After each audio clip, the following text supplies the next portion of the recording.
Chapter 903. The danger is right there. The first thing we should think of is to solve it, not worry. Little Fox, as a Special Forces soldier, even if you are just training, danger still exists. We have to face unexpected situations at all times. Being calm and collected is our attitude when facing them. There is no fear, no retreat, only forward. This is the mission and responsibility of a soldier. Yi Qian, you have to remember that we are always in danger. There is never a way out. The only way is to face it and solve it. Complete it. Do it without hesitation. Xia Jinyuan and Yi Qian's relationship was not just that of lovers. He would also tell Yi Qian what a soldier should be like. He would clearly tell Yi Qian all the dangers and difficulties that Yi Qian faced. He would not allow Yi Qian to have any thoughts of running away. He would be her closest comrade in the future. Uncle Zhen and Principal Qin could teach Yi Qian all the skills she needed to know, as well as how to be a person, how to make decisions in the military, and how to be strong in handling matters. Then, Xia Jinyuan would be the one who could truly get close to Yi Qian's heart. He would hold Yi Qian's hand tightly at any time and tell her that he was a soldier. A soldier who had no way out once he put on the military uniform. Yi Qian was shocked when she heard that. He was teaching her, and when he saw that she had a problem, he immediately pointed it out sternly and told her clearly what she should do. That's right, he was right. No matter what attitude you use to face danger, the danger will always be there. It doesn't matter if you are afraid or timid, it won't go away. It's there, and you have to face it and solve it. There is no way out once you put on the military uniform, because you are a soldier. Yi Qian's clear eyes looked at the man who had repeatedly pointed out her mistakes. She saw the coldness in his eyes and also saw the hope he had for her. She nodded and said, "I understand. I will always remember it." Yi Qian was a girl who understood everything easily. Xia Jinyuan had said it so clearly, so naturally, she could see and think clearly. Good girl, you're the best in my heart. You always will be. She was so smart and hardworking. No matter when, she could accept his criticism and criticism. She trusted him without any conditions. He would not let such a girl walk the path of ordinary. He would definitely hold her hand tightly and face the flames of war together. He needed a comrade like her, a girlfriend like her, and she needed a comrade like him, a boyfriend like him. Xia Jinyuan and Yi Qian were a circle that no one could separate. At 9:05 a.m., the students who stayed in the hotel last night woke up one after another.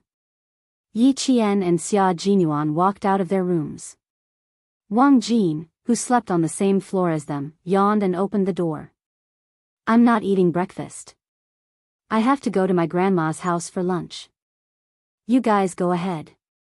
As Wang Jin spoke, he saw two figures walking in front of him.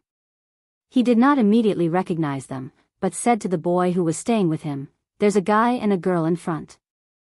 I bet the guy is handsome and the girl is beautiful. Just looking at their backs makes me think they look good." Although Wang Jin lowered his voice, it was not low enough for Xia Jinyuan and Yi Qian. "They're seniors from grade 3. Let's hurry up." Yi Qian hurriedly tugged on Xia Jinyuan's sleeve and walked even faster. Luckily, she was wearing a casual dress. If she was wearing a tight-fitting dress, her skirt would have been torn apart by her large strides. Chapter 904. Xia Jinyuan was a little worried. When would he be able to reveal his secret identity? He had no choice. He definitely couldn't reveal it now. It was better to avoid people's eyes and ears. When Xia Jinyuan saw that she was walking faster than a rabbit, a light flashed across his eyes and he revealed a mischievous smile. He reached out and put his arm around Yi Qian's shoulder. Just as she was about to scream in fright, Xia Jinyuan chuckled and said, "You're more likely to be discovered if you walk alone. Now you can lower your head and hide your face in my arms. It'll be safer." Yi Qian was so scared that her body froze. She raised her head and glared at him. "Xia Jinyuan, you. Shoo. Don't talk, little fox. There are 3 boys wearing the uniform of the provincial first high school coming over. Xia Jinyuan pulled Yi Qian deeper into his arms so that her delicate face was pressed against his chest. Only her small and delicate earlobes could be seen. Then I'll wait for you at the bookstore in the afternoon. You two shouldn't oversleep. The girls walked over and stood on Xia Jinyuan's left side as they talked and laughed. As Yi Qian listened to their laughter, she held her breath and cursed in her heart, Xia Jinyuan is a bastard. However, she couldn't help but admit that if he didn't hug her like this, he would definitely be discovered by the seniors. However, this combination was very strange.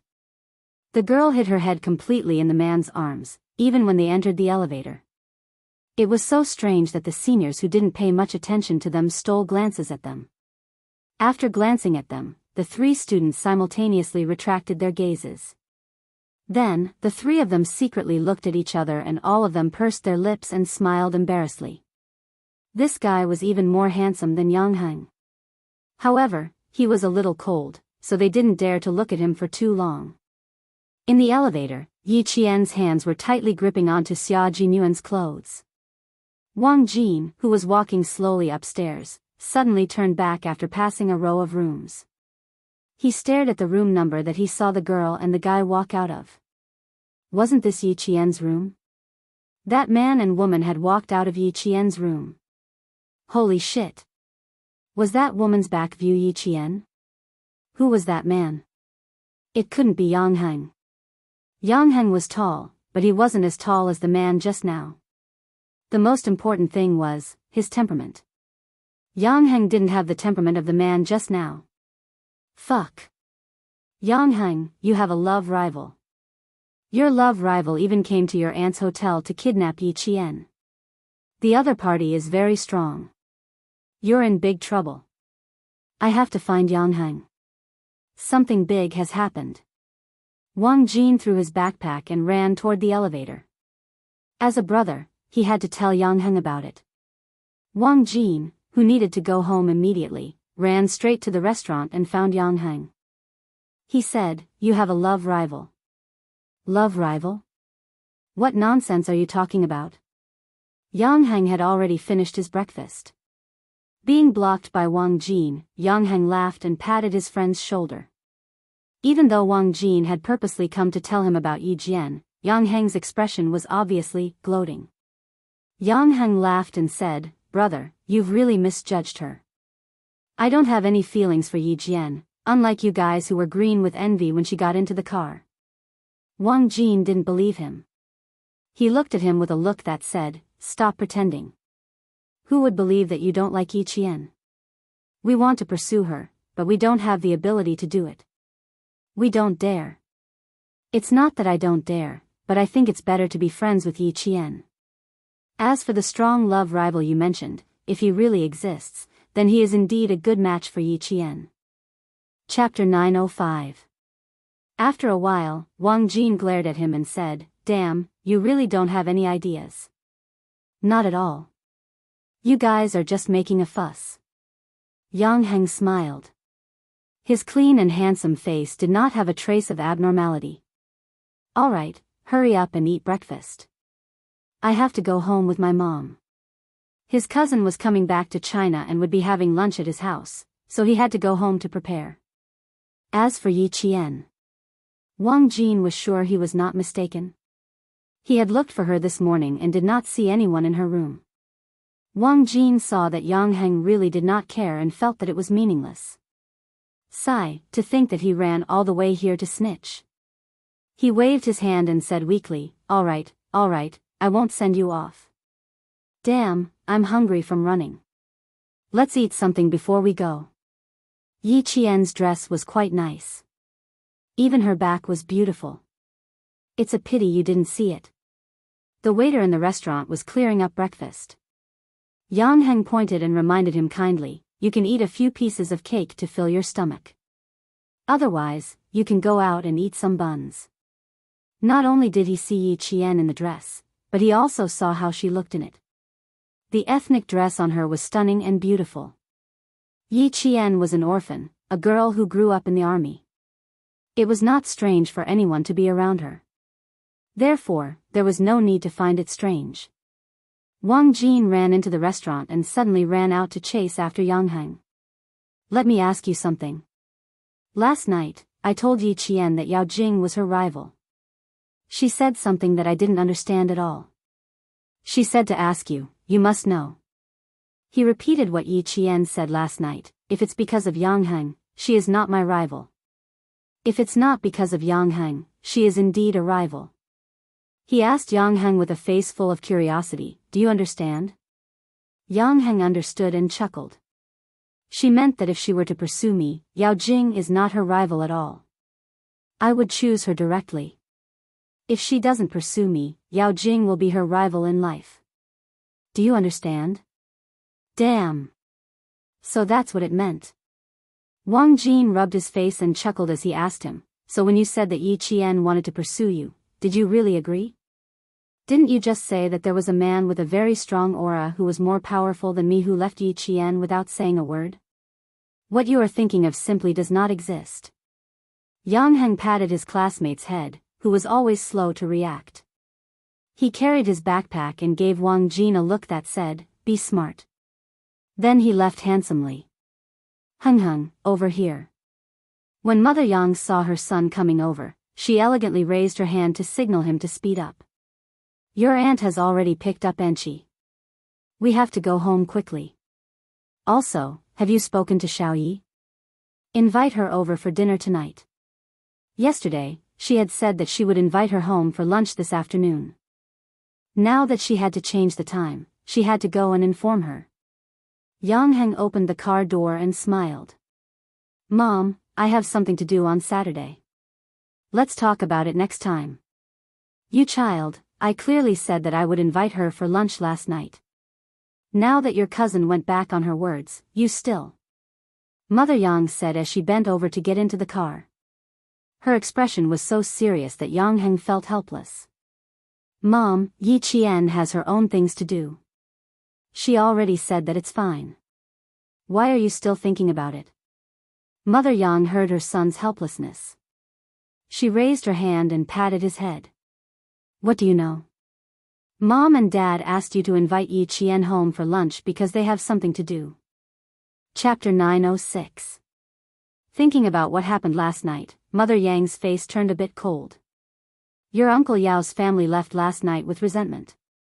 Also, you heard the words that little girl Jingle shouted afterwards. I still get angry when I think about it. Jing is so stubborn.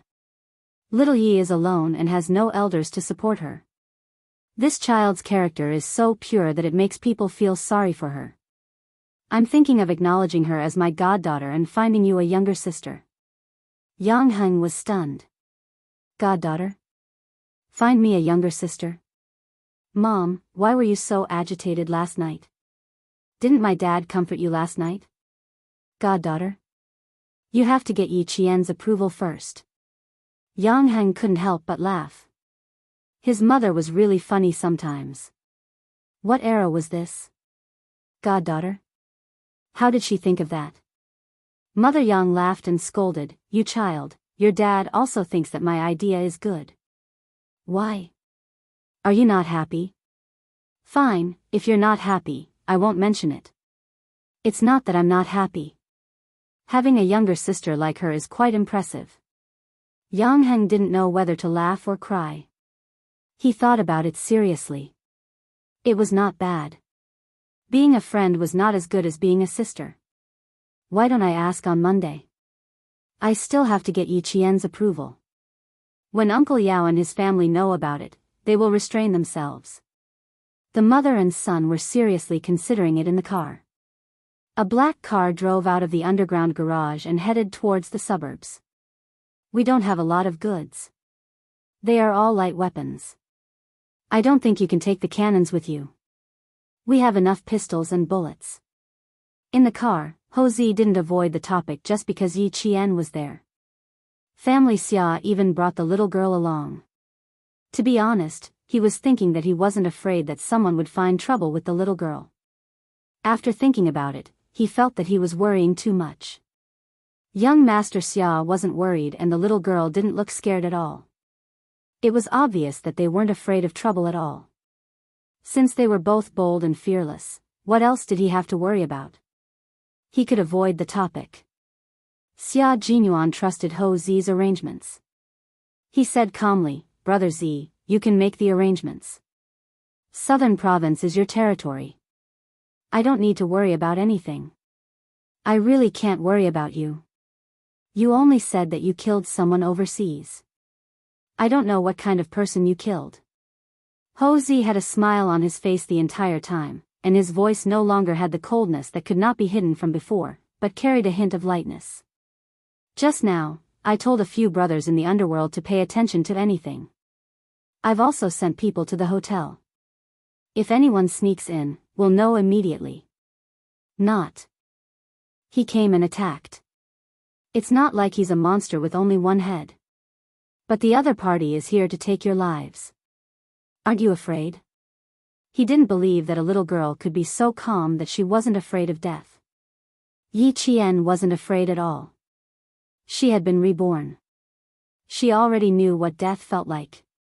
What was there to be afraid of? Now, she wasn't afraid that someone would come looking for her. She was afraid that no one would come looking for her. Her eyes gradually darkened and turned cold. A murderous aura appeared in her dark eyes. She maintained her calm smile and said slowly, "What's there to be afraid of? He wants to kill me. I want to kill him too. I'll kill the person who wants to kill me first. There's nothing to be afraid of." Chapter 907. His words were so domineering and confident. Even Ho Zi, who was in the underworld, was stunned by his words. Good boy, he was able to say such responsible and confident words at such a young age. It was true that one should not question a hero's background, and one should not bully the young. After a while, Ho Zi couldn't help but applaud. "Old Six, you're very lucky to be able to say such words. Zigu supports your decision. Even if you're young, you have to act in advance. Kill the person who wants to kill me in advance." That was what he thought back then, and that was how he got to where he was today. You're not afraid of anyone, but you're afraid of yourself. You're the one who destroyed your own hope and lost your own life. It was a bit far from the Venus Hotel to the place where the goods were hidden. It took more than 2 hours to drive. The place where the goods were hidden was a scenic area developed by Ho Zi, the Dalong Mountain Scenic Area. This was a scenic area developed by Ho Zi and the government in cooperation. It was filled with the latest foreign resources and had everything you wanted to do. There was also a very large golf course and a shooting range. Just these 2 projects alone were enough to attract countless rich people to come and visit. At the end of October, the maple leaves on Dalong Mountain were all red. There were also many tourists who came to enjoy the scenery. Yi Qian sat in the car and also enjoyed the beautiful scenery along the way. Ho Zi's personal phone calls were very few. There were only 2 calls in 2 hours. One of them happened to be someone who invited him to play golf at Dalong Mountain. The other party even brought his own client. "You two go back to the villa and wait for me. This person has some background in the underworld in the north. I'll come over after I say hello." The car entered the scenic area at around 11:00 in the afternoon. Ho Zi gave a few instructions to the driver before getting out of the car and leaving. On the way, Xia Jinyuan spoke very little. Yi Qian noticed that his hand was in his trouser pocket. He was holding his phone and waiting for his comrade to call. He was waiting patiently. There was no trace of impatience on his handsome face. His gaze was as calm as a city in the sky. Occasionally, he would even raise his eyes to look at the beautiful scenery and point it out to her. From this, Yi Jianjian could see the distance between him and her. The car drove all the way to the villa's parking lot. Xia Jinyuan did not ask the chauffeur to get out of the car and open the door. Instead, he pulled Yi Qian out of the car and said, "You go in first. I'll come over later." He gently squeezed Yi Qian's palm, indicating for Yi Qian to be more careful. Although Ho Zi was someone he trusted, Yi Qian was a comrade he trusted enough to put his life in her hands. After the early autumn, the weather became cooler day by day. When they reached the mountains, the temperature dropped even lower. Yi Qian got out of the car in a dress. The wind in the mountains blew, and she couldn't help but shrink her shoulders slightly. Put on your clothes and go in quickly. Xia Jinyuan's suit jacket was draped over Yi Qian's shoulders. Under the faint sunlight, the man who was looking down at her had exquisite facial features. When the sunlight shone on his face, it made her feel at ease. Yi Qian adjusted her clothes and followed the chauffeur into the villa. The signal in the mountains was not very good. Xia Jinyuan walked for about a kilometer before he stopped. Looking at the pitiful 3 bars of signal on his phone, Xia Jinyuan smiled slightly. His slender fingers quickly typed a set of numbers and sent it out without any punctuation. The mountain road was not easy to drive on, and the car they were in was quite old. However, the G3 never doubted that this car, which came from a small county, would be scrapped. Chapter 908. The phone in his trouser pocket vibrated slightly. As it was shaking, G3 turned his body and took out his phone. He took a good look at it. It was a set of numbers. He could not look at it in reverse. The first set of numbers was the geographical coordinates of the city limits, the second set was the district coordinates, the third set was the county coordinates, and the fourth set was the specific coordinates.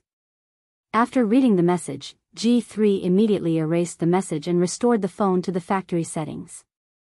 This was the most direct and safest way. It was simple and fast. If they still didn't receive any news from K7 after 3:00, he and Xia Jinyuan would meet up and get rid of the snake that followed them into Nan province. Then, they would return to the battlefield to find their comrades. Whether they were alive or dead, they had to find their comrades. Never leave, never abandon, never give up. G3, who was wearing a straw hat, covered his face with it and closed his eyes to rest. There was still more than an hour before they arrived at Nan province. He could use this time to take a good rest. At this time, Houzi led Xia Jinyuan and Yi Qian to his weapon collection room. The entire room was filled with wooden display cabinets. It looked like a jewelry store. All the handguns were placed one by one on the counter. They were in a mess, as if no one had maintained them for a long time. Xia Jinyuan looked around and said to Houzi, "Brother Z, this is a small handgun arsenal. If something big happens one day, this is the first place you have to deal with. I've already considered this point. That's why I used wood to make all the cabinets. If something really happens in the future, I'll burn it down." Houzi replied with a natural expression.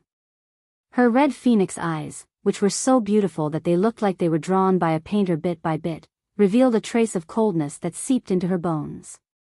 A dangerous person who possesses the most dangerous thing is protection.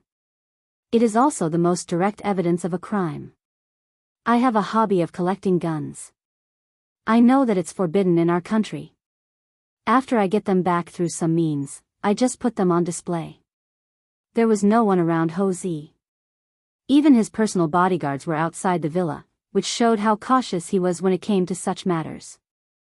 Houzi picked up a shotgun and smiled at Yi Qian. "It has a 6-round capacity. Doesn't it look like a shotgun?"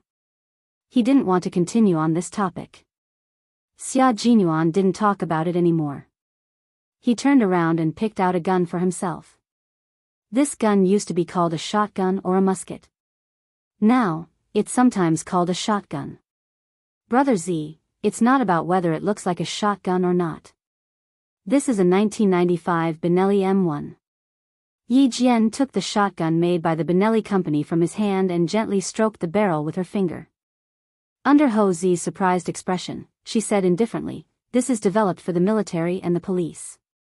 It uses the automatic recoil mechanism. This series of guns uses aluminum alloy magazines, which are light, sturdy, and durable."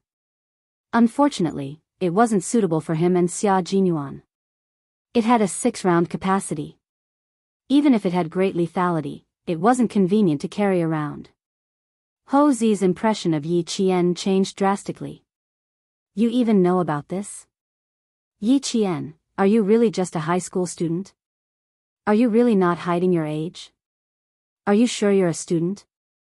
While Yi Qian was talking, Xia Jinyuan picked up a Colt M200 pistol. Chapter 909. The Colt M2000 pistol fired 9mm labellum bullets.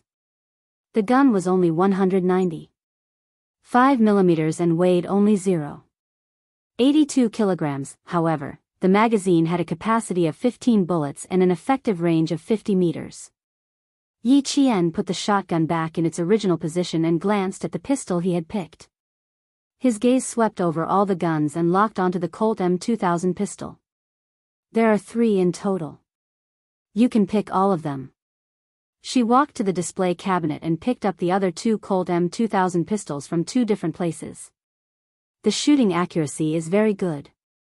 The power index is also very high. The ergonomics index is also not bad. You can bring all 3. Isn't that right, Brother Z? She asked him if he was right after she finished picking. Ho Zi raised his eyebrows and looked at the 2 pistols she had picked up in just a few seconds. He looked at Yi Qian thoughtfully and smiled. You know more about guns than I do. If you say it's right, then it's definitely right. Then we won't hold back. Also, Brother Z, you separated the guns and bullets. Where do you keep the magazines? Yi Qian waved the 2 Colt M2000 pistols in his hands. There was a faint sharpness on his beautiful face. When he held the pistols, even his aura changed from when he was carrying a backpack. When he saw Yi Qian holding the pistols, Ho Zi, the boss of the underworld, couldn't help but think to himself, what kind of girl did Xia Jinyuan find? Why is she so strange that it makes me feel a little guilty? There were no less than 200 guns in his small weapons room. He liked to collect them. After he collected them, he would play with them for a while and then put them aside. After a long time, he didn't even know where the pistols were kept. He also couldn't remember if he kept one or a few of the same type of guns. But this girl just glanced at them and picked up the 2 Colt M2000 pistols as if she knew where they were and could take them out with just a stretch of her hand. When Yi Wei said that she had a good memory, he was also very surprised. However, it was far from being surprised to the point where he felt guilty. There were only 2 people who had made Ho Zi feel guilty.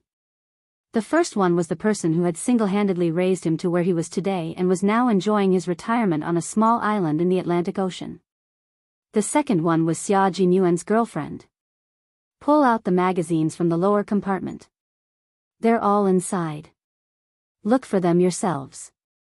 Ho Zi continued to observe Yi Qian. He wanted to see how good her memory was.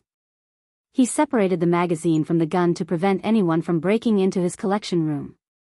Yi Qian tried pulling at the bottom of the wooden cabinet with both hands. After confirming it, he pulled harder. A drawer-like compartment was pulled out. Rows upon rows of magazines of various sizes were neatly placed in the drawer with a black velvet cushion. Compared to the guns that were casually placed on the wooden cabinet, the magazines were much neater.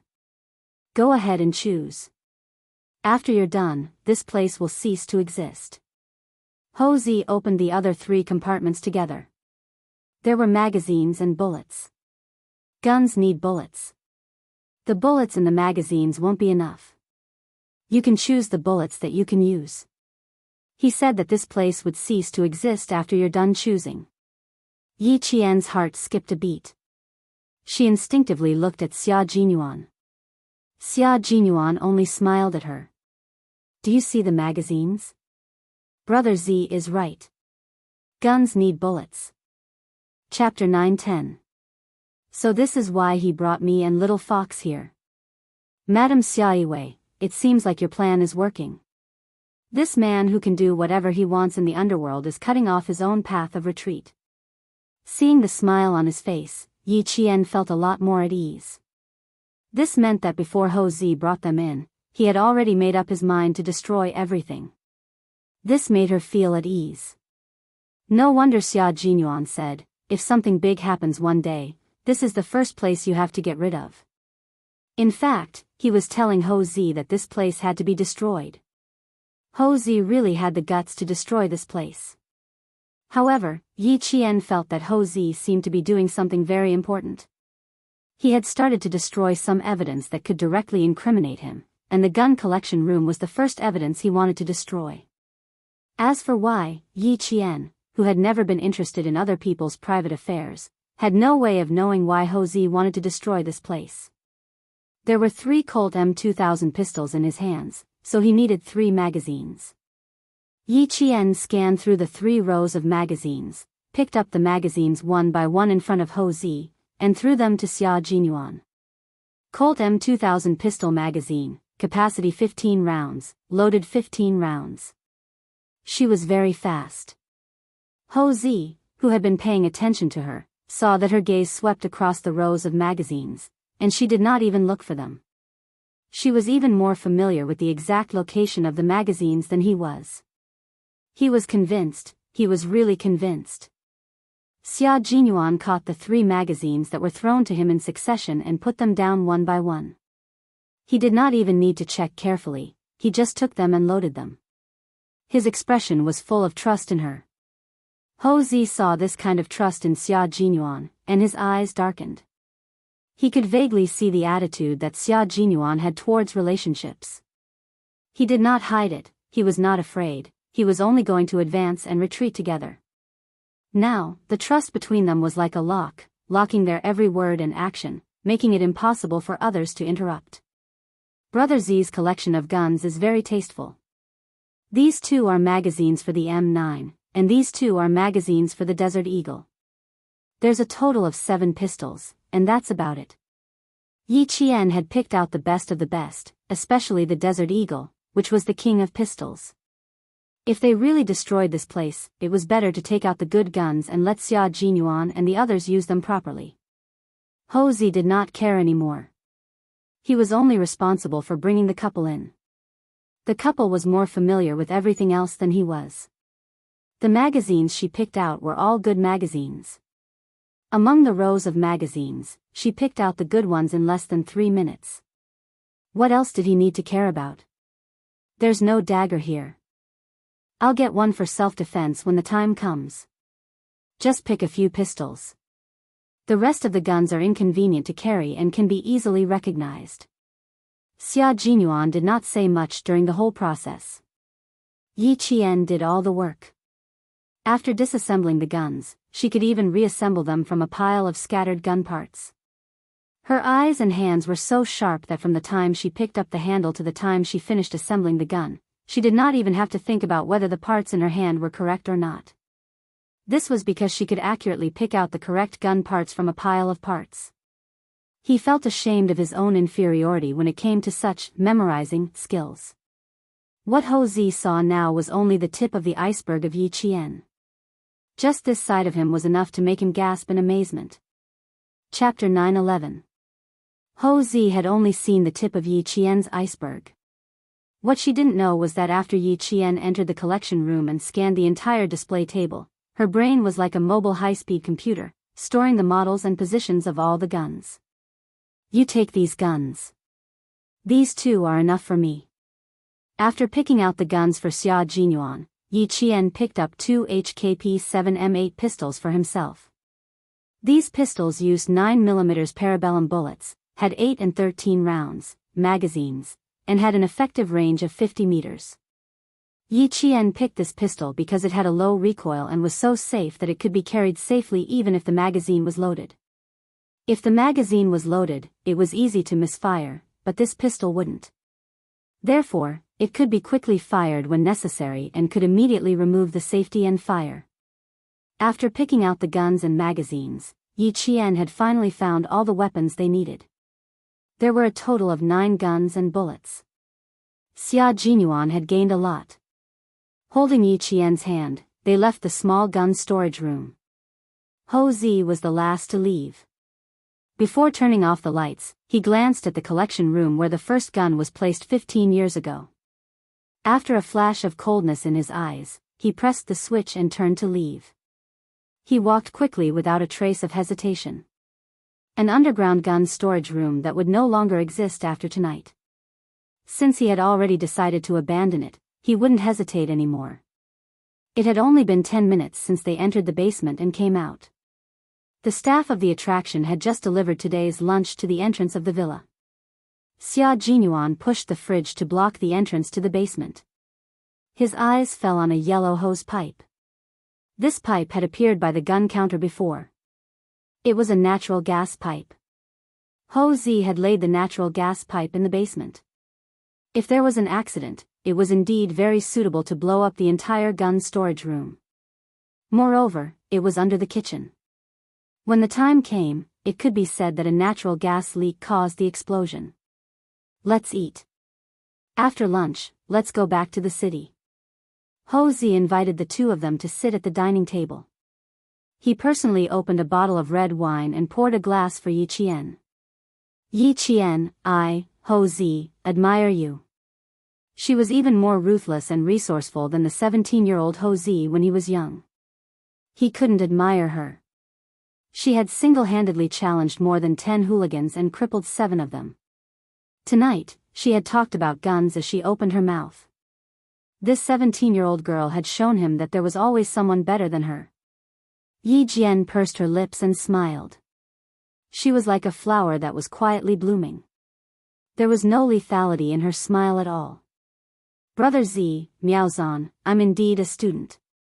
I'm a second-year high school student. What I know is just from him.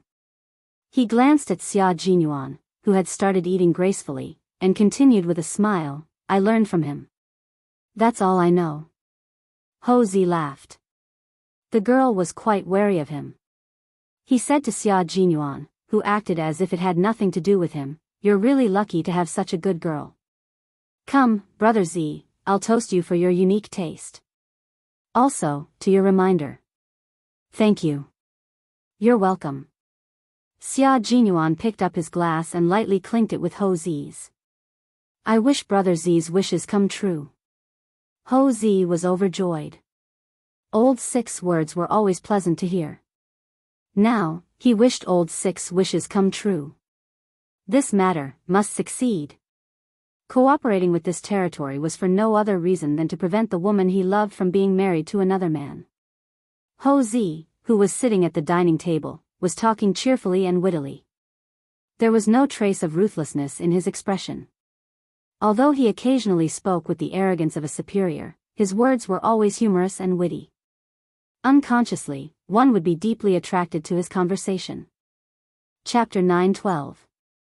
Xia Jinyuan's trust in Ho Zi could also be seen at the dining table.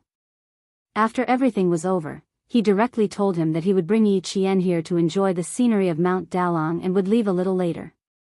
Indeed, you can leave a little later. The maple leaves on the mountain are all red. There are a lot of tourists at this time of year. You can enter from the small path behind the villa. You don't have to squeeze with the tourists. This was a tourist area developed by Ho Zi and the government. When it was being developed, he said that he needed a private mountain path. Thus, when he was designing the entire area, he paid a little more money to leave such a path. There was a private mountain road in the tourist area. Just by hearing about it, one could tell that it was extraordinary. Xia Jinyuan knew about Ho Zi's financial resources, so he did not look surprised at all. After thanking him, he was led by Ho Zi's bodyguard into Mount Dalong from the back of the villa. The bodyguard was only responsible for escorting them to the entrance. After watching them leave, he turned around and reported back. G3 will come to Mount Dalong. We will meet up with him later.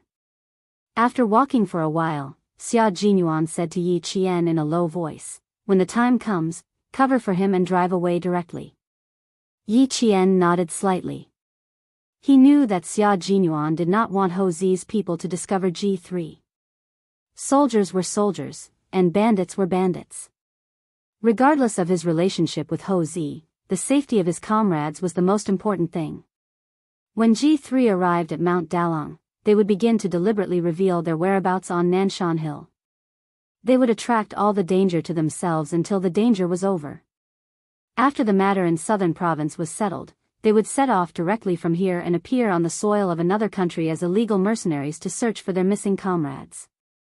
There were tens of thousands of maple trees on Mount Dalong. When southern province was promoting tourism, they would film the scenery of Mount Dalong all year round. However, Ho Zi had left a private path for them to enjoy the best scenery. There were mountains, rivers, and scenery. Yi Qian, who was going to visit Mount Dalong in the future, smiled and said to Xia Jinyuan, "Looks like Brother Z invested a lot here.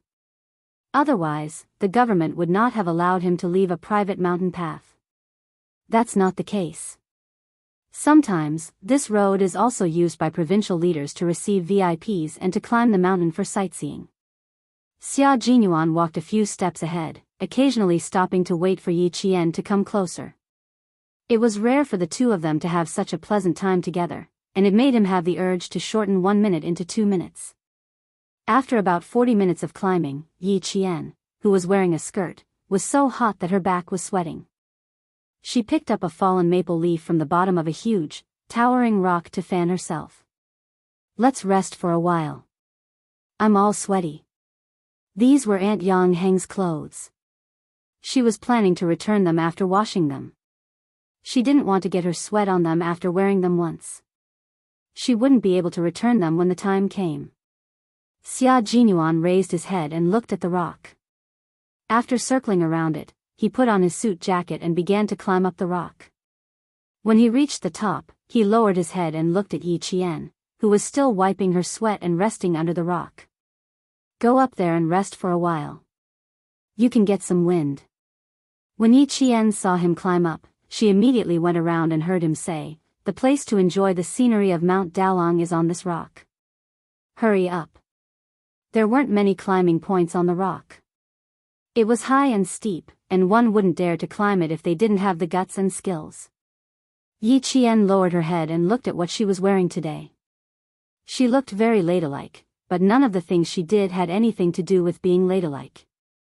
Chapter 9:13. With a smile on her face, she walked towards Xia Jinyuan, who had already climbed up. He was at a high spot. She would climb up and enjoy the scenery with him. She had once said that she would use him and his troops as her goal. No matter when, as long as he reached out his hand, she would definitely walk towards him. The rock that no one had set foot on was not steep. Instead, it was flat enough for two people to sit side by side. There was also a backrest, which made it look like a natural stone chair. They could sit together and watch the clouds rise and the sun rise and set. This place is really good. If I hadn't climbed up, I wouldn't have been able to find it. Yi Qian took his outstretched hand and carefully stepped on the chair of the natural stone chair. Then, she slowly bent down and sat down. "You have a great view. You can enjoy the maple leaf scenery on this side of Mount Dalong. Xia Jinyuan, shall we come again when the maple leaves turn yellow?" Yi Qian, who had taken the initiative to suggest a next date, looked up. Although the scenery was good, she was still worried about him. "Is this the time for our next date?" Xia Jinyuan laughed heartily. He held her in his arms and let her head rest on his shoulder. He said softly, "When the maple leaves turn yellow, I will definitely put on my military uniform and accompany you to see thousands of maple leaves."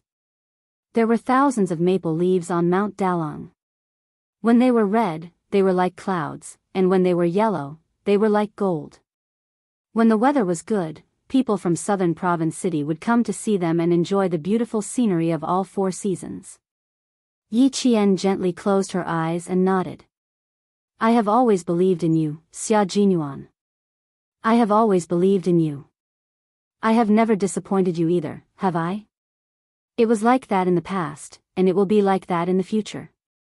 His suit jacket covered their knees and let her head rest on his shoulder.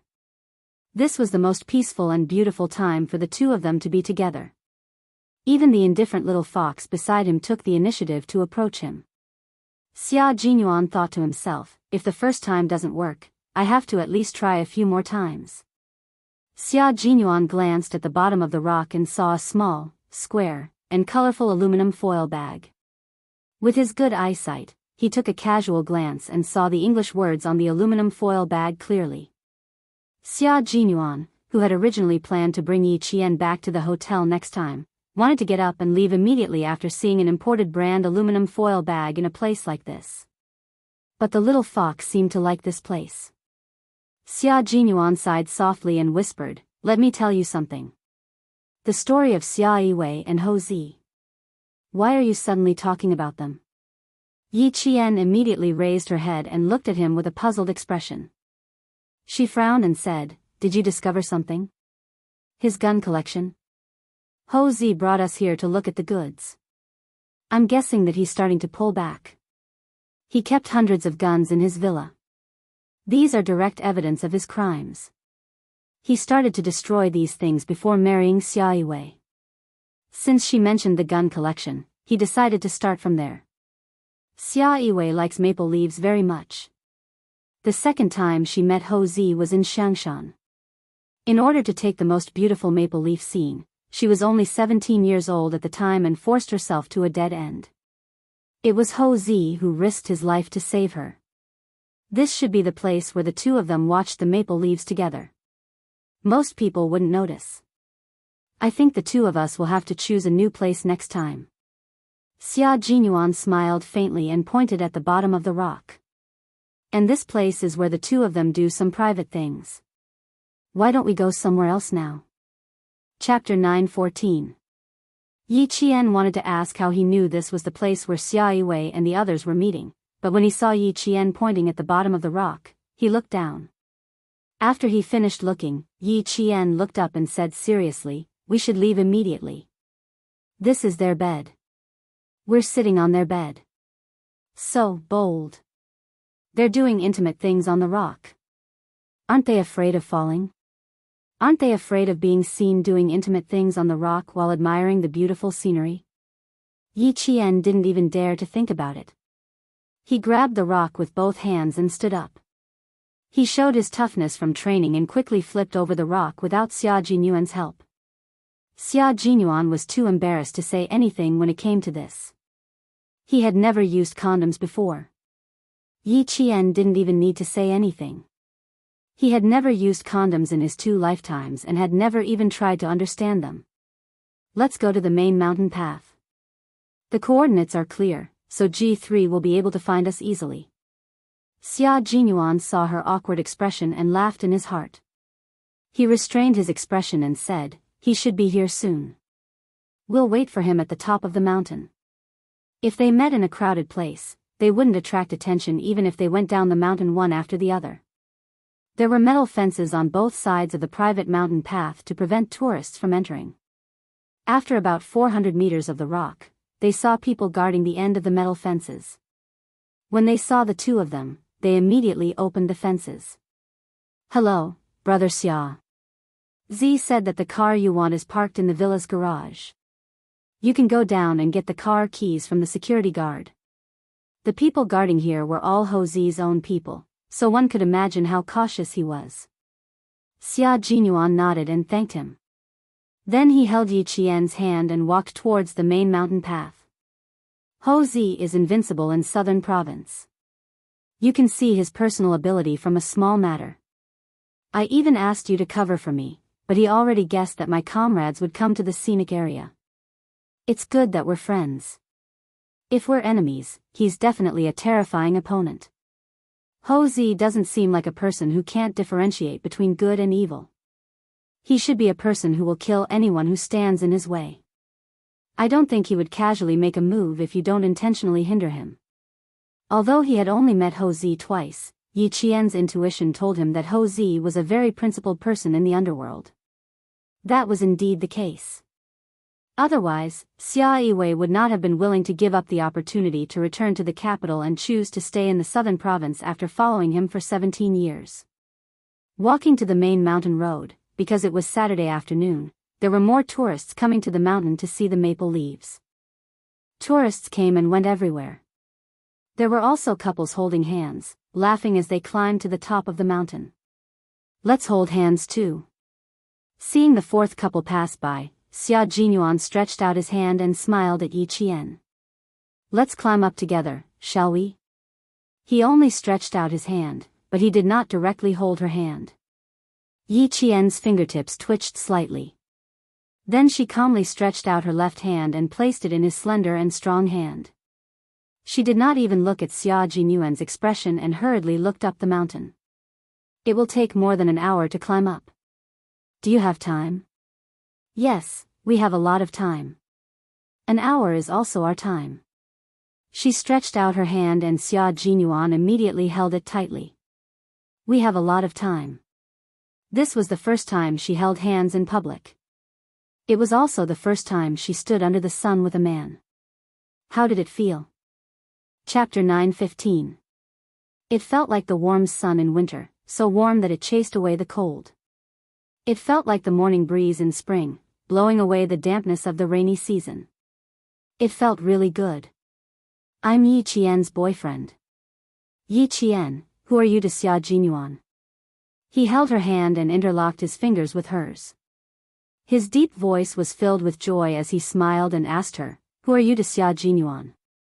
Finally, he was able to hold her hand in public like an ordinary couple. They were able to walk hand in hand intimately, letting others know at a glance that they were a couple.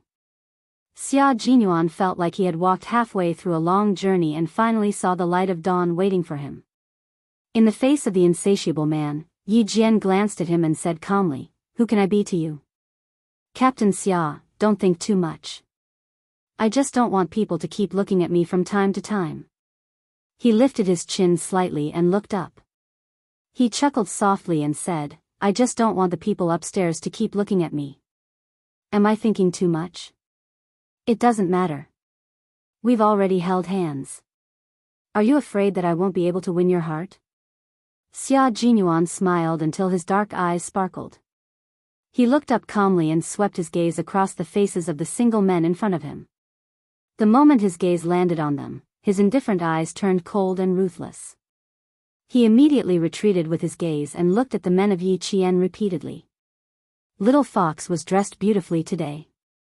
Even without her school uniform, she looked much more mature. Although she looked young and inexperienced, she had a calm temperament and did not look like a high school student. She looked more like a college student. She looked like a college student. Little girl, that's why she dared to hold hands with me. Yi Qian watched as he used his gaze to scare away the men who kept looking at her. He lowered his head and pursed his lips into a smile. She could always see a different Xia Jinyuan, a real Xia Jinyuan. It still felt good. His palms were dry and his slender fingers could still wrap around her hands. This was a pair of hands meant to protect the country. At this moment, he was holding her tightly, as if he was afraid that she would pull away in the next second. Yi Qian looked sideways at Xia Jinyuan, whose face was as perfect as a jade carving, and said softly, let's be together after I finish my college entrance exams. How about that? Happiness came suddenly, but Xia Jinyuan's reaction was even faster. He even stopped walking and stared deeply at Yi Qian. It's a promise. Can I go back on my word now? Looking at his happy face, Yi Qian suddenly felt that she seemed to have agreed too quickly. So be it, he would always think of her. If love was the first thing that came to his mind, then she believed in him. She believed in love. She believed in a love that was so illusory that she had never thought of or embraced it. Xia Jinyuan raised his eyebrows. You dare? Why wouldn't I dare? I'm not a gentleman. Under the urging of the passers-by behind, Yi Qian's eyes were filled with sweetness. He laughed and said, I'm going back on my word now. What can you do to me? What else could he do to her? That might not necessarily be the case. There were many ways to do so. Being able to stand side by side sweetly in action, this kind of love was too difficult to come by. He had thought of what he wanted to do to her 1,000,000 times in his heart. 1,000,000 times in his heart. Just thinking about it made his heart beat faster. Xia Jinyuan, whose smile was much more restrained, looked meaningfully at the smirking little fox. Later, he would find a deserted place and kiss her properly. Chapter 9:16. Previously in the hotel, she only touched him lightly. How was that enough? She couldn't do anything else, but kissing was still fine. A 17-year-old kiss was pure and innocent. Having her at the age of 17 was the luckiest thing for the 23-year-old Xia Jinyuan. Xia Jinyuan kept holding Yi Qian's hand as he pondered. When they passed by a stone tablet with a simple mountaineering map, he glanced at it and saw a green path labeled Lover's Path. Lover's Path. It's time to walk it. They were still climbing the main path with stone stairs. One step after another was enough to make one's knees weak. Some elderly people who were tired would rest in the stone pavilions. Ho-Zi had put in a lot of effort to develop this scenic area. No wonder so many elderly people came to climb on Saturdays. There were many elderly and middle-aged people. There are a lot of people up ahead. Let's go this way. After walking for about 100 meters, Xia Jinyuan held Yi Qian's hand and entered a small path. He was so fast that Yi Qian, who was focused on climbing, didn't see a wooden sign with the words, Lover's Path, on it. Lover's Path was a path for young people. It wasn't paved with stone slabs. It was a mountain path made by stepping on foot. If the trees on both sides were trimmed slightly, it would be a winding path suitable for lovers to climb. It's too steep here. Let's go out, okay? Aya, it's too hard. My feet hurt. A woman's coquettish voice came from up ahead. A man coaxed softly, it's not steep. It'll be fine after we get past here. How about I carry you? After the sweet conversation, a woman's soft voice came from behind. Yi Qian stopped in his tracks and whispered to Xia Jinyuan, let's go later. Don't disturb them. This is a lover's path. It's a path for lovers. We can do what lovers do and not disturb each other. Xia Jinyuan was a man who was good at seizing opportunities. When she stopped, he pulled her into his arms and said, let's do a lover's thing. He didn't give Yi Qian a chance to escape. His voice was low and seductive. How was that enough for you at the hotel? You want to leave just because you've piqued my interest? Little fox, things aren't that simple. This road is fast. Don't think that it's very steep. It's straight and steep. It's not like the mountain road that goes up in circles. The last time we passed by, it was really fast. Someone was walking towards them, and it wasn't just one person. From the sound of the footsteps, there were at least 4 people. Yi Qian's body stiffened. He pushed against Yi Qian's chest and said, Xia Jinyuan, let go of me. Someone's coming. Let go of me. No. Not only did he not let go, but he also hugged Yi Qian even tighter in his arms. However, he also knew that she was shy in this kind of thing, so he hugged her and hid behind a maple tree. He let her lean against the maple tree, and her back was also facing the 4 young people who were walking over. What are you afraid of? They're all young people. They're all holding hands. This is a lover's path. Kissing and hugging are the most normal things to do. His voice was very low, as if he was enduring something. Listen, someone's kissing right in front of us. Yi Qian wanted to slap herself. She must have been muddle-headed to agree to hold hands.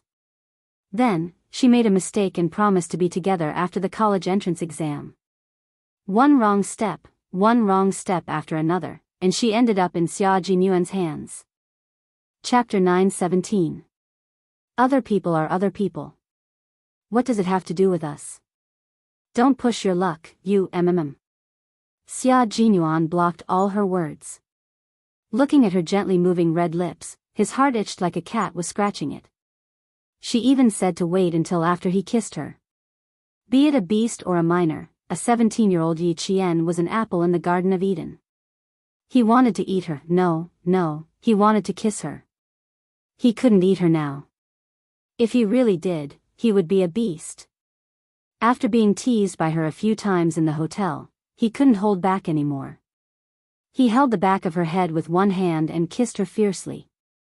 Yi Qian was stunned by his fierceness. She made muffled sounds of resistance and felt a sense of danger. Yi Qian wouldn't let herself stay put. Her body began to struggle subconsciously, but the result of her struggling was that his arm around her slender waist tightened and the kiss deepened. Xia Jinyuan. His throat made a short, muffled sound. Yi Jian only felt that the tip of her tongue had been kissed by him until it was congested and numb. He was so strong and domineering, which made her panic all of a sudden. They kissed again. Xia Jinyuan, who was quick-witted and eager to learn, began to have a certain level of skill. He gently sucked on the tip of her tongue and slowly teased her lips with an irresistible gentleness. Yi Qian couldn't resist such a skillful kiss. She accidentally let out a mm.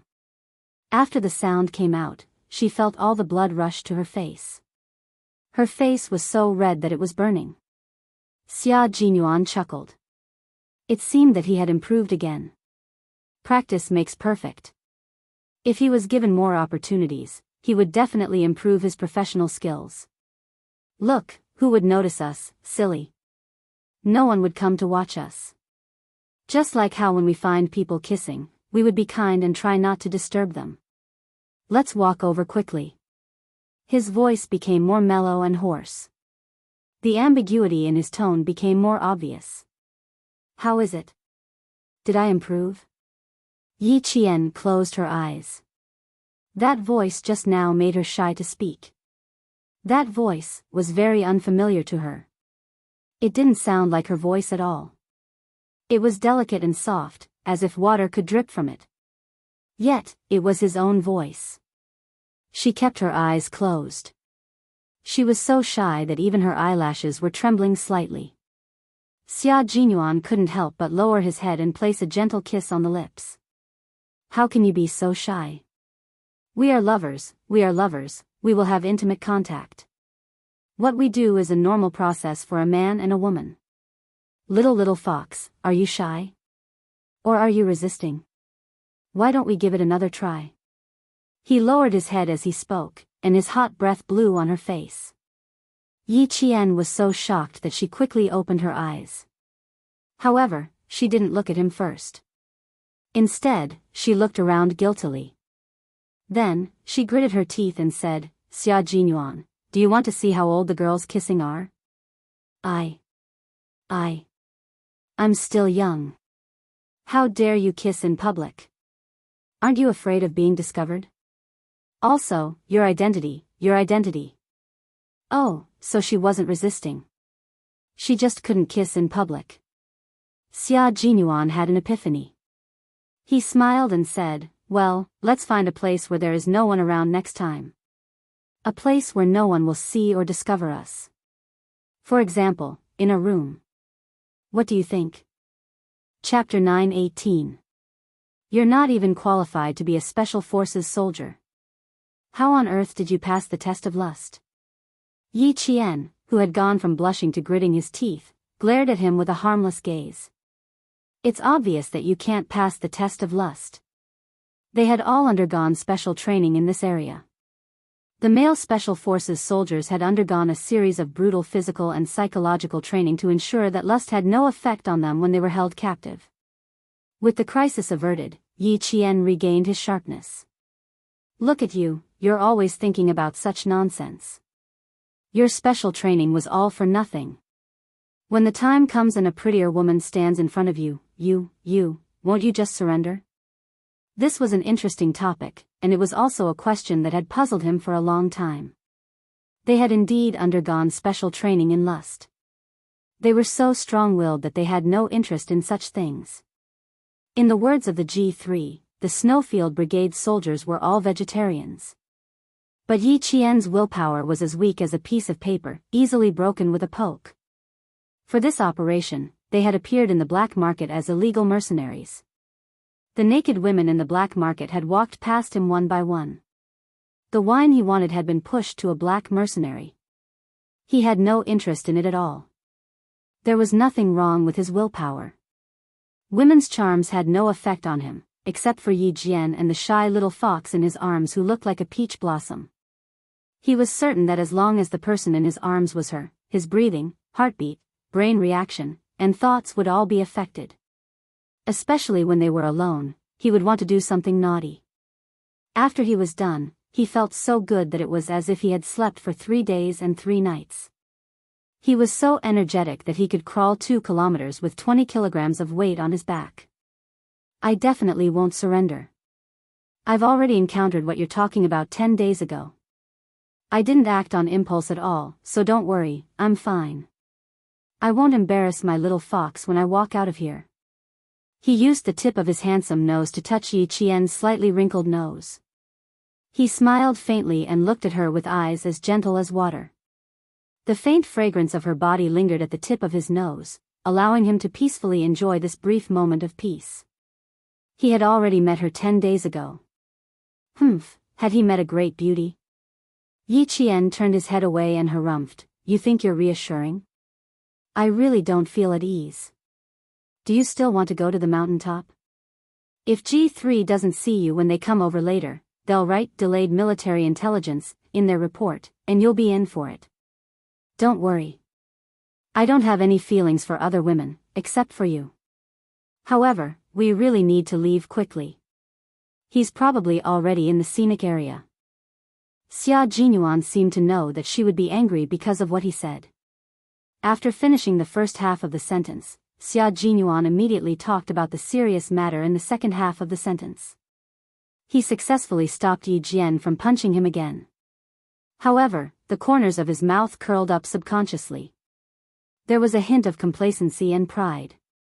She believed him when he said he wasn't interested in other women. They kissed and opened their hearts to each other. One promised to wear the military uniform when he came back, and the other promised to be together after the college entrance examination. Although it was only a few hours of interaction, they had gained a lot. Chapter 9:19. Along the way, their hands never left each other. Both of them had good stamina and did not stop along the way. Other people would take more than 2 hours to climb to the top of the mountain, but the two of them only took 1.5 hours. When they reached the top of the mountain, Xia Jinyuan said softly, "G3 is here. 80 clock straight ahead. Let's go over." G3 was wearing a brand new set of sportswear and was holding a pair of binoculars rented from a scenic spot.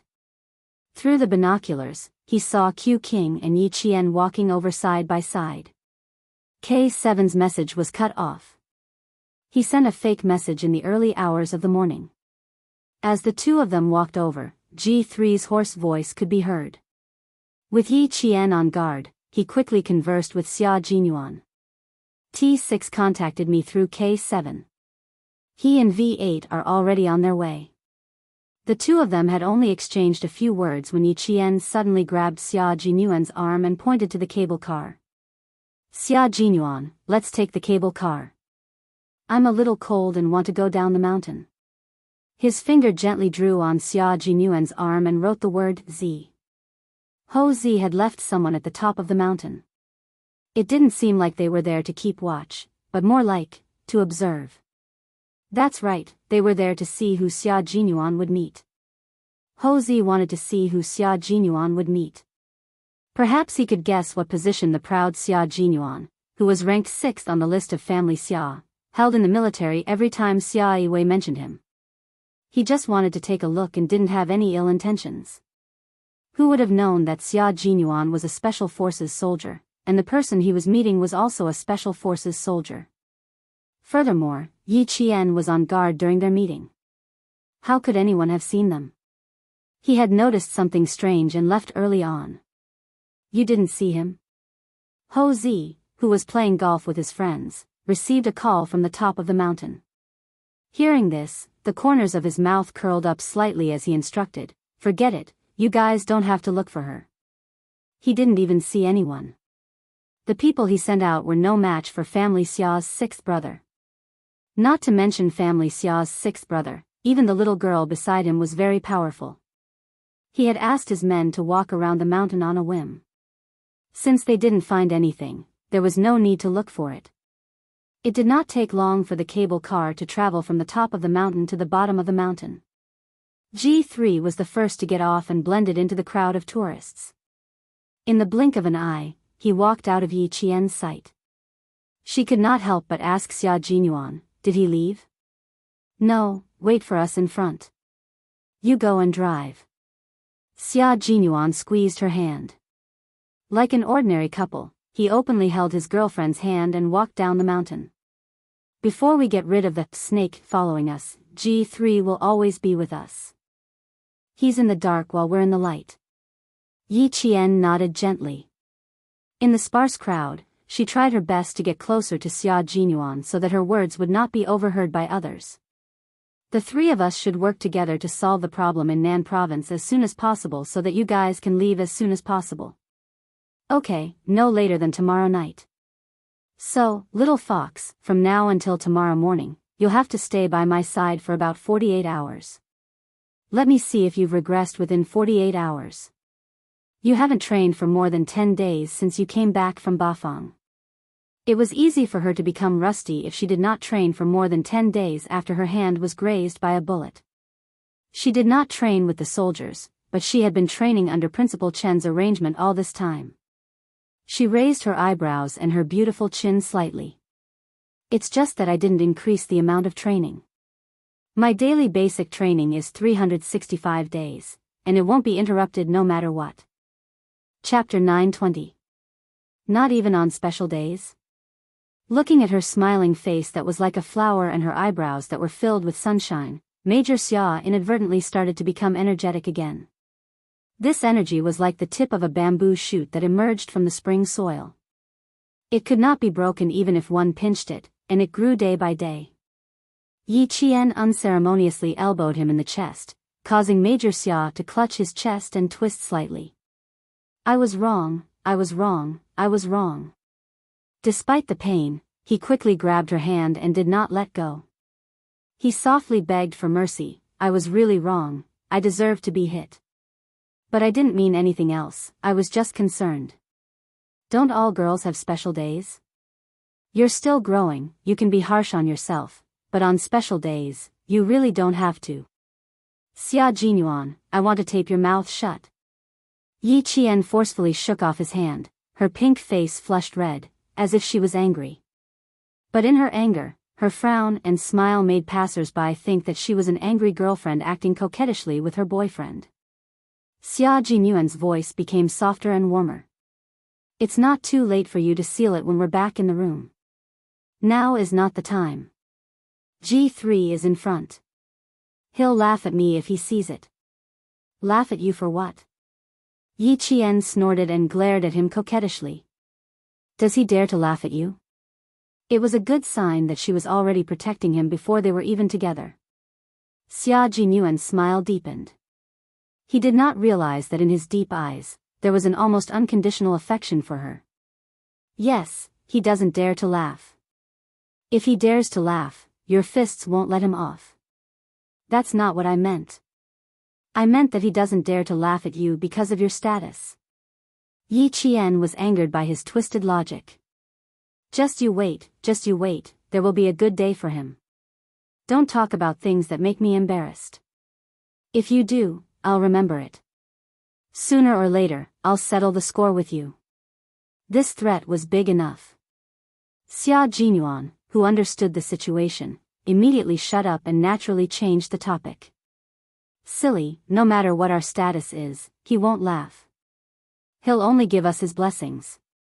Although her chest was still aching, it could not beat the sweetness in her heart. It was so sweet that her heart felt as if it had brewed honey from 100 flowers, fragrant and sweet. Holding her hand tightly, he strode forward and said in a low and deep voice, as if he was making an oath, "We'll make them give us their blessings and never let go of each other's hands. You are my lover and my comrade. Yes, you are my lover and my comrade. I have to thank you for holding my hand throughout the journey, teaching me step by step. Xia Jinyuan, I'm really grateful to you." Holding his slender and broad hand, Yi Jian walked out with her head held high. She was as cold as the young major beside her. She hoped that they would continue to walk together like this, through all the hardships, and never leave each other. At this moment, she was indeed hoping for that. Unknowingly, they caught up with G3 again. The three of them walked at a moderate pace and even communicated secretly when no one was paying attention. When they reached the foot of the mountain, Yi Qian said to Xia Jinyuan, "I'll get the car. Wait for me." G3 also knew that she could drive. After Yi Qian left, G3, who was standing under a tree, said to Xia Jinyuan, who was standing in front of him with his hands in his pockets, "Yi Qian seems to know something. Did you tell her?" Chapter 921. She doesn't know who we killed, but she knows everything. Xia Jinyuan looked at the end of the decapitation operation and quickly separated from his comrades. He raised his fist and smiled. Congratulations. G3 extended his fist. After the two men's fists lightly bumped, G3 understood. The fact that the military agreed to let Yi Jian join must have something to do with you. Otherwise, they wouldn't let her join such a dangerous mission. That's right, but I really didn't tell her before. Xia Jinyuan tapped his head, and the smile in his eyes was brighter than the blue sky. She's very smart. I only told her that I was changing my clothes along the way, but she suddenly reacted so quickly that I almost told her everything. G3 was speechless. Why did he sound like he was showing off? After a moment of silence, he said, J5 is recuperating. This time, the team suffered a heavy loss. After this is over, think of a way to get someone to write the 10,000-word report. Let K7 do it. Although he's a forensic doctor, he's very logical. Let him write it. He hadn't found anyone yet, but he had already agreed to let him write the report. Of course, he also hoped that his comrade could return safely. There were some words that couldn't be said while crying like a girl. Saying it in a different way would make him feel much better. We're all waiting for him to come back and write it. The car is here. There's good stuff in it. Get in the car and check it out. Yi Qian picked them up for us. She finished picking them out in 5 minutes. The sound of a car engine came from afar. A white imported Mercedes-Benz was driven over by Yi Qian. An old man crossed the road. Xia Jinyuan saw that she stopped steadily and gave way to the old man out of courtesy.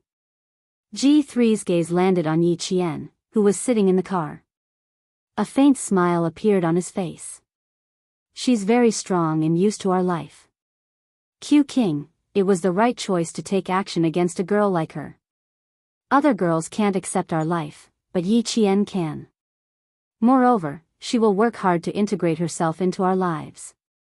If I meet such a girl, even if she has a boyfriend, I will snatch her away. Xia Jinyuan chuckled softly and said, after the matter in southern province is settled, we have to prepare some masks for our trip to the desert. Last time, I inhaled a little too much dust and sand. I can still cough out sand after 2 days back. After settling the domestic affairs, Xia Jinyuan needed to go to a country near the desert where there was little rain. The city's plumbing was well designed, but it was a little too short, which made them feel a little uncomfortable. If you don't find it tiring to carry me, that's totally fine. After G3 finished speaking, he saw the car drive over again. After seeing the brand of the car clearly, he couldn't help but raise his eyebrows. What kind of friend did you make? How generous. If nothing goes wrong, we'll start racing tonight. We need a good car.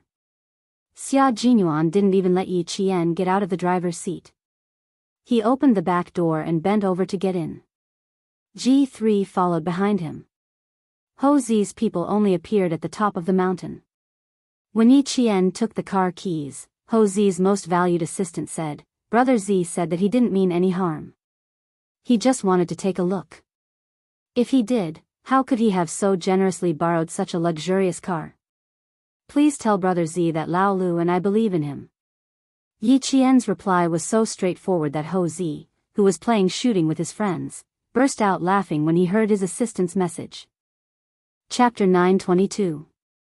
Interesting, this young lady is indeed interesting.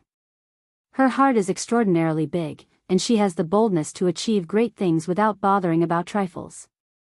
This young lady does not have a family background, but in terms of character, she is definitely worthy of Xia Jinyuan. After getting into the car, Yi Qian relayed the message from Ho Zi to Xia Jinyuan. It seems like Brother Z is starting to make preparations. I wonder if there are any movements in the city. Do you want to contact him? No, he will confirm if there are any movements. He will contact me after he confirms. After getting into the car, Xia Jinyuan was no longer Xia Jinyuan's boyfriend, but a soldier who fought for the country. His gaze was piercingly cold and carried a murderous intent. There are some goods in the travel bag in the back. G3, take a look. The travel bag containing the guns was placed in the back seat. G3 unzipped it, and his eyes lit up. Good heavens, there are a total of 9 pistols. 2 Desert Eagles, 2 M9s, 3 Colt M2000 pistols, and 2 HKP-7 M8s. They were all top-notch pistols. They are all good stuff. Q King, your friend has good taste, but there is also a big problem. Illegal possession and illegal possession of firearms and ammunition is a violation of firearms regulations. A prison term of 3 to 7 years is inevitable. G3's voice sounded like gravel grinding on gravel from the back seat, and there was a hint of coldness in his voice. Xia Jinyuan turned around and looked at G3, who obviously had, very satisfied, written on his face and was secretly warning him. He smiled and said, "It is indeed a big problem for him to risk his life to get the guns for the 3 of us. Even the military knows about it. I don't care if the military knows about it or not. I only care about you." G3 fiddled with each gun before putting them back into the travel bag. He stared coldly at Xia Jinyuan. "I only care about you. I don't care about anyone else. I only care about you because you are my comrade. Knowing but not reporting is also a crime." Yi Qian tightened her grip on the steering wheel. What was G3 worried about? She had been worried about it before. Knowing and not reporting it was also a crime.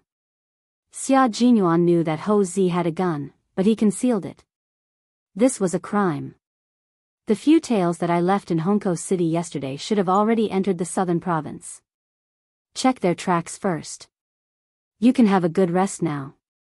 I will take care of things that have nothing to do with our mission. Xia Jinyuan knew what his comrade was worried about. He did not need to deal with these things. Ho Zi would naturally take care of it. Yi Jian's straightened back gradually relaxed. She knew that Ho Zi would deal with it, but she was afraid that G3 would mention in the report that they were carrying out a mission in the southern province and the source of the guns and ammunition. Xia Jinyuan would definitely be brought in for questioning. Now that even the military knew about it, there was no such thing as Xia Jinyuan. G3, who was no longer worried about the source of the guns, got into the car and closed his eyes. The tracks are easy to check. Check the provincial records. I will take a nap. Looking at King Q's refreshed appearance, it was obvious that he had slept soundly last night. But he didn't. Last night, he had walked for half the night before sitting in the county minibus that was still making clanking sounds. He had to take a nap to recover his energy. Yi Qian glanced at him. G3's skin was a healthy wheat color. The dark circles under his eyes were not as obvious as Xia Jinyuan's, but the tiredness on his face was obvious after he got into the car. Just like Xia Jinyuan, he did not have a good rest. Go to sleep. Yi Qian and I will watch over you. K7 was missing and J5 was recovering. Although the mission was successful, they had paid a high price. Chapter 923. The Snowfield Brigade members who were scattered all over the country reported their situation after their conditions stabilized.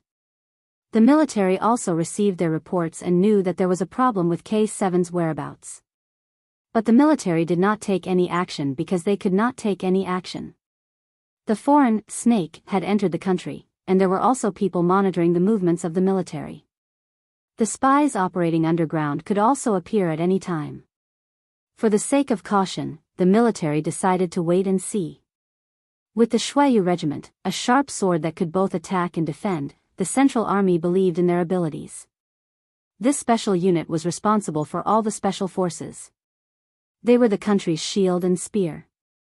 If there was an accident, they had enough ability to deal with it. Yi Qian drove towards the city center.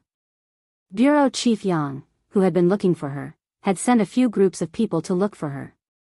The school had sent people to every place Yi Qian usually went to, such as the library, etc. They even sent people to the single-player arcade on the streets to look for her. Yang Heng, see where else she goes. Go and look for her personally. Bureau Chief Yang had already called home to look for Yi Qian. He needed her to go to the Transportation Bureau again. Yang Heng, who was helping Mother Yang prepare dinner at home, frowned. He thought for a while and said, "Dad, Yi Jian and I see each other most often in school. Our relationship is not as deep as you think." "I really can't tell you." His son did not know. Bureau Chief Yang immediately hung up the phone and called Principal Chow. He could only ask the principal if he could find Yi Qian. Yang Heng hung up the phone and looked up. He saw his aunt frowning and looking at him with a serious expression. "Aunt, what happened to you?" "What happened? Isn't she still not awake?" Angie, President Song's daughter, had been suffering from jet lag since she got off the plane. She couldn't take it anymore and fell asleep after lunch. "Why is your dad looking for Yi Qian? Is it a good thing or a bad thing?" "Yi Qian is my savior now. I have to protect her." President Song was still afraid that his brother-in-law would call to make trouble. As he spoke, he picked up the phone and was about to call back. Yang Heng quickly hung up the phone and said with a smile, "No, the Bureau is facing a problem and they need Yi Qian to help them. She has a good memory and my dad knows that. Even if they ask her for help, there won't be any trouble." The Yang family and the Song family all found out that Yi Qian had saved President Song's life. Yang Heng's grandmother patted her chest, her heart racing. She took her daughter's hand and said, "He's your lucky star. He saved you from disaster. Ting Lan, you have to thank him properly. You have to thank him properly, okay?" Old people tended to be a little superstitious. Yi Qian had snatched the steering wheel and saved CEO Song. The old man thought that he was his daughter's lucky star and their family's lucky star. "You're not lying to me, are you? Why would your father need Yi Qian's help? What could she do to help? This won't do. I have to call your father." President Song was a man of his word. He was used to being a man of his word. If he was worried, he could not just listen to others. He had to find out for himself. Yang Heng knew his aunt's temper. He took his hand away from the phone and said, "Go ahead. But the line might be busy." Chapter 924. He was looking for Yi Qian everywhere. Was his father planning to treat Yi Qian as a non-staff member? He should at least pay Yi Qian a salary. He couldn't let Yi Qian work for him for free. "Auntie, can you tell my father that he always asks Yi Qian to do things for him and ask him to pay her a salary?" Director Song, who was on the other end of the call, immediately smiled. "You really know how to help your classmate. Okay, I'll pass the message to you." He dialed back. Just as Yang Heng said, the line was busy. Director Song could only call back later. Director Yang was on the phone with Principal Chow. After explaining his intentions, Principal Chow laughed heartily. "You can only look for me if you want to find Yi Qian.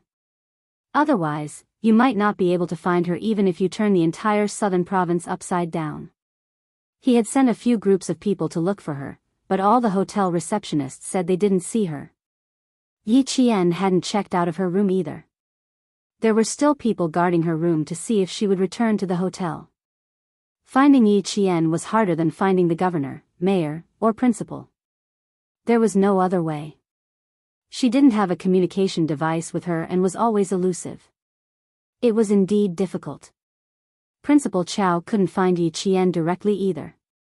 He just knew how to find Yi Qian. It wasn't until 4 p.m. that Yi Qian found out from Regiment Commander Lu that Principal Chen was looking for her. She had promised Regiment Commander Lu that she would go for training this afternoon, but she didn't go. She should at least give him a call. From Principal Chow to Uncle Chen to Regiment Commander Lu, Yi Qian finally called Director Yang. "Xiao Yi, can you come to the Transportation Bureau right now? There's an emergency and I need your help. A car accident isn't a simple one. I'm afraid the driver saw someone he shouldn't have seen." Director Yang was still worried that Yi Qian would have to think twice before coming over. He simply told Yi Qian the results of the investigation so that she could be prepared. Yi Qian looked at Xia Jinyuan, who was taking off his suit jacket and putting it on the coat rack. She raised her eyebrows and whispered, "How's old Guan?" Did you get any confirmation from him? He stopped breathing when he was rescued. His wife also fainted. She hasn't woken up yet. None of Old Guan's friends dared to call Old Guan's parents back in Hunan. They only called Old Guan's two brothers and his eldest daughter who is still in high school. Speaking of Old Guan, Director Yang's tone became heavier. We'll deal with it when his family comes. The most important thing now is to find out if it's a man-made disaster. We didn't find the silver gray car, so we wanted you to come over and confirm it. Yi Qian would definitely not let it go if it was just a simple car accident. Now that it had become a man-made accident, Yi Qian only muttered to himself for a moment before saying, "All right, I'll come over now." "What's so urgent that you need to go out now?" Xia Jinyuan, who had taken off his coat, was about to put it back on. He had talked for more than half an hour with G3, who had just woken up after resting for 2 hours. His voice was still deep. The curtains were not drawn, and the light in the room was dim. His elegant eyebrows were tinged with coldness. "I'll go with you." It was best if they didn't separate. The snakes lured from Hongkou City were confirmed to have entered Nan province yesterday morning. These snakes were not ordinary people. They were all well-trained mercenaries. They were good at reconnaissance, killing, and assassination. How could Xia Jinyuan let Yi Qian go out alone? Chapter 925. After hanging up the phone, Yi Qian didn't answer immediately. Instead, she thought for a while and said, "I suddenly feel that the car accident I encountered in the wee hours of the morning is not as simple as it seems. Those guys came to Nan province from Hongkou City in the wee hours of the morning, and the accident happened at the entrances of 2 highways. One is the airport highway, and the other is the highway to Hongkou City." Xia Jinyuan, who had put on his black suit jacket again, had a slight movement in his dark eyes. His handsome face, which did not reveal any emotions, was not only cold in the dimly lit room, but also looked more unpredictable. "Do you suspect that the car accident last night had something to do with them? I didn't connect the two before, but Director Yang just said that the driver, Old Guan, probably saw someone he shouldn't have, and that's why the accident happened. The wee hours of the morning, car accident, Hongkou City, mercenaries, death. If we look at the incidents separately, they are not connected, but if we string them together." Before Yi Qian finished speaking, Xia Jinyuan suddenly grabbed her hand. "Let's go and take a look. I trust your intuition. Bring a gun, just in case." Of course he trusted her intuition. A woman's sixth sense had always been much sharper than a man's, and Yi Qian had been trained as a special forces soldier, so her intuition was more accurate. When he saw her bloodied school uniform in the morning, he naturally wondered if a foreign snake had bitten Yi Qian, the incidents that seemed like they wouldn't be connected, but if they were really separated and thought about it carefully, they would be connected. "Looks like we don't have to wait. I'm afraid they've already found us." Yi Qian quickly opened a paper bag and took out a set of pure cotton sportswear. "1 minute, I'll change." On the way to the hotel, Yi Qian bought a set of sportswear from a clothing store on the street so that it would be easier for him to fight. After changing out of the skirt, Yi Qian put on the sportswear that could be used as a boxer, and when he walked out of the bathroom, he didn't look as stunning as he did in a skirt. Instead, he looked clean and valiant. Compared to wearing a skirt, Yi Qian preferred the sportswear that was convenient for him to move around. G3 was also staying at the Caesar Hotel. He, who was in the dark, did not need to go over for the time being. Instead, he rested in the hotel first and took a hot bath. Now that Ho Zi would not come up to the 23rd floor of the Caesar Hotel, Xia Jinyuan had the final say. G3 said to the two of them, "Be careful." Without saying anything else, he turned around to take care of his personal hygiene. From the hotel to the traffic bureau, it only took about 40 minutes. In 1997, the southern province's provincial capital was not as busy as it would be 10 years later. There were very few private cars, and the roads were mostly filled with motorcycles and bicycles. There was no need to worry about traffic jams, and they soon arrived at the traffic bureau. Chief Yang was already waiting at the guard booth. When he saw a white car stop in front of the police station, he saw Yi Qian get out of the car. Chief Yang immediately went over to greet him personally. Someone from the Public Security Bureau is here too. You've seen him before. It was all from last time. Isn't this Secretary Xia's brother? Xiao Yi, you too. How did you meet each other? Xia Jinyuan, who got out of the car one step later, smiled at the chief of the traffic bureau who recognized him and said, "Hello, Chief Yang. I'm Secretary Xia's cousin. I know you. Last time, you and Xiao Yi." Chief Yang looked back and forth between the two of them. He slapped his forehead and laughed. That's right.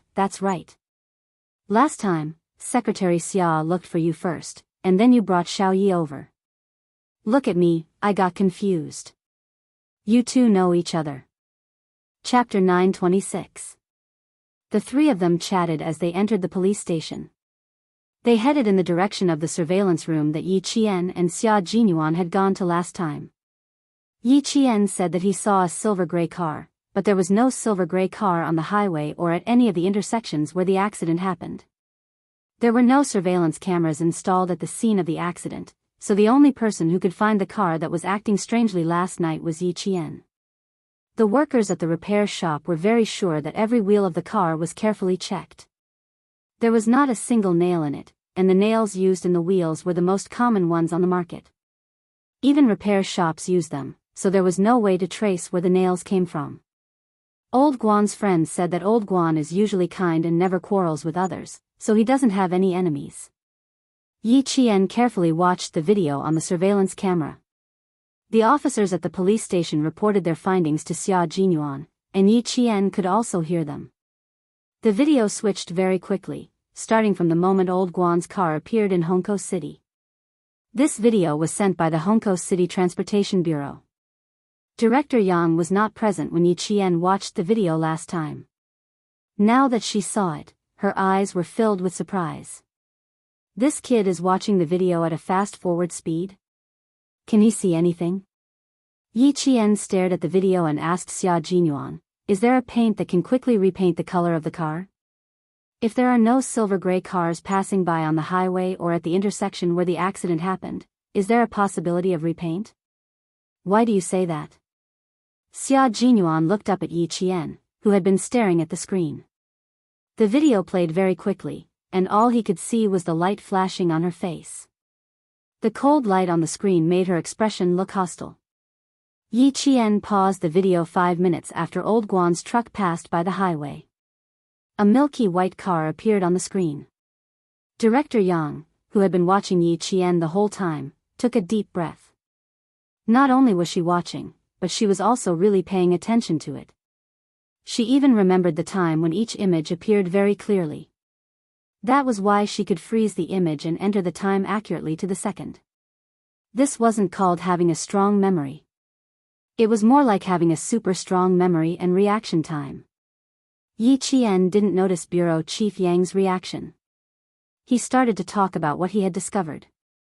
This car followed Old Guan's car after he had lunch. Old Guan's car got on the highway at 3:12 p.m. yesterday, and this car also got on the highway at 3:22 p.m. At 10:00 in the evening, Old Guan drove the car to the service area to rest for 2 hours. This car also entered the service area to rest for 2 hours. At 12:00, Old Guan continued driving.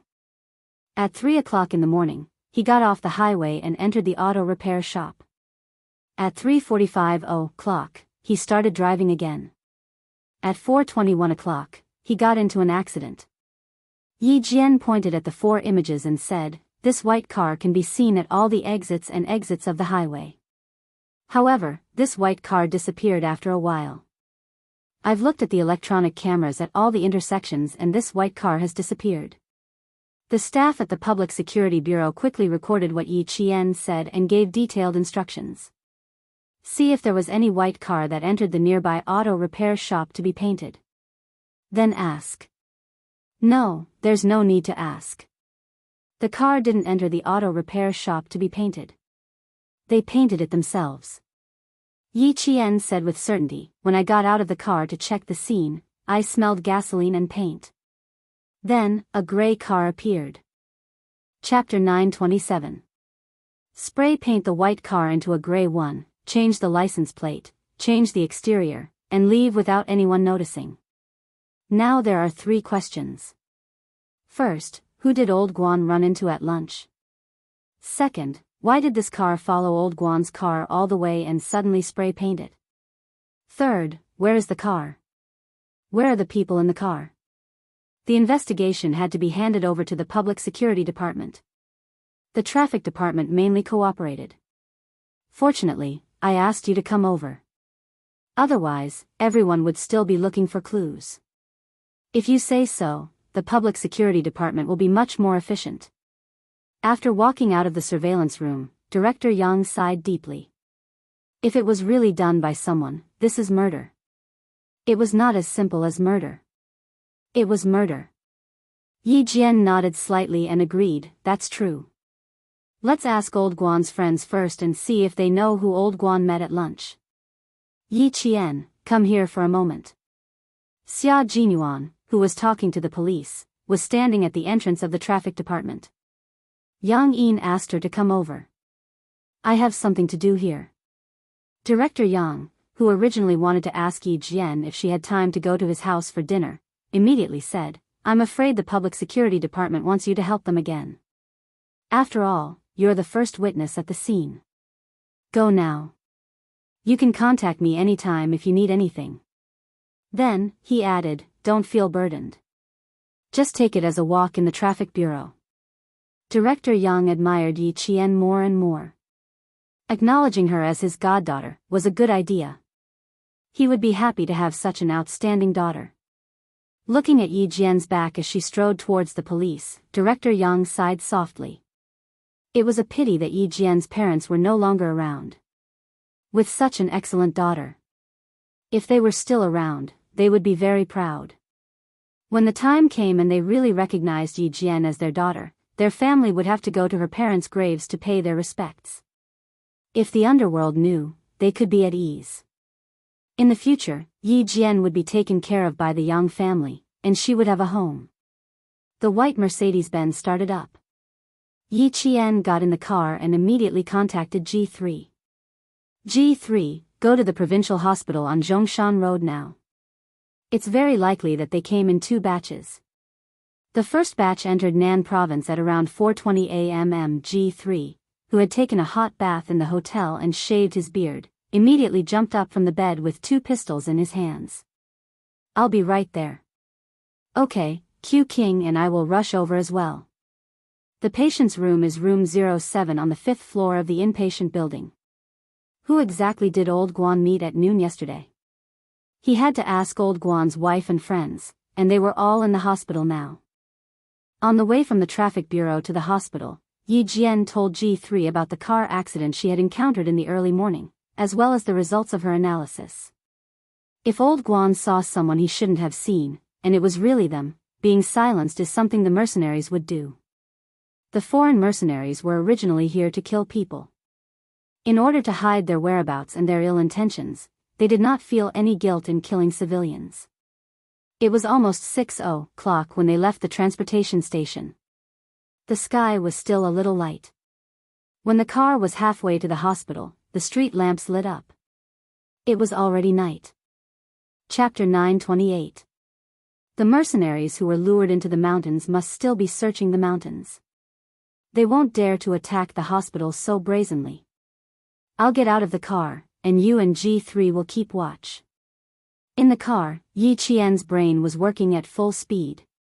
But we can't rule out the possibility that they left someone in the hospital, waiting for us to arrive. Since they dared to do such a thing. If it were me, I wouldn't leave immediately after making sure it was safe. I'll send someone to keep watch and see if I can lure you in.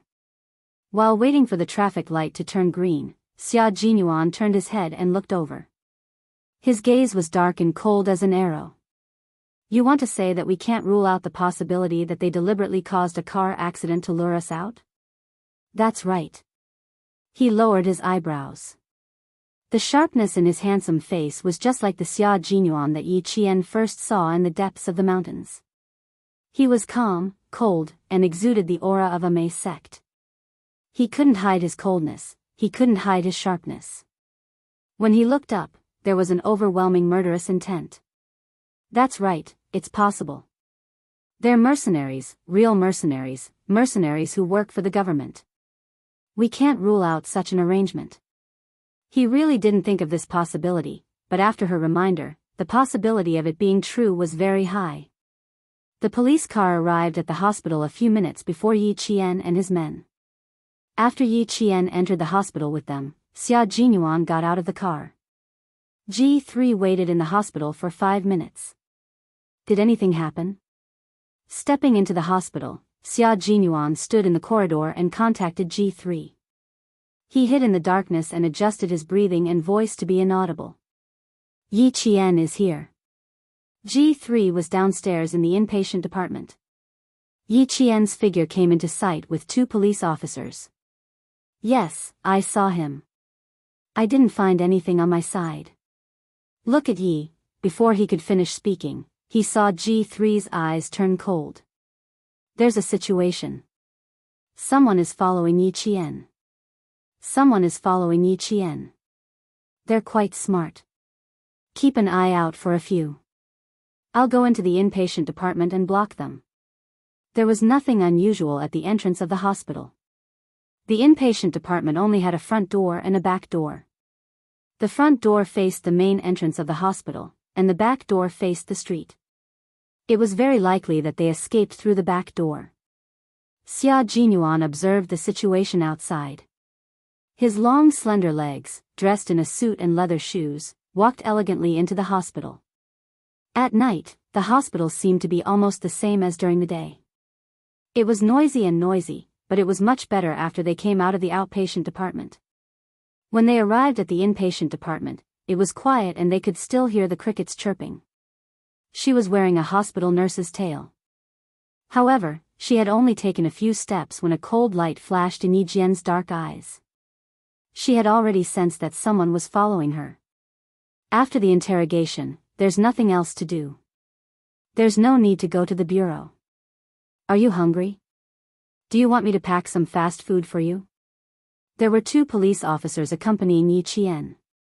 The police officer on her right was about 34 or 35 years old. He was thin, but had a pair of sharp eyes. He spoke at a fast pace and had a strong sense of rhythm. He was the team leader of this operation. He was the first person they met at the traffic station. Having worked together before, they felt less unfamiliar. The team leader who spoke to Yi Qian was very polite. When he spoke, it was as if he was negotiating with her. He didn't mean what he said. This was the charm of Yi Qian's personality. In her previous life, Yi Qian suddenly woke up from her muddle-headed days.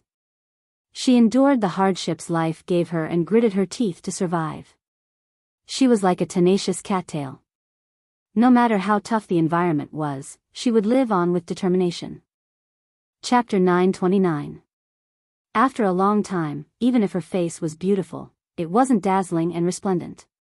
Instead, it was like a flower blooming in the morning dew, swaying with the wind, causing people to feel relaxed and happy. The charm left behind in her previous life settled in the charm of this life.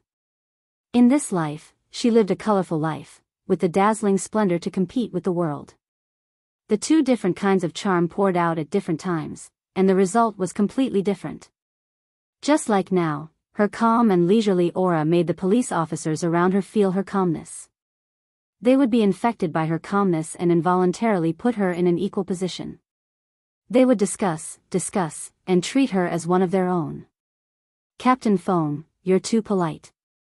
I'll go to the restaurant after I'm done with the questioning. Yi Qian quietly walked closer to the captain who was talking to her and said, Don't look back. Someone is behind you. Think of a way to contact the higher-ups to protect old Guan's wife and friends. Captain Feng's gaze suddenly stopped. He said to his colleague beside him, I'll go over and pay for their hospitalization fees. You go up with her first. Why is it still our side paying? We paid 5,000 during the rescue, and now we're paying again. The other police officer did not notice and said helplessly, Okay, okay. Go, go. It's a matter of life and death. Don't talk about money. The family members should be here soon. We still need to arrange for the manpower. Yi Qian listened to the two police officers talk and did not say anything. She did not need to say anything. She just quietly followed them. The inpatient building was not high. It was only 10 floors. There were 2 elevators, and they moved slowly. She said to the police officer, "It's too slow. Uncle, let's take the stairs."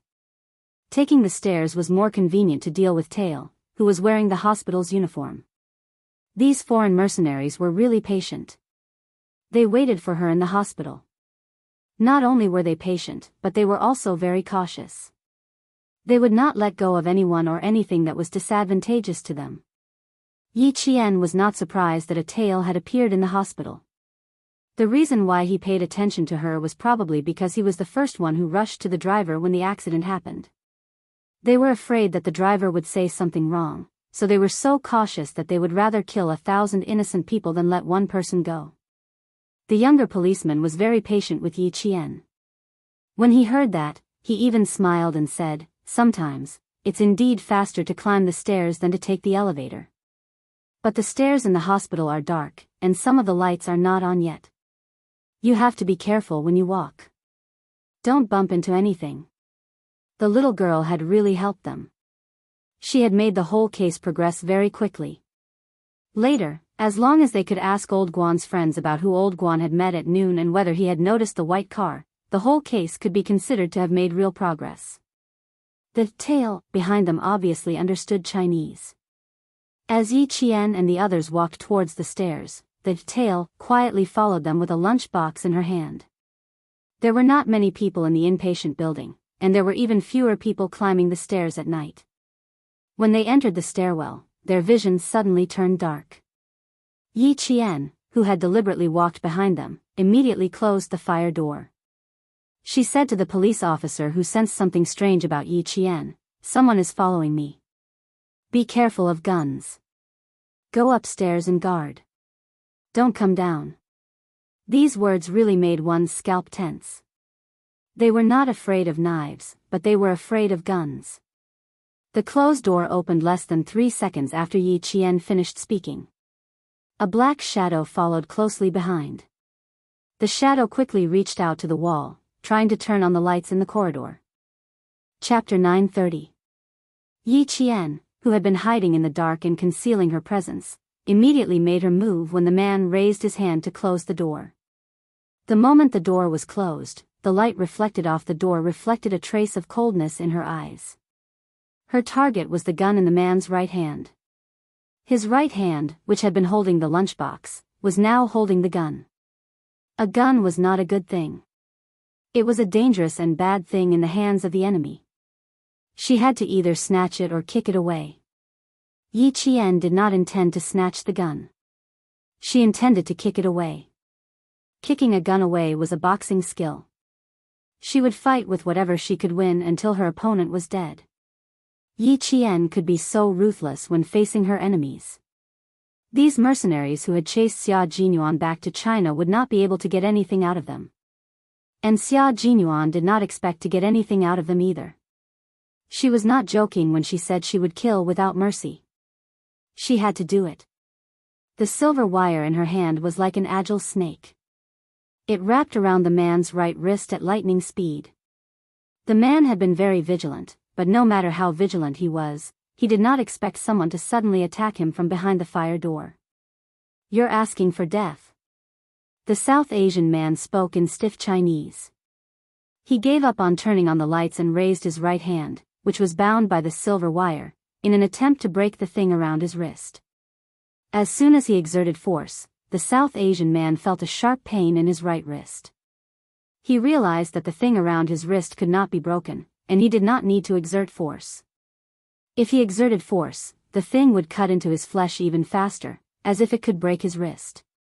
The pain made him involuntarily release the strength in his right arm. However, Yi Qian's reaction was faster. She straightened the entire silver wire and kicked the man's right elbow. She did not kick him from the front, but from the back. She straightened the man's right arm and kicked his right elbow hard. Yi Qian held the silver wire tightly in her hand. She was not afraid that the man would be strong enough to drag her over with the silver wire. The best thing about the silver wire was that the harder it was wrapped around the person, the tighter it would become. "Who are you people?" she asked in stiff Chinese. "You are all Chinese soldiers, right?" Chinese soldiers. Seeing that they were suspecting that it was Chinese soldiers who had assassinated the religious leader, Yi Qian smiled coldly and replied in perfect English, "It's useless for you to know who I am. However, I can admit that I am a Chinese soldier." "That's right, you can think that she's a Chinese soldier. As for whether she is or not, and whether you believe it or not, that's your own business."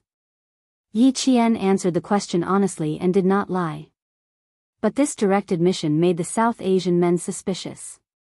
They suspected that the assassin was a Chinese soldier, and they also suspected that there were other countries involved. For example, the powerful countries in Europe and America.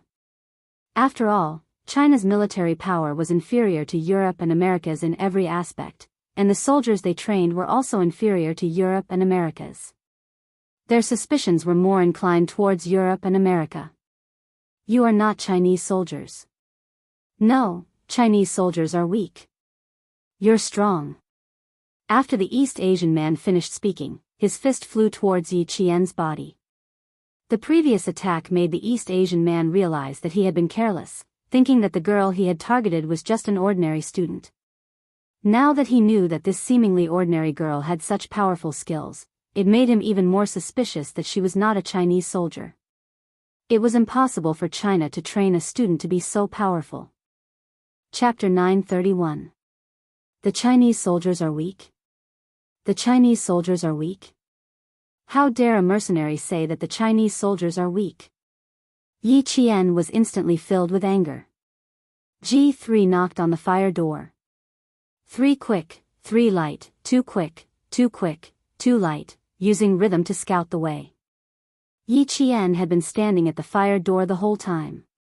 When he heard the knock, he quickly tapped the door with the tip of his foot and replied, "I'm fine here. I don't need backup." This was the first time that Yi Qian was going up against a real mercenary. Instead of being afraid, she was excited. She wanted to fight a real mercenary who didn't care about their lives and only cared about money. She wanted to step on the edge of death and fight for her country. After G3 heard the response, he said to Xia Jinyuan, who had been on the phone the whole time, "First floor of the inpatient department, West Corridor, 1-on-1. There's nothing going on here. It seems like they only sent one person to guard the door. They're just waiting for Yi Qian to come over." Xia Jinyuan, who was standing at the back door of the inpatient department, had a cold expression on his face. He said in a deep voice, "Take care of them.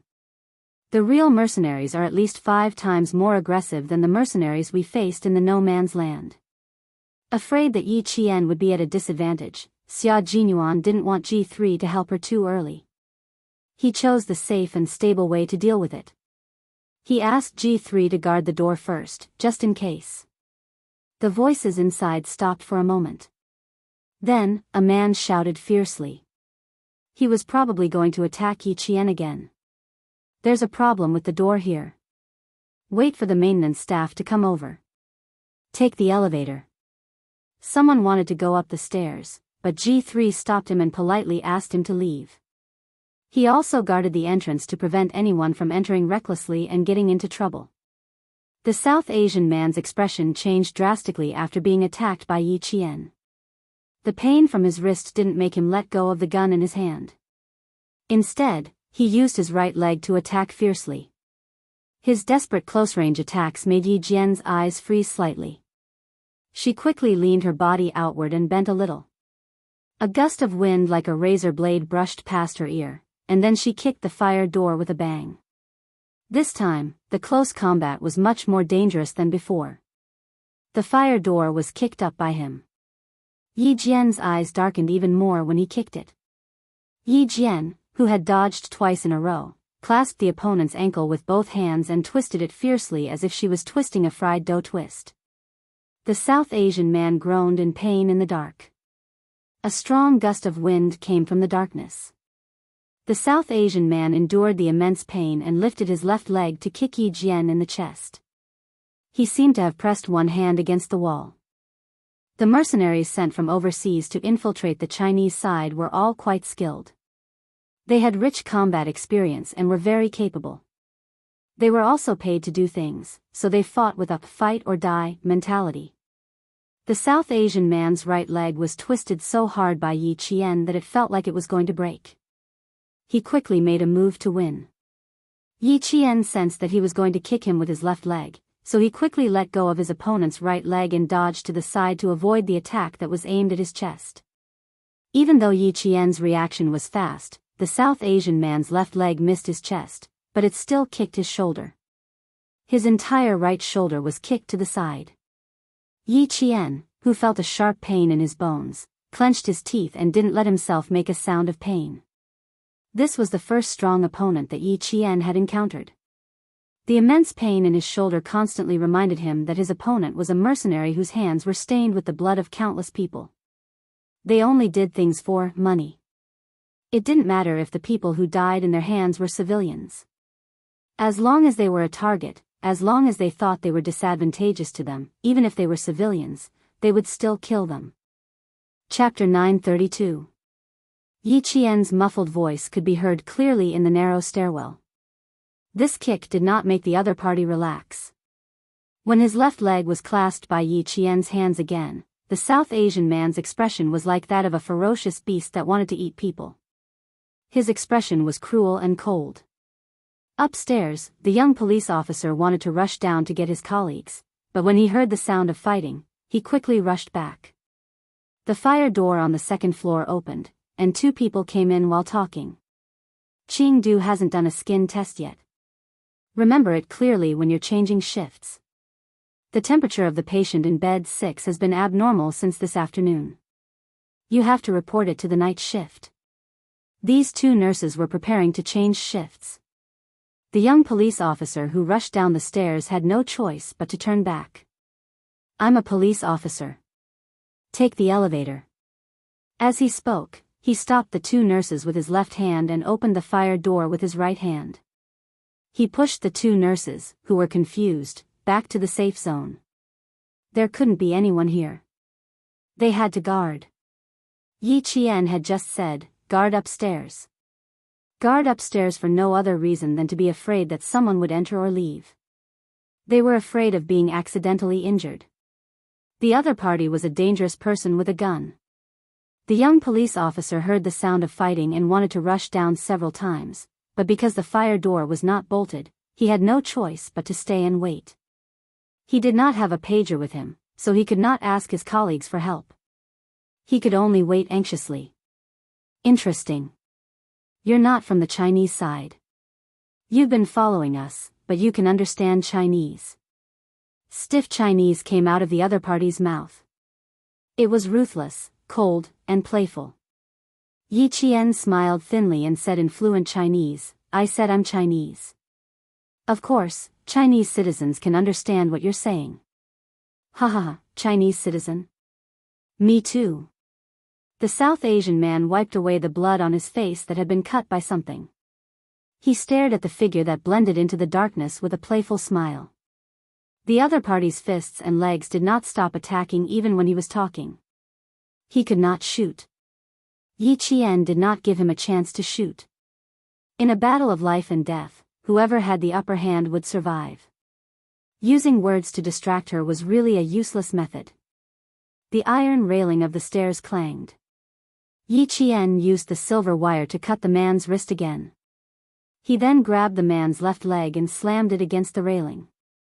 Then Yi Jian heard the sound of the gun's safety being released. The other party was planning to shoot. There was a soft sound. Yi Jian did not have the chance to think at all.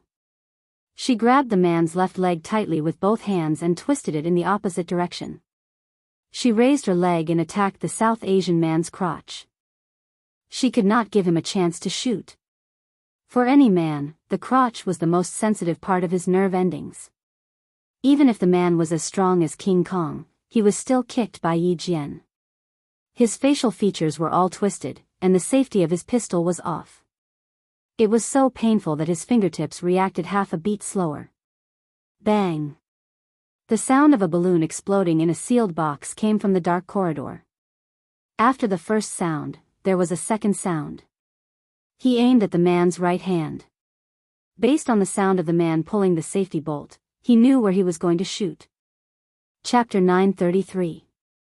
With the second shot, based on the man's groaning in pain, the second shot accurately hit the man's head. The smell of blood gradually filled the air. Yi Qian didn't leave immediately. Instead, he pressed his body against the wall of the staircase. His breathing went from ragged to stiff as he pressed down. I told you, I'm Chinese. Unfortunately, you didn't believe me. You're in my country, so why would I lie to you? Amidst the ragged breathing, Yi Qian smiled faintly and told the mercenary in all seriousness, our country won't allow you to enter like this. Since you're here, naturally, you won't be allowed to leave. What's the harm in telling you that I'm Chinese? Do I need to lie? Do I need to be afraid of you? Do I need to change my identity? No. I don't need to lie. I'm a Chinese citizen. I don't need to be afraid of you. The country you're standing on is Chinese territory. I don't need to change my identity. You won't leave my country alive. The mercenary on the ground had his eyes wide open. He had been shot in the head, but his central nervous system hadn't been completely cut off. His heart was still beating slightly. As for whether he could hear Yi Qian's words, it was unknown. The police officers upstairs were about to come down when they heard the gunshot. The unbolted fire door on the second floor was suddenly pushed open. Another nurse rushed in with hurried steps. The police officers, who had already taken 2 steps down, had no choice but to go back for the second time. Without another word, they pushed the nurse out. The police are working on a case. Go back. As he warned in a low voice, a second gunshot rang out. The nurse was somewhat displeased. What are you doing? Why are you working on a case in the dark? Are you playing with balloons? Yi Qian's KP-7M8 was equipped with a silencer. The sound it made was indeed similar to the sound of a balloon exploding. The young police officer's expression changed when he heard the nurse's dissatisfied mutterings. He glared at her and warned, "Don't come this way again. Take the elevator down." Because the elevator was too slow, the nurse who took the stairs wanted to say a few words. However, when she saw that the policeman in uniform had a very cold expression, she couldn't help but panic. She muttered, "Why are you so fierce?" Then, she turned around and went into the hall on the second floor. After the fire escape door closed, the second floor returned to normal. Yi Qian closed his eyes slightly and took a long breath before he said to the police upstairs, "Turn on the lights upstairs." It's been resolved. The smell of blood permeated the corridor. The body of the fallen mercenary was still twitching at first, but now it was completely motionless. The dim lights came on. Yi Qian glanced at the wall and turned on the corridor lights on the first floor. In the dim light, the South Asian man who was leaning on the stairs was hit in the forehead by a 9mm parabellum bullet. The bullet pierced through his brain, causing blood to continuously flow out from the back of his head. There was the sound of hurried footsteps coming down from above. When the young police officer saw this, he gasped softly. He then jerked his head up to look at Yi Qian. His eyes were filled with shock. This scene was completely unexpected to the police officer. When he heard the gunshot, his expression changed drastically. However, because of the nurse's appearance, he had no choice but to turn back. When he heard the second gunshot, his heart sank. He thought Yi Qian had been shot. Yi Qian looked up and saw the young police officer who was standing there in shock. He smiled and said, "The local police won't be involved here. Someone will come and take care of it. You go back first. Don't worry about this." Chapter 934. He raised his hand and knocked on the fire door to inform them that the cleanup was complete. A second later, G3 pushed the door open and entered. He lowered his head and came in. When he saw the scene in front of him, he raised his hand and gave Yi Qian a thumbs up. Well done. You flatter me. Think of a way to clean it up first. Yi Qian gently twisted his right shoulder that was in pain from the kick. Fortunately, other than the dull pain, there wasn't any severe pain. He could move his joints flexibly, so there was no problem with a fracture.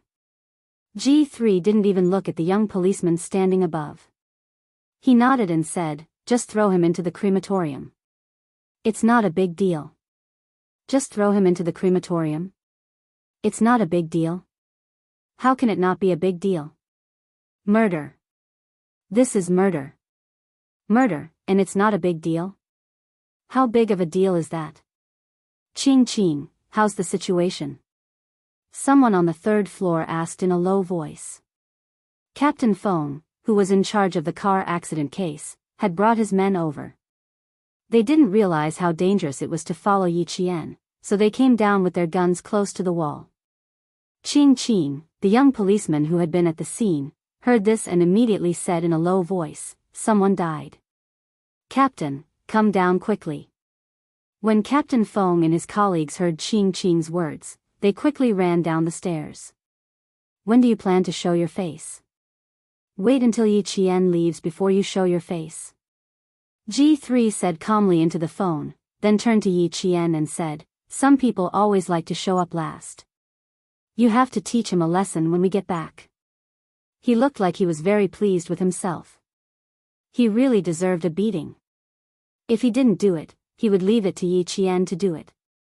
Getting beaten up by his girlfriend. Didn't they say that beating was a sign of affection, and scolding was a sign of love? Let Yi Qian properly kiss and love. Yi Qian had always thought that this way of getting along with comrades was very good. The more they frustrated and hurt each other, the deeper their relationship would be. Hearing this, he chuckled and said, yes, I'll definitely teach him a lesson when we get back. Major Xia, who needed to be taught a lesson, pushed the door open and entered. He closed the door with a smile on his handsome face. His gaze first swept past Yi Qian. After confirming that he was unharmed on the surface, he raised his head and said to Captain Feng, we will handle this matter here. The bureau chief will contact Captain Feng about the specific reason. Can I trouble Captain Feng to bring Yi Qian to the ward first? I'll come over later. Captain Feng knew Xia Jinyuan's identity. He looked at the man with a bullet hole in the middle of his forehead and right palm and frowned. This man is, the people we kill without mercy will not have anything to do with the local public security, nor can they have anything to do with it. Xia Jinyuan interrupted him calmly and added in a firm tone, only we can handle this. Please forgive us, Captain Feng. The staircase that was filled with the smell of blood was very quiet. Both sides looked at each other with a hint of not backing down. Yi Qian walked out and said, Captain Feng, can we go up now? Okay. In the end, Captain Feng gave in. He had no choice but to give in. How could he interfere when he couldn't? However, seeing that there was a murder case in front of him, he couldn't just leave because of his professionalism. Captain Feng glanced at the young soldier who was talking to him and asked worriedly, is he a citizen of our country? He didn't look like he was, so it was better to ask for more assurance. He's a foreigner who will cause trouble in any country he goes to. Xia Jinyuan's eyes flashed with a hint of coldness and murderous intent as he said, he has been waiting in the hospital for someone. Chapter 935. When his gaze landed on Yi Qian, Captain Feng's expression changed. You mean, the car accident? Yes, we still need to ask more questions. So, Captain Feng, please take Yi Qian upstairs as soon as possible. We will take care of this. Xia Jinyuan's cold expression told Captain Feng that this matter was not over yet. These bastards. Captain Feng gritted his teeth and cursed. He did not question Xia Jinyuan's words and whispered to Yi Qian, Xiao Yi, this way. We won't take up too much of your time. No wonder Xiao Yi appeared with Secretary Xia's cousin from time to time. It turned out that she often helped Secretary Xia's cousin. Secretary Xia's cousin was a border police officer. If he said that the person who was shot was a foreigner, it was highly credible. These bastards who dared to offend our country should be killed without mercy. After taking a few steps, Captain Feng said to his colleagues, "You two stay here and clean up the bloodstains. Don't scare people." They could help clean up the scene, but they could not do anything else. After watching Yi Qian leave, Xia Jinyuan opened the fire door and pulled an ambulance cart into the corridor. He said with a faint smile, "Someone always likes to appear at the end? Why does it sound like you're a tattletale? You must have heard wrong. I said someone likes to appear at the end." In order to prove his credibility, G3 nodded responsibly and said seriously, "Yi Qian will praise you very much." Xia Jinyuan patted his comrade's shoulder and said meaningfully, "I can understand. You're jealous. Don't worry, brother, I've said it before. Once my marriage is settled, none of you will be a problem." He walked up the stairs and grabbed the mercenary's jacket with both hands. He and G3 carried him to the ambulance cart and covered him with a blue cloth.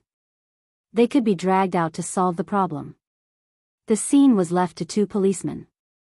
After they got water and a mop, Xia Jinyuan shook hands with them and thanked them. He then left with G3. Old Guan's wife's ward was on the 5th floor. The call from the director of the Public Security Bureau came quickly. Just as they reached the ward on the 5th floor, Captain Feng received a notice that the local police were not allowed to interfere with border matters in Nan province. With this notification, Captain Feng was finally relieved. There were two policemen standing guard outside the ward. Yi Qian pushed the door open and saw Mr. Guan's wife lying by the bed in tears. Mr. Guan's two friends, who were his drivers, were sitting beside the bed. Seeing Yi Qian come in, old Guan's friend was first stunned, then he stood up and said excitedly, sister-in-law, this is your daughter who saved you. Quick, sister-in-law, look, your daughter is here to see you." Old Guan's wife, whose eyes were filled with tears, looked up. When she saw Yi Qian, she struggled to get up. She recognized him. The doctor said that if the young lady had not risked her life to climb into the car to give Old Guan an 4 drip, she would not have heard Old Guan's last words. Old Guan said that he wanted to thank the young lady who saved them first, and that he would let her live a good life and raise their children. He also said that he could not take care of the family anymore and that she would have to work hard for the rest of her life. He also said that if there was an afterlife, he would be reincarnated to repay her. From when she woke up to when she got into the ambulance. She spoke intermittently until she gradually stopped breathing. A living person was gone just like that. "Auntie. Don't move." Yi Qian quickly held Old Guan's wife's shoulder and stopped her from getting up. "Don't move. Rest well." Chapter 936. Old Guan's wife held her hands tightly and kept saying, "Thank you." Yi Qian's eyes reddened as she thanked him through sobs.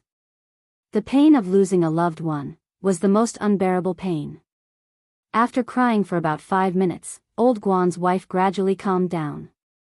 She wiped the tears on her face with her hands that were calloused from hard work and had fine wrinkles on her fingertips. "My dear daughter," Old Guan said, "we must thank you properly. I don't have much ability, so I can only kowtow to you. My daughter, our Guan family will never forget your kindness." Old Guan's wife, whose eyes were red from crying, insisted on kowtowing to Yi Qian. Yi Qian was so scared that he hugged this down-to-earth middle-aged woman and said, "Auntie, you can't kowtow to me. I'm not the only one here. There are many good people here. Please don't kowtow to me. I was just passing by and saw it. If I can help, I will." Old Guan's two friends said, that's what we should do. We can't think of any other way to thank you, so we'll kowtow to you. We'll kowtow to you on behalf of the Guan family." Yi Qian could stop one of them, but there were 3 of them at the same time. He gave Captain Feng a look and stopped Old Guan's chauffeur friends. "Auntie, uncle, I'm here because I have something to ask of you. There's no need to thank you, but I need to know something from the 3 of you." Yi Qian could calm Old Guan's wife and 2 friends down. What happened yesterday afternoon? It's nothing. The three of us were together. We had our meals together. We didn't dare to go far after loading the goods in the car. Old Guan's friend, chauffeur Tian, recalled what happened yesterday afternoon. We had fast food during lunch break and delivered some food to the chauffeur. That's all. Did Uncle Guan leave during the lunch break? Or did he go out alone? Like fetching water? Or going to the bathroom? Yi Qian's questioning was no worse than the police. He asked in detail, or did someone talk to him and ask for directions? And after lunch, is there anything wrong with Uncle Guan? Driver Tian and another driver with the same surname, Guan, shook their heads in unison. I don't see anything wrong. It seems to be the same. Old Guan is a man of few words. We can't tell what's on his mind. Mr. Guan's wife thought about it. She was too overwhelmed by grief to remember, but she was Mr. Guan's wife, the person closest to him, so she was able to recount it more fully. Something's not right. Something's not right with Mr. Guan. Yi Qian's spirits were lifted. He didn't rush her. He just looked at her quietly, waiting for her to break away from her sadness and recall the warmth of yesterday. Something is not right. Old Guan came out of the bathroom and pulled me into the car. Old Guan's wife tried to recall what had happened the day before and how she had spent time with her husband. Then, he recalled that something was wrong with Old Guan. He came out of the bathroom and dragged me into the car. I didn't even finish my mantou or take a jar of pickled vegetables before he dragged me into the car. The first time he said, dragged me into the car. The second and third time he said, dragged me into the car. The latter was more urgent, fast, and hurried than the former. It could even be said that he was panicking. Chapter 937. If that was the case, Old Guan had met someone in the washroom, someone who made him feel threatened, and something that could have cost him his life. Last night's car accident happened because of the person and the incident. Auntie, did you see anything else? What did I see? He got in the car and left. I was complaining that I didn't take the pickles and that I had to get out of the car. Old Guan didn't allow it and said that he had to leave quickly. When Old Guan's wife mentioned this, chauffeur Tian and chauffeur Guan both thought of the same thing. Old Guan bumped into the mercenaries in the washroom and saw something he shouldn't have seen. He didn't understand what the mercenaries were talking about. Only when he saw something did he get into trouble. After leaving the hospital, Yi Qian got into the car and said coldly to Xia Jinyuan, "What do men do when they go to the washroom?" Xia Jinyuan, who was listening attentively, almost stepped on the accelerator when he heard her question. What do men do when they go to the washroom? She asked very seriously, so he had to answer seriously too. When men go to the washroom, they have to stand up. Everything else is the same as you guys. They have to stand up and take off their pants. Yi Qian analyzed seriously. What else did they have to do after taking off their pants?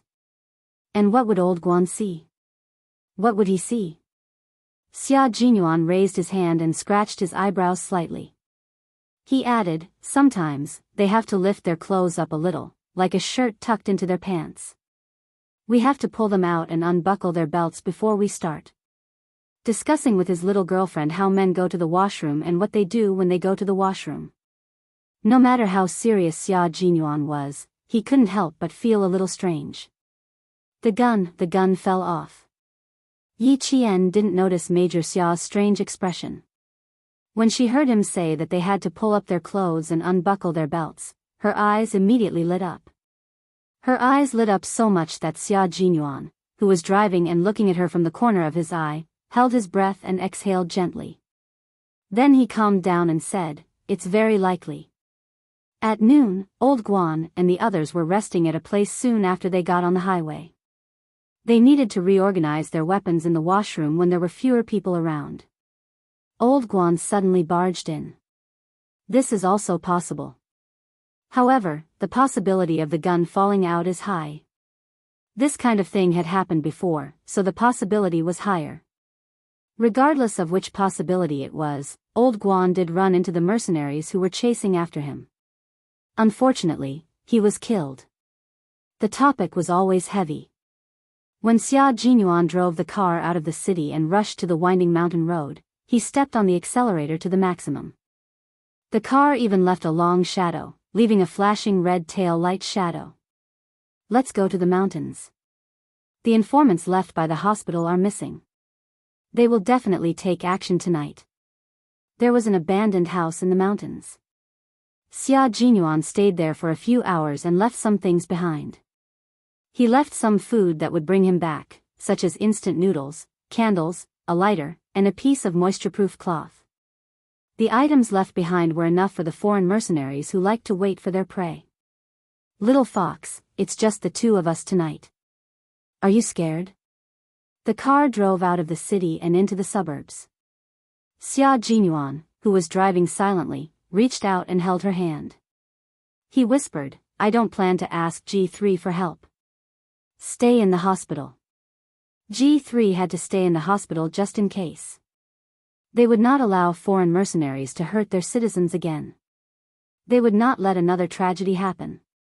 G3 had to stay in the hospital. Chapter 938. Yi Qian had always agreed with Xia Jinyuan's arrangements. Even G3 had agreed, so what else could she say? His arrangements were indeed very good. Protecting old Guan's wife was also what she wanted. After the intimacy during the day, Yi Qian slowly let go of the shackles in her heart. She held his slender and strong hand and smiled lightly. Don't be afraid. We have guns and people. This is still our country. I'm not afraid. With you by my side, I really don't have to be afraid. From what I know, there are about 6 of them. After eliminating one in the hospital, there are still about 5 left. Our chances of winning against 5 are very high. Xia Jinyuan talked about the situation on his side and G3's side. The 5 of them don't have any heavy weapons. Like us, they mainly use pistols. We're used to fighting at night, and so are they. Little fox, the real battle is about to begin. Yi Qian raised his eyebrows. After the battle, his hot-blooded personality had already been stimulated. His raised eyebrows carried the coldness of a soldier. Even the words that came out of his mouth were tainted with gunpowder. I'm looking forward to it. I want to get rid of them even more. They harmed our country's citizens. If the lives that they lost couldn't be redeemed, then their blood would be used as a sacrifice for the lives that they lost. The mountains at night were exceptionally quiet. Even the flapping of the night bird's wings was a sign of peace. The car didn't drive into the mountains. Instead, it stopped at a spot that Xia Jinyuan had already chosen to hide the car. As the car turned off, Xia Jinyuan's phone vibrated loudly. He glanced at the caller ID and immediately picked it up. Brother Z. We've dealt with them. We cremated them and scattered their ashes in the river to feed the fish. Ho Z was in the villa on Mount Daliang. She was playing with a lighter in her hand. Lao Lu, Brother Z is really going to leave with you this time. You have to come back on your own. Xia Jinyuan's eyes narrowed slightly. He said calmly, Xia Yiwei is waiting for you, Brother Z. You should be able to go and snatch her back now. The location is at the usual place by the river. But Brother Z, if you're still in Mount Daliang, I wonder if you can make it in time? There was only a beeping sound from the phone. When Xia Jinyuan followed Yi Jian into the night, there was a huge explosion in the kitchen of Ho Zi's villa in Dalang Mountain. Not only was the kitchen destroyed, but there was also a huge pit under the kitchen. Half of the villa was destroyed. The huge shock caused the ground to tremble. The birds in Mount Dalang were so shocked that they flew away. The entire Mount Dalang seemed to have woken up in the middle of the night. The birds that were returning to their nests would flap their wings and fly away at the slightest movement. The pheasants in the bushes would also be disturbed by the slightest movement and would immediately make a goo-goo sound and flee. Yi Qian, who did not follow the mountain path, crouched down and followed Xia Jinyuan to the abandoned houses in the mountains. After 2 hours of climbing, they were only 2 kilometers away from their destination. The sky was dim, and the crows were cawing. Yi Jian stopped in the dark. She smelled the scent of a third person in the night. It had rained a few days ago, and it was autumn. The dense forest was filled with the smell of decaying vegetation. Yi Qian had been smelling this scent all along the way, so she was very sensitive to the sudden intrusion of a foreign scent. She gently tugged at Xia Jinyuan's clothes and gestured to him, who immediately turned around and pointed in their direction. She told him that there was someone in their direction. At 11:00 in the evening, the two of them exchanged hand signals and silently passed through the bushes. They stepped on the leaves as if they were stepping on a sponge. There was no sound at all. Not even the leaves and twigs made a sound. Their figures were like shadows that swept in four directions. Chapter 939. Yi Qian was in charge of security, and Xia Jinyuan was in charge of eliminating the targets. At this moment, Xia Jinyuan was no longer as gentle as he was during the day. He was like a beast patrolling the mountains, and he began his assassination. Seeing Xia Jinyuan's actions again, Yi Qian couldn't help but applaud his skills. His tall and slender figure arched his back, and he attacked with the grace and ferocity of a cat. He didn't have a gun in his hand, and he didn't even have a dagger as he went around to the back of the target. His movements seemed to be very light, but the speed at which he solved the problem was very fast. Like a gust of wind, Yi Jian heard the rustling sound of leaves touching each other. Only a few seconds later, everything returned to normal. Xia Jinyuan liked the simplest solution. He clasped the target's head with both hands and twisted it hard. After a click, the target's neck was bent at a strange angle, and not a single drop of blood was left on the scene. The elimination was complete. They all like to eliminate their targets in this way during the assassination at night. Yi Qian was the same. She also preferred the method of twisting the neck so that no blood would be left on the scene, and the smell of blood would not be detected. Continue, Xia Jinyuan said softly as he returned to her side. His voice was gentle and calm. Yi Qian looked at the location where the targets were eliminated, and her eyes narrowed slightly. There may be more than 5. Don't worry, they won't leave here alive. Xia Jinyuan lowered his head and kissed Yi Qian's cheek. He encouraged her in an intimate way. If you and I work together, we won't be afraid of how many there are. They're not outside the borders, they're in our territory. They should be the ones worried, not us. Yi Qian took a deep breath. She was indeed worried. There were only Xia Jinyuan and her now, and there were no other reinforcements. There were more than 5 of them, and they were all mercenaries sent by the government. They were as fierce as professional soldiers, so it was normal for her to be worried that they wouldn't be eliminated in one go. With his kiss and his calm voice, the worry in her heart gradually dissipated. She looked at him and said firmly, "We can definitely do it, we definitely can. Captain Xia, if you say it's possible, then it's definitely possible." She was such a good girl. She believed him so much. "That's right, we can definitely do it. Little fox, if you say we can, then we definitely won't have a problem." His deep eyes were darker than the night as he gazed at her gently. "I'll protect you and you'll protect me. We won't have any problems." How could there be a problem? We are stepping on our own land, and the foreign mercenaries are like rats hiding in the dark. As soon as they appear, they will only be beaten and killed. Candlelight flickered in the dilapidated house, and the mountain breeze carried with it the fragrance of instant noodles. Yi Qian's eyes flashed with hostility as he held his gun tightly and sneaked into the house with Xia Jinyuan. She was in charge of sneaking in while Xia Jinyuan was in charge of eliminating the 2 whistles outside. The house was built with mud bricks from the 60s or 70s. It had been abandoned for a long time, and with a candle lit in the dense trees, it looked like a haunted house described in a novel. It was eerie and eerie.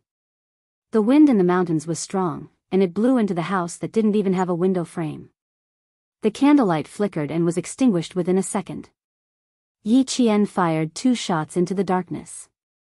Chapter 940. The room was in chaos. 3 sets of footsteps were heard. 5 people had been killed by Yi Qian, and only 3 were left. Someone cursed in the dark, and whistles shouted from outside, "Get the fuck out here. Quick." He was also speaking a South Asian language, so Yi Qian didn't understand him. However, he knew that whistle had been deliberately alerted by Xia Jinyuan to lure the people in the house out. Yi Qian had finished shooting from the first position. He had already hidden behind a collapsed couch, and he stared coldly at the dilapidated house. As soon as someone came out, he would immediately start shooting. The ambush caused a moment of confusion among the mercenaries who had chased them to China's territory. When the whistle outside deliberately alerted them that there was only one person, the remaining 3 mercenaries came out of the house firing randomly.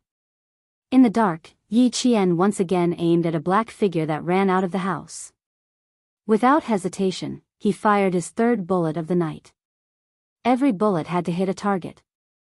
Uncle Chen had said that a sniper's bullet had to be fired to protect his comrades. When shooting for his comrades, there was no room for error. Bang! The muffled sound of gunfire broke the silence of the night once again. As the black figure fell to the ground, the 2 figures that came out of the house nimbly rolled into the bushes and quickly hid. Bang, bang, bang. Continuous gunshots were fired in the direction where Yi Qian was hiding. The remaining mercenaries had an idea of how many people had ambushed them. Xia Jinyuan didn't give the alerted whistle a chance to speak. Yi Qian suppressed the remaining 2 mercenaries with gunfire, while he quickly finished off the target. The dagger in his hand was not a military dagger. It was a multi-purpose knife bought from a hardware store on the street. Although the blade was a little blunt compared to a military dagger, as long as it was used well, it could still become a sharp weapon. The leaves rustled. Xia Jinyuan swung his fist, which was sharp enough to scratch skin.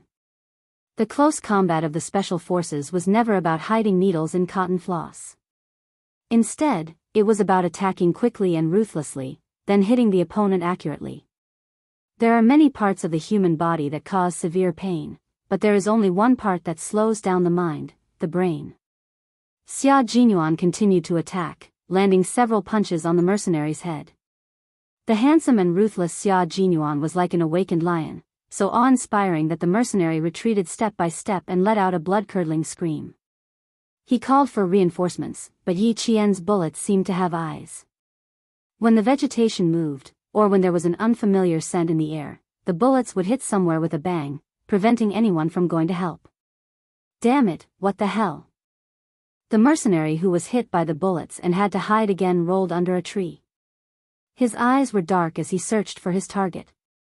The mercenary who had been hit in the head several times by Xia Jinyuan staggered. As he swayed, the leaves and shrubs around him moved. The sound of rustling could be heard at this moment, making one's heart beat faster. Yi Qian smiled slightly. Captain Xia was not only an excellent special forces soldier, but also an excellent commander. In terms of tactics, he had a gift that even the veterans admired. The bigger the commotion, the more nervous the other 2 mercenaries would be.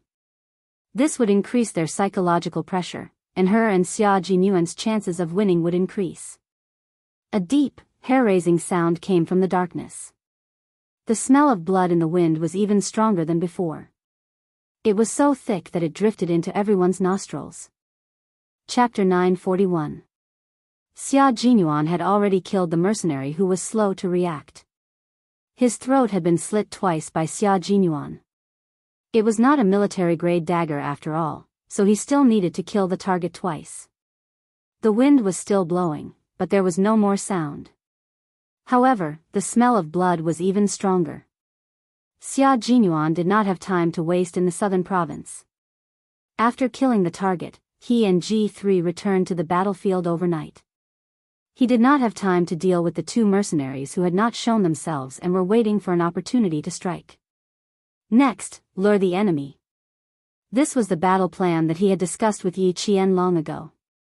After killing 2 or 3 targets, they would not give the mercenaries a chance to catch their breath and immediately lure the enemy. Fighting in the forest, the flowers and trees were all natural cover. They would not be easily ambushed, and neither would they allow others to be ambushed easily. The next step was to lure the enemy. Yi Qian was to lure the enemy.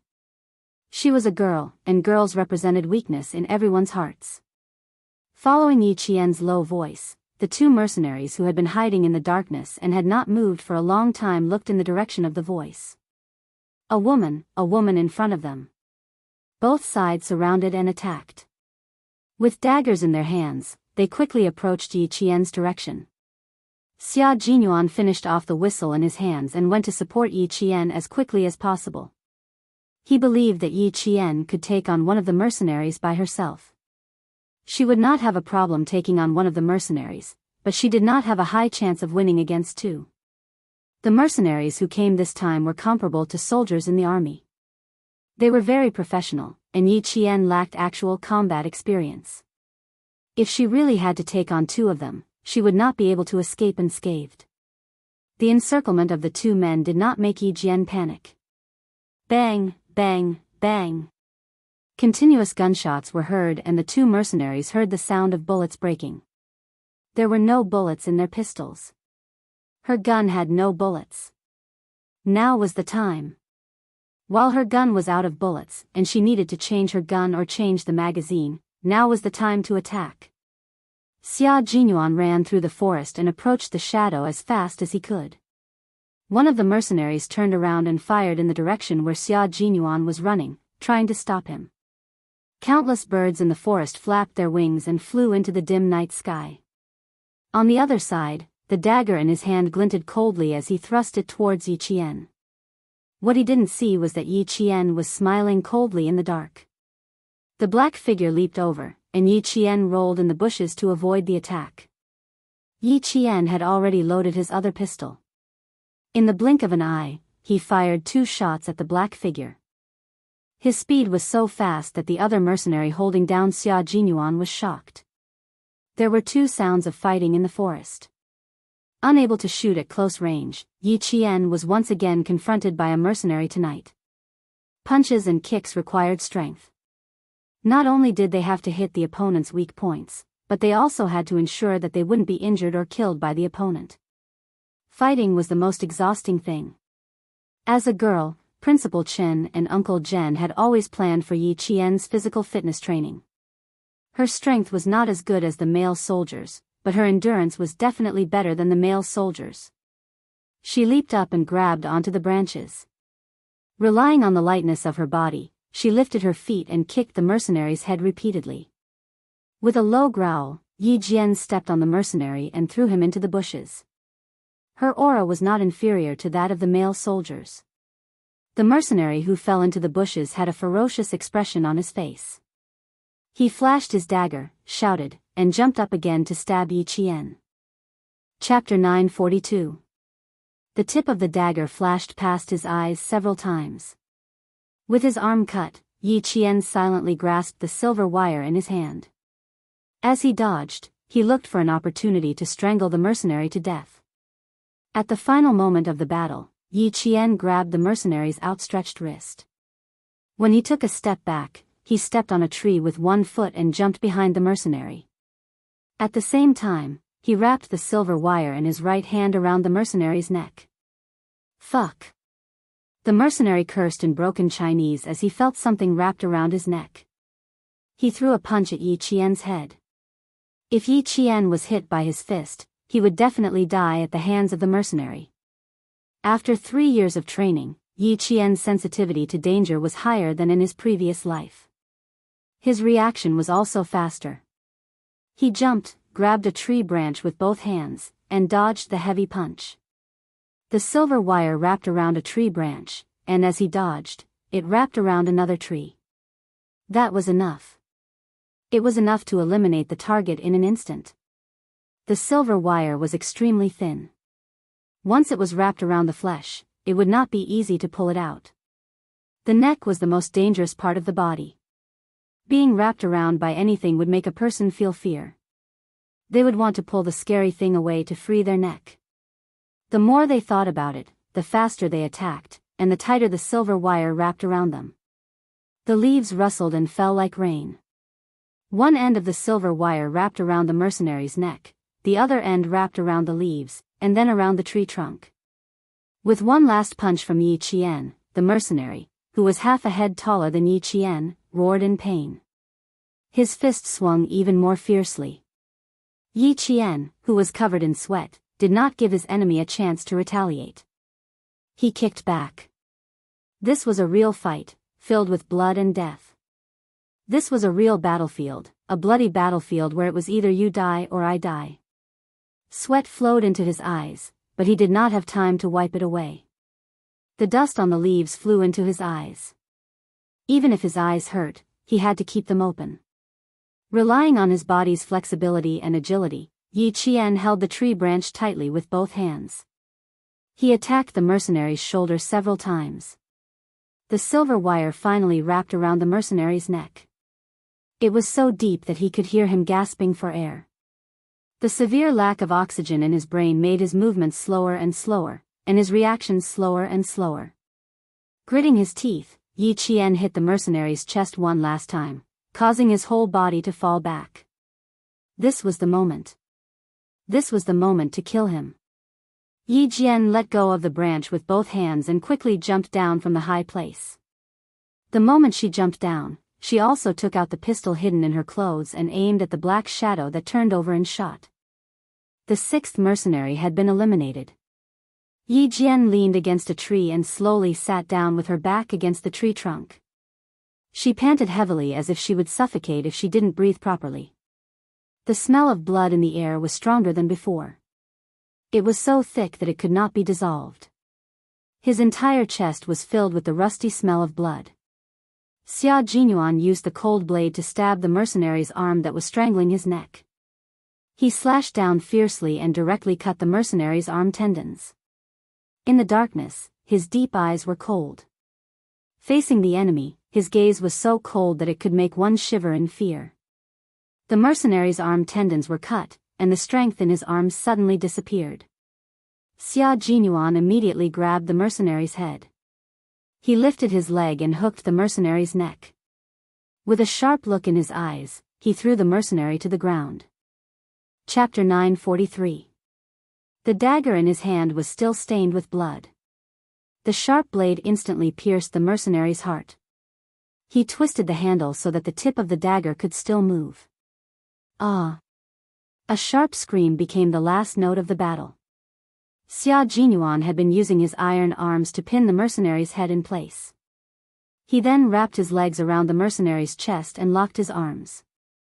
Even when he heard the mercenary's screams, his heart did not soften. These people deserved to die. Xia Jinyuan maintained his killing posture. He wrapped his arms around his target. From the initial fierce struggle to the point of no resistance, Xia Jinyuan calmly let go of his arms and legs only when the sound from the mercenary's throat disappeared. He stood up. With him as the center, the bushes around him seemed to have been swept by a hurricane. Some of the bushes were even uprooted. Yi Qian. He raised his voice. His voice was calm and steady. He walked over step by step until he reached the center of the battle. In the dim light, Xia Jinyuan heard the sound of rapid breathing and found Yi Qian. She was sitting against a tree. Her slender body was one with the tree and the night. If not for the sound of her breathing, he wouldn't have noticed her. He walked closer and closer. Then he slowly bent down and squatted to look at her at eye level. "How are you? Do you have the strength to stand up again?" Both of them emitted a strong smell of rust. Yi Qian blinked and looked at the man in the dark. His eyes were as bright as stars. He smiled and said, "I'm fine. I just feel a little weak." "Not bad." Her voice was steady. There was no trembling, no fear, and no panic. She was even better than the last time in Pakistan. Xia Jinyuan, who was originally facing her, adjusted his position and sat down shoulder to shoulder with Yi Qian. He reached out to put his arm around her shoulder and let her head rest on his shoulder. Then he hugged her tightly. "Rest for a while. Good efficiency. From the first target to the last one, we used 1.5 hours. You're counting the time." Yi Qian took a deep breath, then slowly exhaled. "You can still count the time. I've been thinking about how to get rid of him." Xia Jinyuan smiled and said gently, "If you have time in your heart, you don't need to calculate to know. Turning his head, he rubbed the tip of his handsome nose against her hairline and asked, "Are you hurt anywhere?" "My arm has been through a lot this year. I had just recovered from my injury, but I cut myself again and hurt my right arm." Yi Qian looked up and saw his lips pressed against her forehead. "How about you? Are you okay?" At this moment, even the mountain wind calmed down. The crickets started chirping again, and the startled birds returned to their nests. Except for the smell of blood in the air, everything was so peaceful and leisurely. Xia Jinyuan gently kissed her on the forehead. At that moment, he could feel Yi Qian taking the initiative to get closer to him and offer her heart to him. She was looking for support from him, and he was also looking for support from her. He said, "Passing through the smoke of war between life and death, isn't this kind of interaction more unforgettable than those romantic interactions?"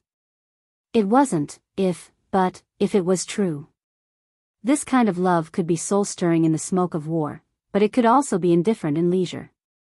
It wouldn't become dull with time, and it would only make them more and more compatible.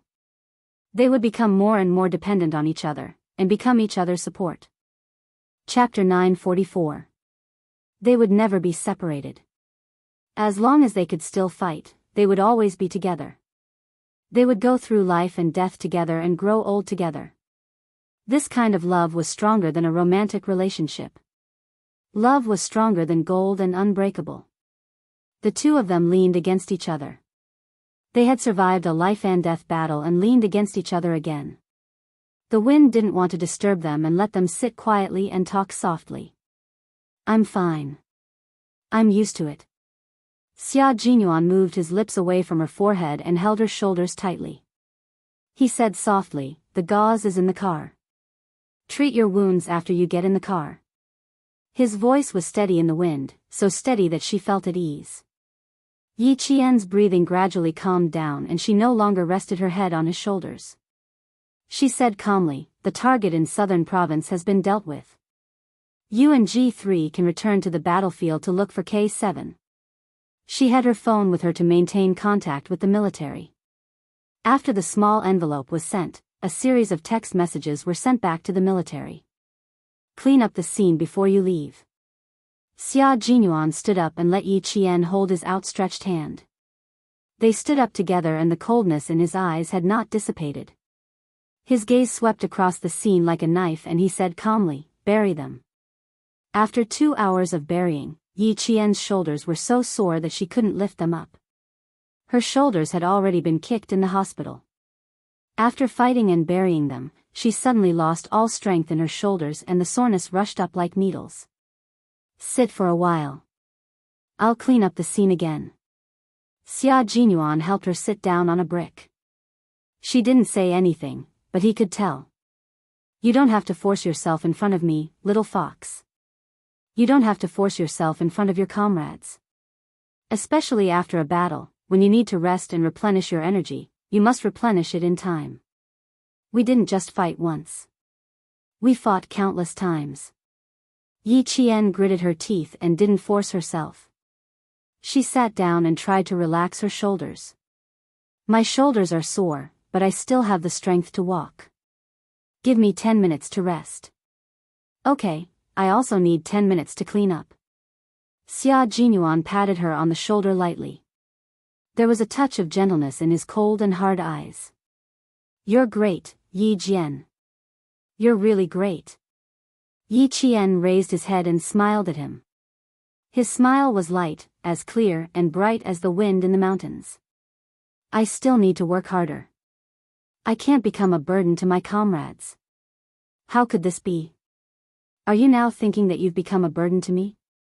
Xia Jinyuan frowned slightly and said solemnly, "Our bodies are not made of iron. There will always be times when we are tired. Being tired does not mean that we will become a burden to our comrades. Sometimes, you are tired because you are tired to protect your comrades. This kind of tiredness will never become a burden to your comrades. It's precisely because you exhausted yourself to protect your comrades and win victory for your comrades. This isn't tiredness, but glory." He did not want her to put too much pressure on herself. If there was pressure, she had to remember to face it properly. She didn't understand burden in this way. The correct understanding of a burden was that she didn't do anything during normal times, delayed opportunities on the battlefield, and caused failure to control the battlefield. This kind of person was a burden. Think about it carefully, but remember, don't let your imagination run wild. Xia Jinyuan rubbed the top of her head heavily and reminded her in a gentle and serious voice, think about what a burden is. After he finished speaking, Yi Qian couldn't help but laugh as she watched his tall figure turn and leave. Chapter 945. Captain Xia really cared about her in all aspects, even her psychological development. She had never met such a man before, but she knew that she had met a very good and outstanding man. The night passed quietly when they returned to the car from the mountain. It was 5:00 in the morning in autumn. Xia Jinyuan took out the first aid kit from the car. Yi Qian had already taken off his jacket and was sitting in the grass wearing only a short-sleeved shirt. The knife wound was a little deep, but it was not so deep that the flesh was torn apart. However, because it was not bandaged, the area around the wound was red and swollen. Xia Jinyuan was no stranger to disinfecting and debridement. He disinfected, stopped the bleeding, sprinkled anti-inflammatory powder, wrapped the arm with gauze, and added another injury to Yi Qian's arm. This wound is not too deep. No wonder you can endure it. Xia Jinyuan did not ask if it hurt. There was no need to ask. It definitely hurt, but compared to staying alive, this kind of pain was nothing. He had seen too many terrible injuries. Facing Yi Qian's injury, even if it was his little fox who was injured, he did not feel the need to hug and comfort her. As a soldier, you have to be patient with pain and injuries. Crying out in pain is a coward in the team.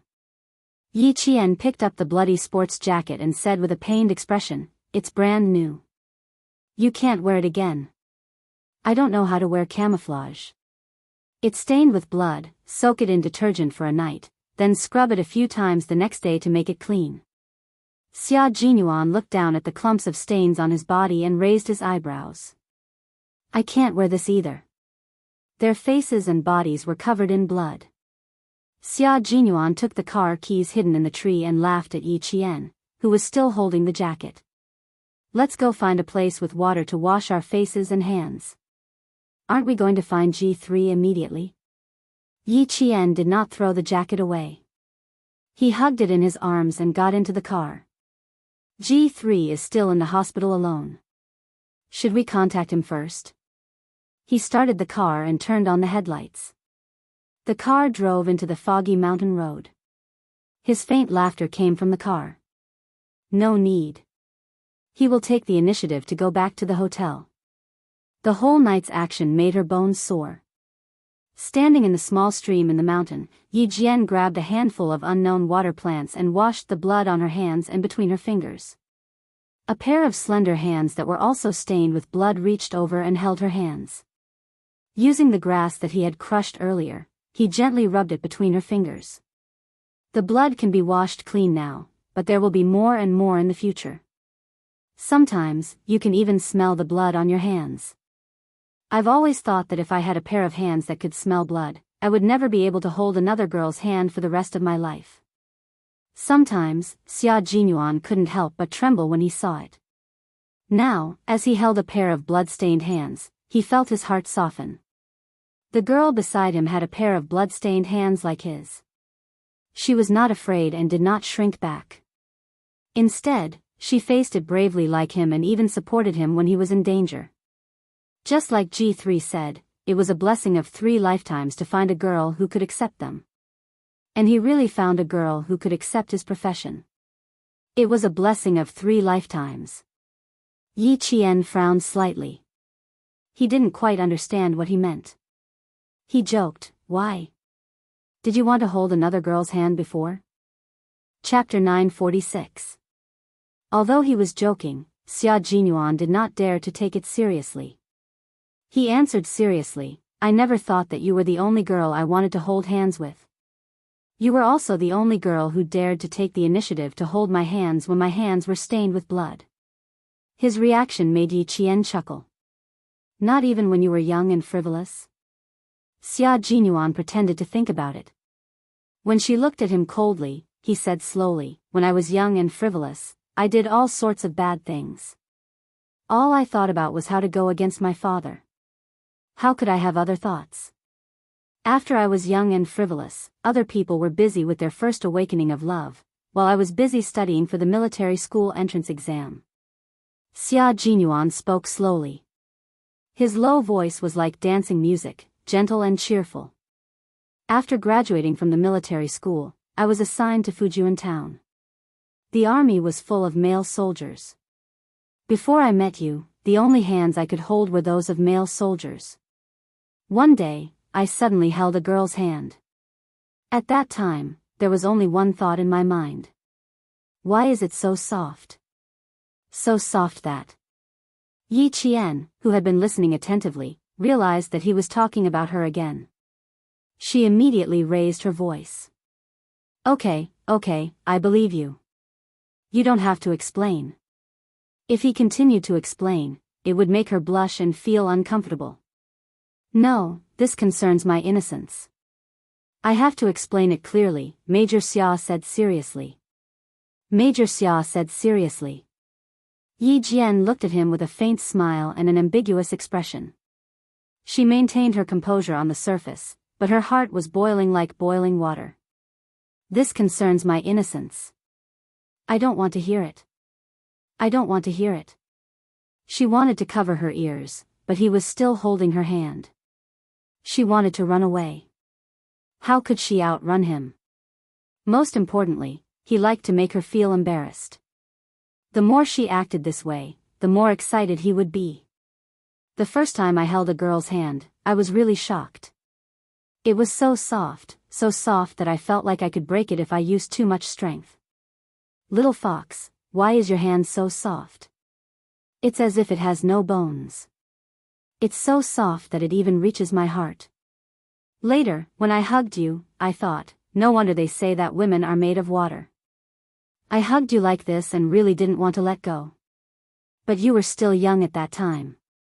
I put you down, and you pounced on me. You even straddled me. How tall were you then? Not even 1.6 meters, like a little bean." Yi Qian wanted to drown himself in the water. He said that he and a few other soldiers had received close-range combat training within 30 meters, and their opponent was a real sniper in the army. He didn't know why Xia Jinyuan appeared out of nowhere and accidentally encountered him. Yi Qian blushed a little when he thought about how he had been pinned down by Yi Zihao. His voice sounded like it was overflowing with water as he reprimanded in a low voice, "You pervert." At that time, he was only 14. His thoughts were all over the place. "You're right. At that time, I also felt like a hooligan." Xia Jinyuan, who had always done things in an upright manner, readily admitted that he was indeed a hooligan at that time. "You were too bold. You straddled a male soldier all of a sudden. When I was scaring you, I even thought about whether I should kiss you. Fortunately, you angrily called me an old man. A basin of cold water was poured over me and woke me up. Otherwise..." As he spoke, he leaned closer to Yi Qian's cheek and quickly kissed her with his thin lips. The noble and handsome major smiled so brightly that Yi Qian couldn't help but raise his leg to kick him.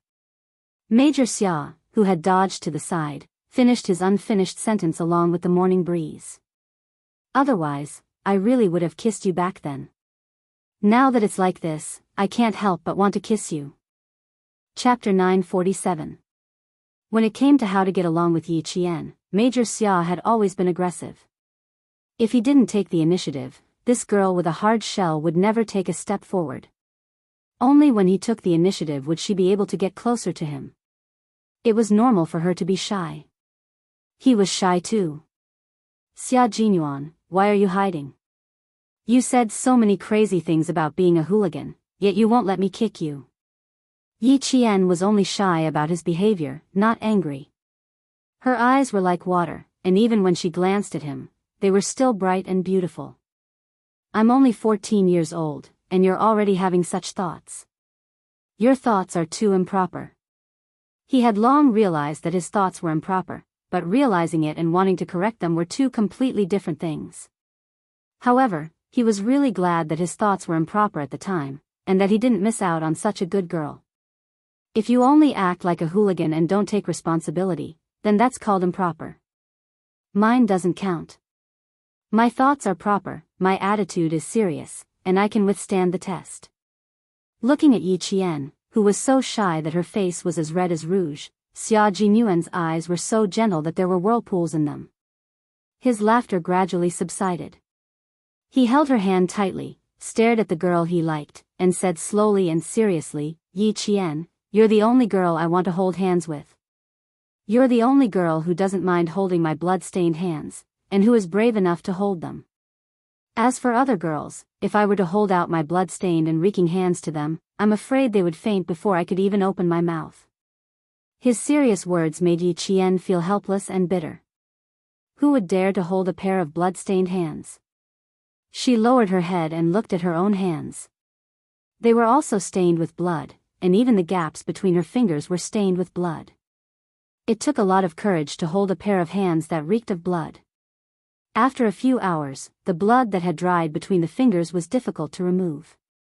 It needed to be washed carefully. Yi Qian looked at the man who had been looking at her with a gentle expression. The invisible layer of coldness in her eyes slowly softened, and there was a hint of affection in her eyes. "Let me tell you a real story." One day, after training, J5 mentioned something in the chat. He said that one of our retired soldiers had just returned to the company after completing a mission. Just as he was changing out of his blood-stained clothes, one of his comrades told him that a girl was looking for him. The old soldier was so happy that he ran out excitedly and saw his girlfriend standing at the entrance of the camp like a flower. The soldier held his girlfriend's hand, but before he said anything, he heard his girlfriend frowning and asked why he reeked of blood on his body. And then he saw the blood between his fingers, so he immediately retracted his hand. Later, the soldier said that he would never be able to forget the expression on her face at that time. She was disgusted, very disgusted. She was disgusted by the smell of blood on his body, the bloodstains on his hands, and even more disgusted by how dirty he was.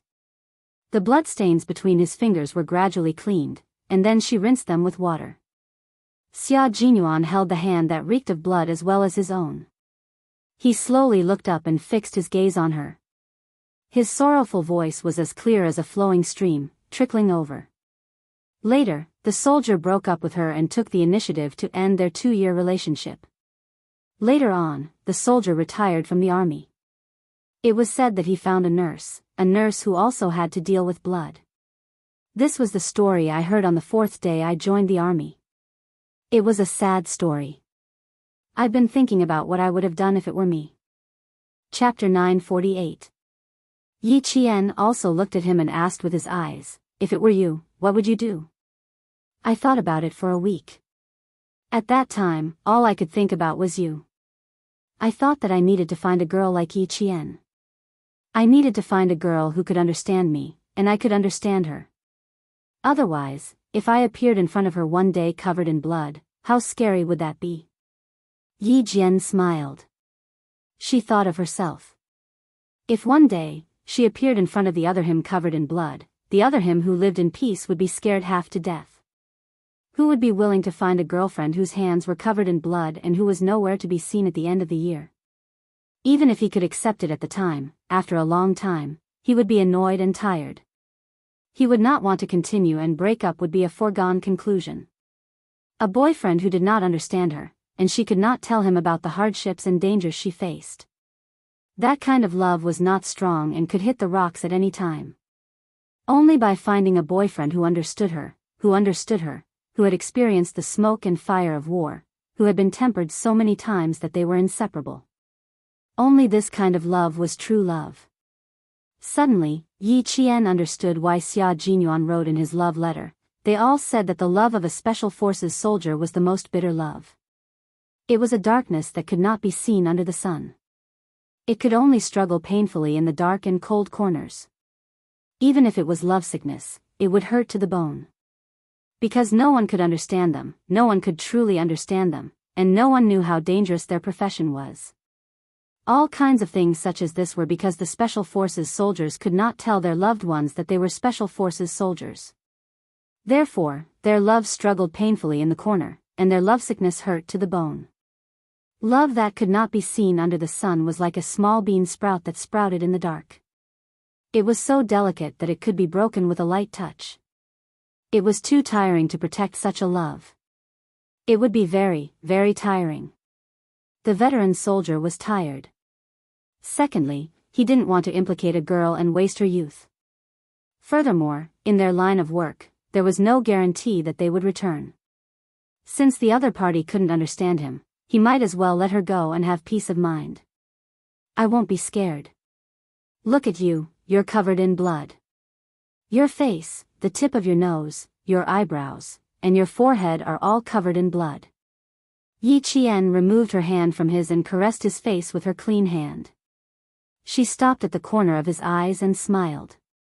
Also, I can see that my face, nose, eyebrows, and forehead are all covered in blood.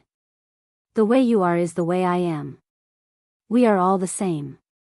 We don't need to be afraid of anyone, and we don't need to carefully protect anyone. You brought me up, and I'll follow in your footsteps. This is our love. This is the love between the two of us. Xia Jinyuan felt his blood boil because of her words. In the past 23 years, he had finally tasted what it felt like to be touched by words of love. He felt as if there was a fire burning in his chest. Because of her words, he was willing to burn to ashes in a sea of fire. It was not over yet. Yi Qian's words of love were not over yet. She smiled and looked at him deeply. Her gentle voice blended with the wind and fog, and she whispered softly in his ear, "We won't struggle in the dark, and we won't cry in cold corners. The love that I want, the love that you want, is the kind of love that we have now." Chapter 949. I won't be afraid of you, and you won't be afraid of me. If you appear in front of me covered in blood, I will say, "Well done, my major." If I appear in front of you covered in blood, you will say, "Well done, my comrade." Look, neither of us will be afraid of the other. We understand each other, and we understand each other. You're right. Compared to romantic love, our love is much stronger. Xia Jinyuan, I believe that our love will always be this strong. Our love will always be this strong. Xia Jinyuan smiled. Little Fox really knew how to talk. Her words touched the bottom of his heart and sweetened his heart. That's right. This is our love. It can be exposed to the sun and wind. Our love is the kind of love that we have now. This is our love. It's a one-of-a-kind love. She wet her hands in the water and gently washed the blood off his handsome face. She saw the gentleness in his eyes and the bright smile on his face. Xia Jinyuan was really good-looking. He was as elegant as bamboo and as proud as a pine tree. His features were like an ink painting on a master's paper. There was a hint of his handsomeness, and there was also a hint of coldness when the ink was splashed. There was no part of him that was not exquisite and elegant. The young major who made her feel a sense of majesty when they first met lived in her heart just like that. No matter how unwilling she was, she could not resist his gentleness. She was washing the blood off his face, and at the same time, he was washing the blood off her face.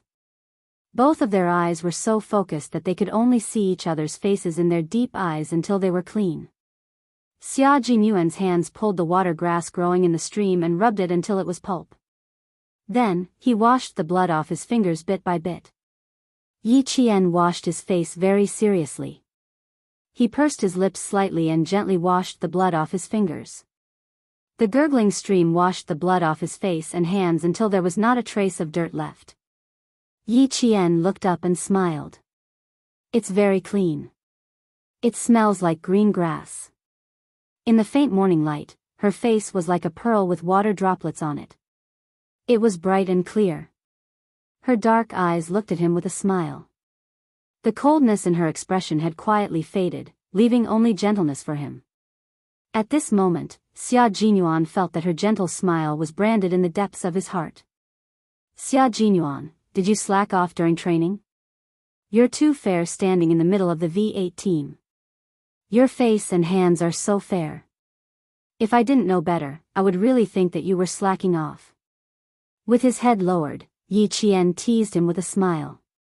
Under the washing of the green grass pulp, his strong hands became even fairer. His fingers were delicate and slender. They were even prettier than a pianist's hands. Xia Jinyuan smiled and replied calmly, "This problem has been bothering me for a few years. When I first entered the military academy, I even thought about going to the hospital to get my skin tanned." Yi Qian, who was secretly praising him, did not notice the change in the owner of these hands. Because of her seriousness and concentration, Xia Jinyuan's eyes became darker and darker. You want to become darker when you want to become fairer? How hateful. Letting go of his clean hands, Yi Qian scooped up some water and splashed it on her face. Xia Jinyuan, who was squatting beside her, stood up and shouted in a deep voice, "Yi Qian." Yi Qian smiled and looked up. "I can." Chapter 950. No matter how fast she reacted, it was too late now. Xia Jinyuan, who was already mentally prepared, smiled and stretched out his long arms to hug her waist. His laughter was low and deep beside her ear. It was soft, sexy, and hoarse.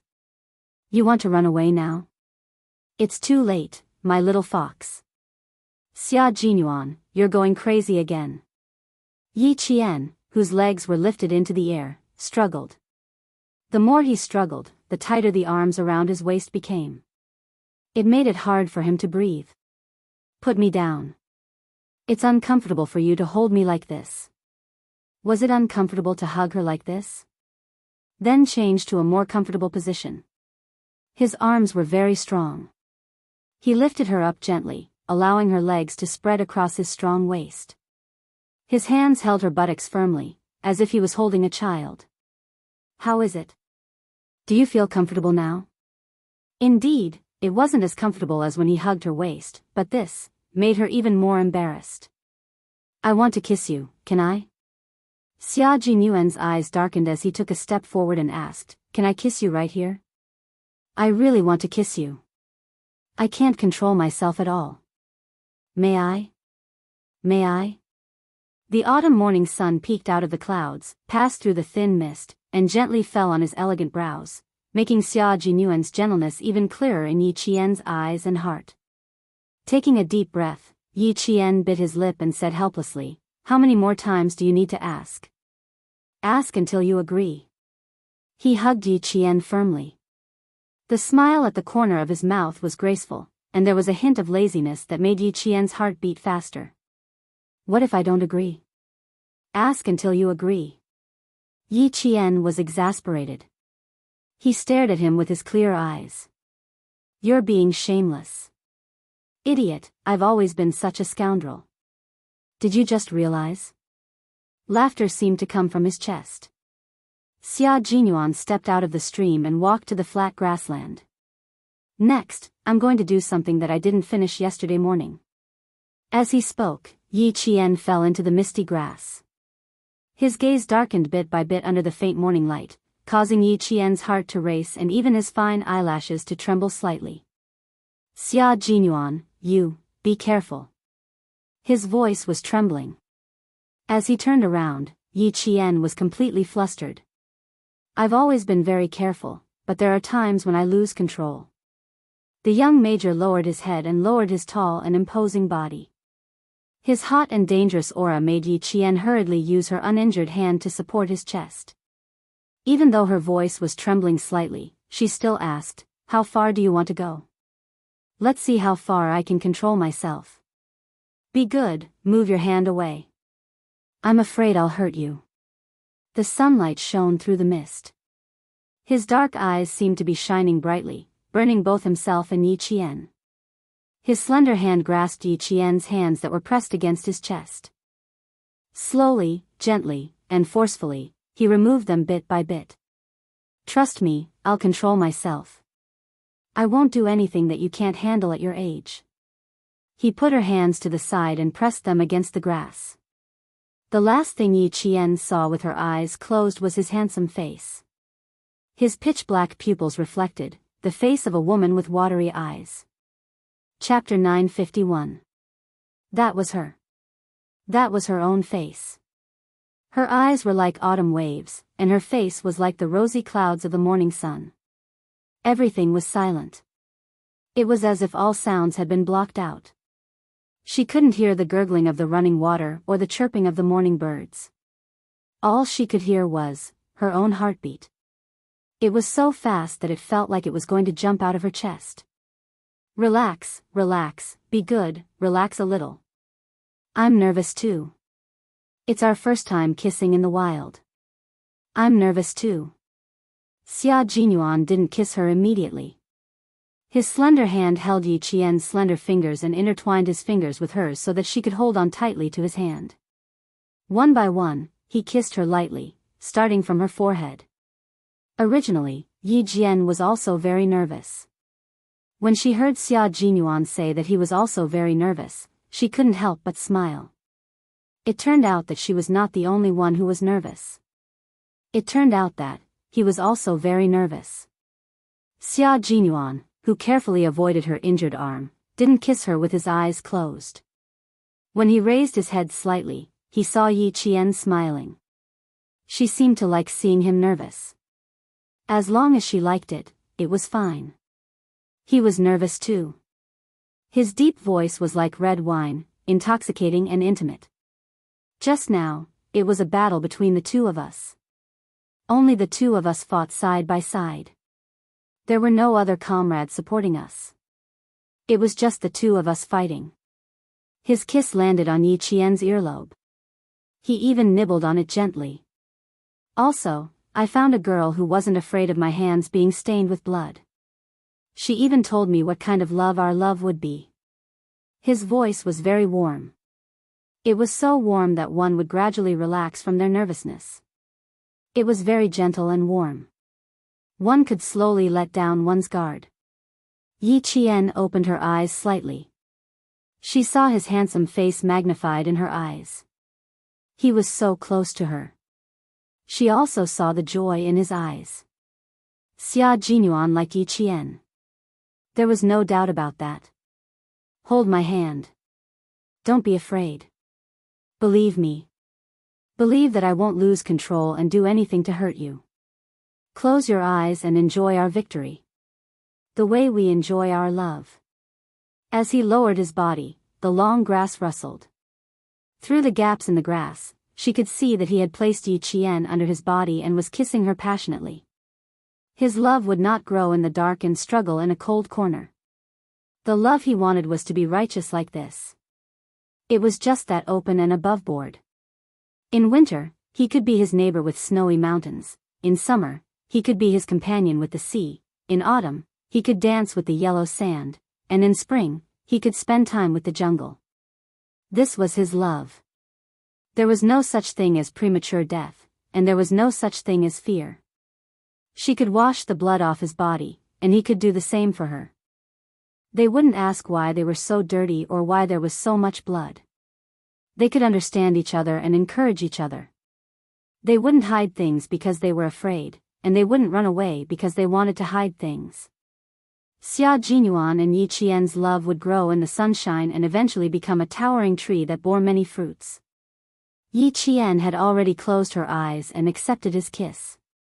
She could see her reflection in his dark eyes. She could clearly see the expression on her face. There was no resistance, no panic. In his deep voice and gentle kiss, her heart had already accepted him. Accepted, the man who made her feel safe. Her heart that had been tightly closed for 2 lifetimes opened little by little. One day, she would completely accept him. Chapter 952.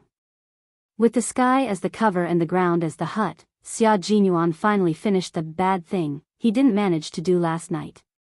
Without any resistance, Yi Qian followed her heart and accepted his passion. But this time, she could clearly feel how fast Xia Jinyuan's kissing skills had improved. Just a second ago, she was still thinking about reminding him not to laugh, but in the next second, she was kissed until she felt dizzy and her whole body went limp on the grass. The long grass was pushed down piece by piece, and the rustling sound told the world how intense the actions of the lovers who were in intimate contact would be. Occasionally, there would be a low moan that would make people blush in the midst of the gurgling stream, and those soft moans were as sweet as honey. Does it feel good? I can hear your voice, it's much softer than before. The diligent and studious Xia Jinyuan was used to asking questions shamelessly. When the sound of the grass rustling stopped, Xia Jinyuan ended the charming and gentle kiss perfectly. He let Yi Qian lie on top of him and opened his arms to hug her tightly, pressing their bodies together intimately. The restlessness didn't stop, but he controlled it. His chest rose and fell, and even the breath he breathed out was hot to the touch. Yi Jian had already carefully avoided the most obvious part of his agitation. Her upper body was close to his chest, and she quietly opened her legs and placed them on both sides of his waist. She was afraid that if she was careless, she would accidentally make herself flustered and cause him to draw in a breath of cold air. She was so careful and didn't even dare to breathe loudly. Suddenly, when she heard him ask her this question, Yi Qian's eyelids trembled slightly, and she simply closed her eyes, and pretended to be asleep. She was asleep and didn't hear him.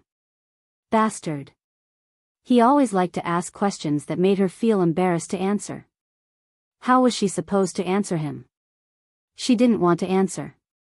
Her head was resting on Xia Jinyuan's shoulder, and her small movements couldn't escape his gaze. We kissed until your lips are red and swollen. Are you still shy? Then I'll have to answer my own question. It must be very comfortable. When I hear your voice, I also feel very comfortable, so much so that my body's reaction is a little big. You're so shocked that you don't even dare to lie under me. Xia Jinyuan, whose lower body was still tense and restless, quickly adjusted the rhythm of his breathing. He used his strong self-control to suppress the restlessness. Every word he said was to divert his attention so that the restlessness would subside as soon as possible.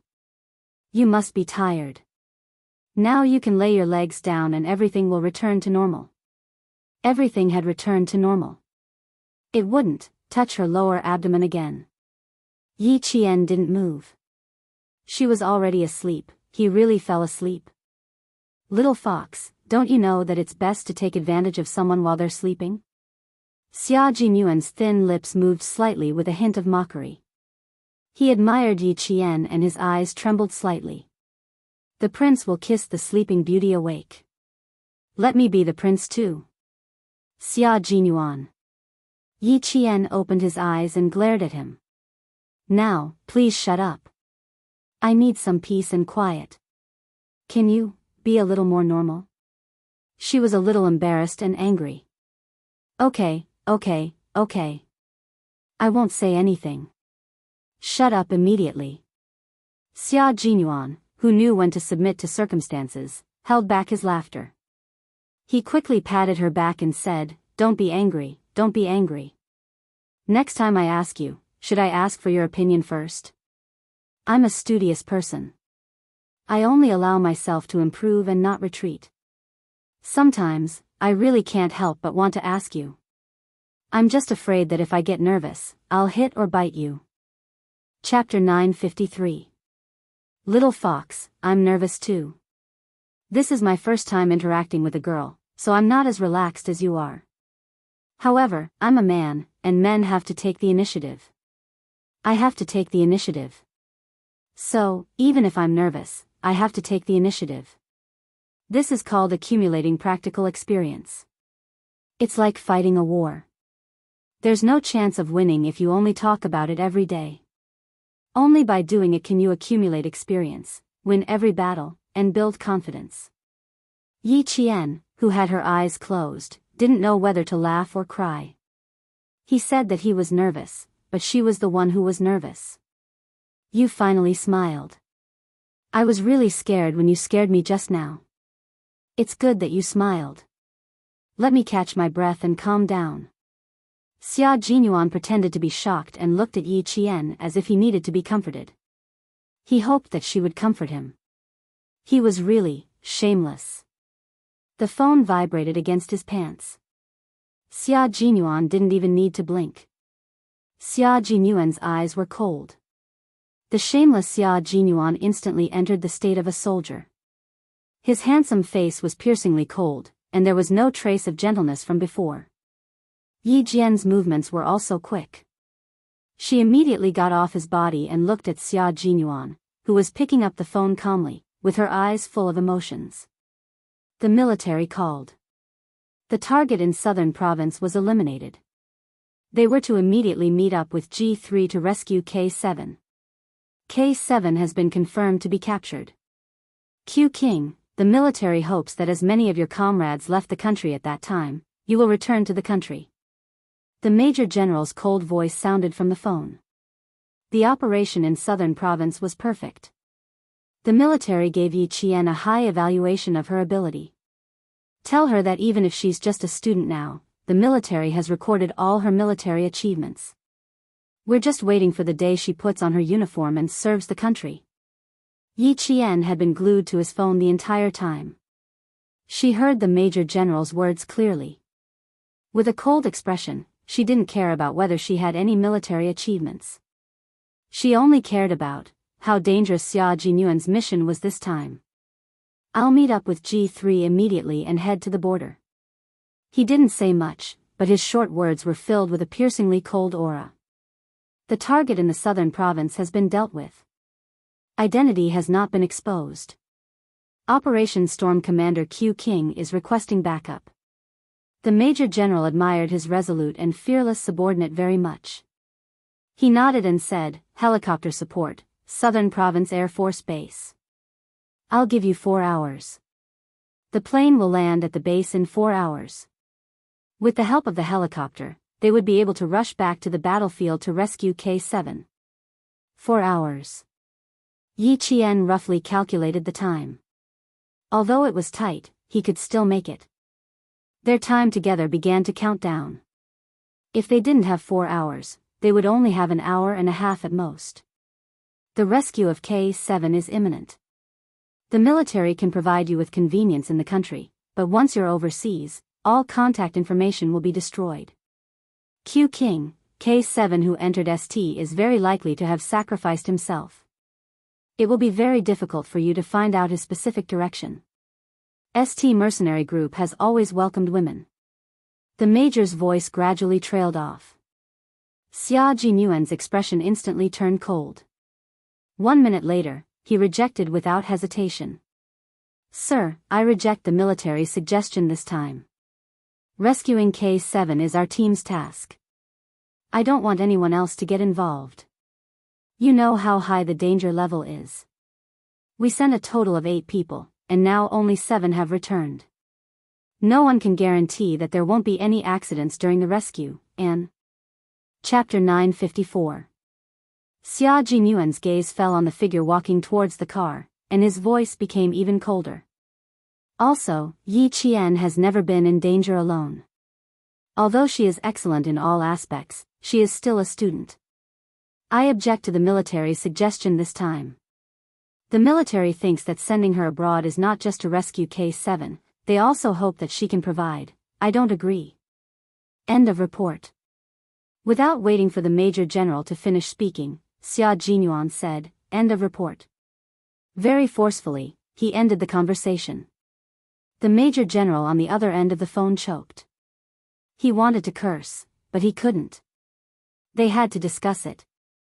Q King, the military will not make a decision that is disadvantageous to your operation.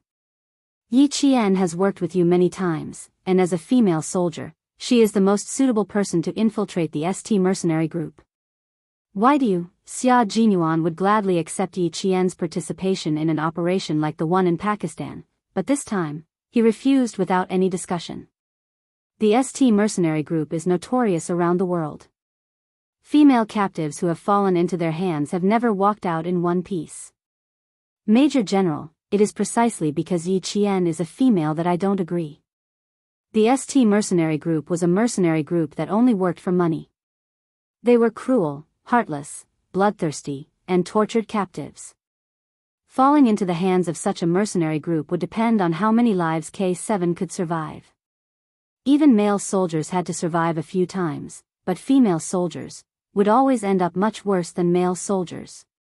Not only would they be tortured, but they would also be humiliated. With such a mercenary group, Major General, I don't know why the military would make such a suggestion. Every word in the last sentence was mixed with hostility. He used a completely doubtful attitude to deny the military's decision. Luckily, Xia Jinyuan had good self-control. If he had a more explosive temper, he would probably directly say, "Did water get into your brain?" After he finished this sentence, he said, "End of report." Then, he unilaterally ended the conversation, letting Yi Qian go to the ST mercenary group alone to scout the way. How could he agree? In Pakistan, at least the other party was a group of people who had faith and would never humiliate a female captive. As for the ST mercenary group, as long as one knew a little about them, the color of their faces would change. After hanging up, Xia Jinyuan thought for a while and turned off his phone. Since the military had said that it was a suggestion, it was a suggestion. It was clear that they had discussed it carefully. They were only telling him to sound him out. Perhaps they wanted him to ask Little Fox. Xia Jinyuan could not help but shudder when he thought of Yi Qian's fearless attitude. If the Little Fox knew about this, she would definitely agree. She agreed, but he really didn't. After turning off his phone, Xia Jinyuan walked to the front of the car with a carefree expression. He patted Yi Qian's shoulder like a comrade and praised him with a smile. "The military is very satisfied. They've recorded all your achievements. You now have 3 military merits. Well done, Little Fox. Once you graduate from the military academy, you won't be promoted to major, right? According to the military rank regulations of China, students who graduated from junior college or university would generally be given the rank of second lieutenant after they were assigned to a post in the military. Those who graduated from undergraduate studies would be given the rank of first lieutenant. Some would first be given the rank of second lieutenant, and after an internship period, they would be given the rank of first lieutenant. Those who graduated from graduate studies would be given the rank of captain. It was extremely rare for someone like Yi Qian, who did not even go to military academy, to have military merits directly. Her identity was special and could not be defined as an ordinary citizen. If they wanted to convert military merits into a substantial reward, Yi Qian would not accept it. Uncle Zhen and Uncle Chen would not agree to it either.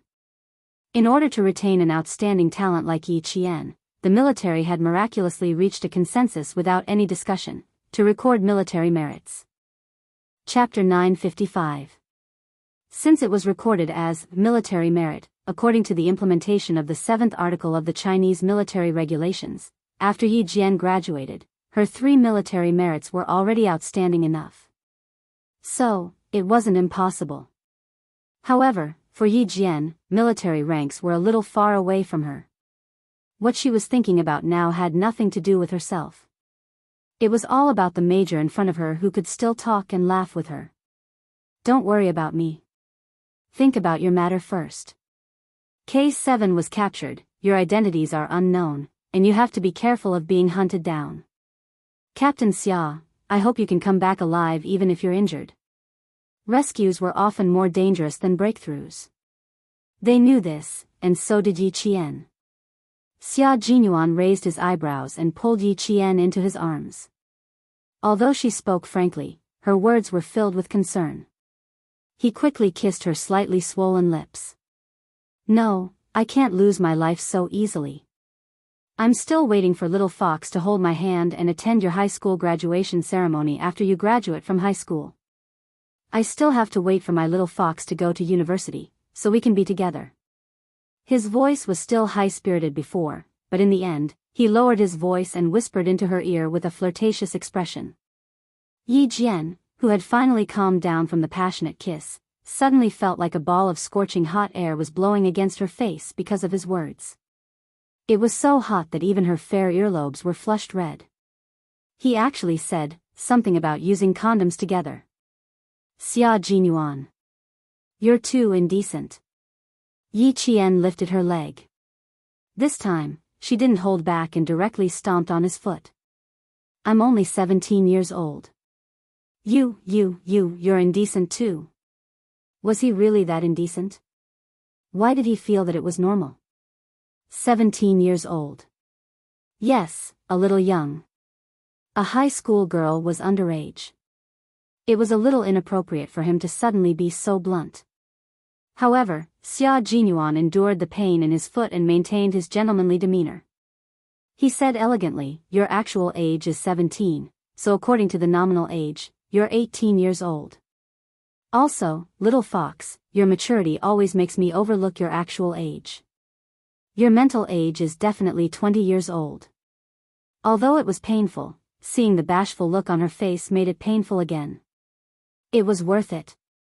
Because he had been holding a gun for a long time, his rough and slender fingers were gently caressing her cheeks. He looked at her with a deep gaze and said in a low and sexy voice, "I'm not being indecent. It's all very normal.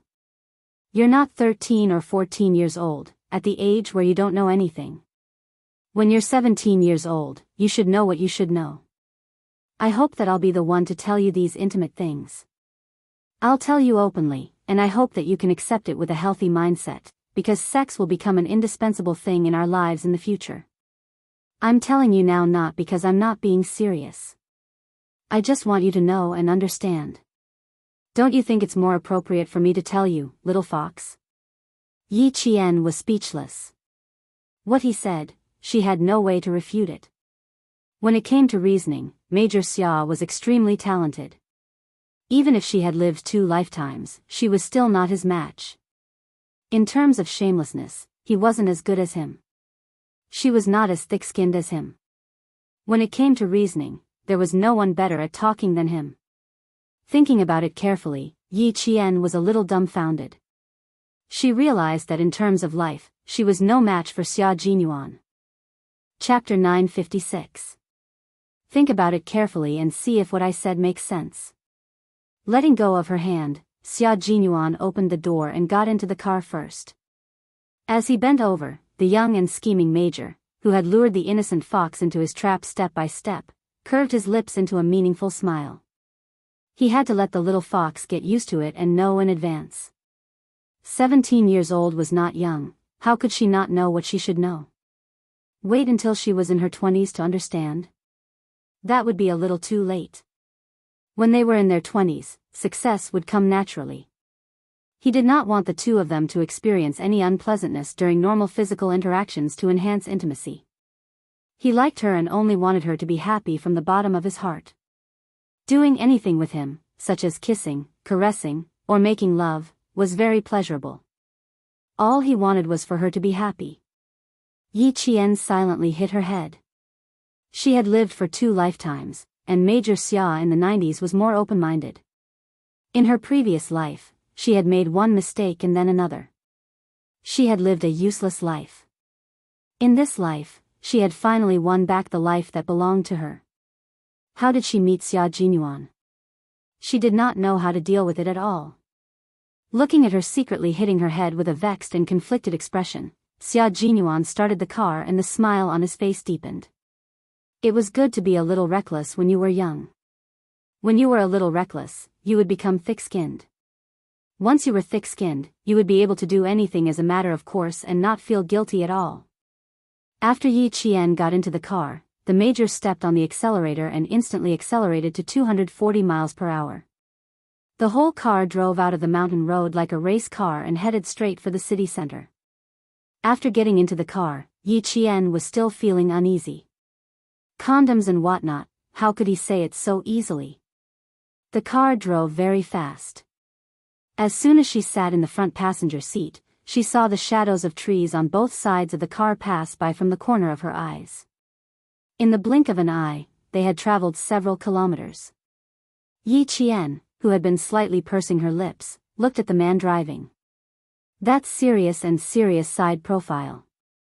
It was as if nothing had happened just now. There was still a gap. No, she had to calm herself down. What had happened was in the past. Why should she keep thinking about it? He was simply making himself uncomfortable. Xia Jinyuan, who was able to control his emotions, had already thought about the important matter. Since he had made a big fuss, he had to get down to business as soon as possible. He said in a serious tone, although the mercenaries lured to the southern province have all been dealt with, we can't rule out the possibility that there will be more mercenaries outside. You should stay in school for the next few days. It's best if you don't go outside. Yi Qian, who was also quickly calming himself down, replied with a slightly cold expression, "None of the 8 people we sent out survived. It's normal for them to come looking for us. But I'm safer than all of you. Captain Xia, you don't have to worry about me. Don't worry about me, don't get distracted because of me, don't worry about me, don't get hurt because of me. I don't need you to worry about me either. Just focus on recuperating in school." Xia Jinyuan understood her unspoken words. He stared coldly at Xia Jinyuan in front of him, and his heart softened. They were like-minded lovers. They understood each other more and respected each other more. This kind of love was unique to Xia Jinyuan. You don't have to think about anything other than your studies in school. Just like me, you don't have to think about anything other than how to destroy the enemy on the battlefield. You take good care of yourself in school, and I'll take good care of myself on the front line. We have to be well, understand? When they were waiting for a red light, Xia Jinyuan held Yi Qian's hand. He gently rubbed the back of her hand with his thumb and looked at her with an incredibly gentle gaze. We have to take good care of ourselves. Chapter 957. Take good care of yourself and don't let him worry. I'll only be at ease if you're well. Yi Qian smiled and nodded. I will. You will too. Yi Jian hesitated for a moment before she lifted her right hand and held his right hand. She didn't dare to look at Xia Jinyuan anymore. She stared straight ahead. She didn't dare to look at Xia Jinyuan anymore. She wasn't used to taking the initiative. She always felt like she was doing something naughty. Every time she took the initiative, she had to be mentally prepared. She took a step towards Xia Jinyuan with embarrassment and shyness. She took the initiative, but Xia Jinyuan's gaze deepened. Yi Qian shifted uncomfortably and said dryly, drive. Why are you looking at me? Little fox, even if I want to drive, I need to be able to drive. Xia Jinyuan looked down at his right hand that she was holding tightly. He was in a good mood and smiled. For the time being, I can't shift gears and drive with one hand. Yi Qian immediately let go of his hand as if he had been electrocuted. How awkward. Since when did I hold his right hand so tightly? At this moment, she didn't look at the front, but turned her head sideways and looked out of the car window, leaving the back of her head for Xia Jinyuan, who was laughing in a low voice. He met a bold yet shy little fox. No matter how he looked at her, she was adorable. Her cuteness had a magical power that made him reluctant to part with her. Sometimes, he even felt that just listening to her voice could dissipate the fatigue of the day. Yi Qian listened to his deep chuckle and thought about her behavior just now. She couldn't help but raise her hand to her forehead. Why did she keep acting so childishly in front of him? He even kissed her neck by the stream. What was there to be embarrassed about? Neck, Yi Qian quickly touched her neck. It wasn't red from the kiss, was it? Her skin was a little sore from the kiss just now. She touched her neck to see if there were any red marks.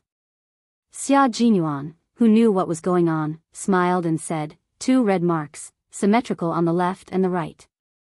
The size is even and the shape is not bad. You did it on purpose, Xia Jinyuan. Yi Qian glared at him and immediately let go of her ponytail. Then, she parted her hair to cover both sides of her neck. That should be enough. Just now, it was indeed a bit intense. How did she let him kiss her neck? She even left a kiss mark on him.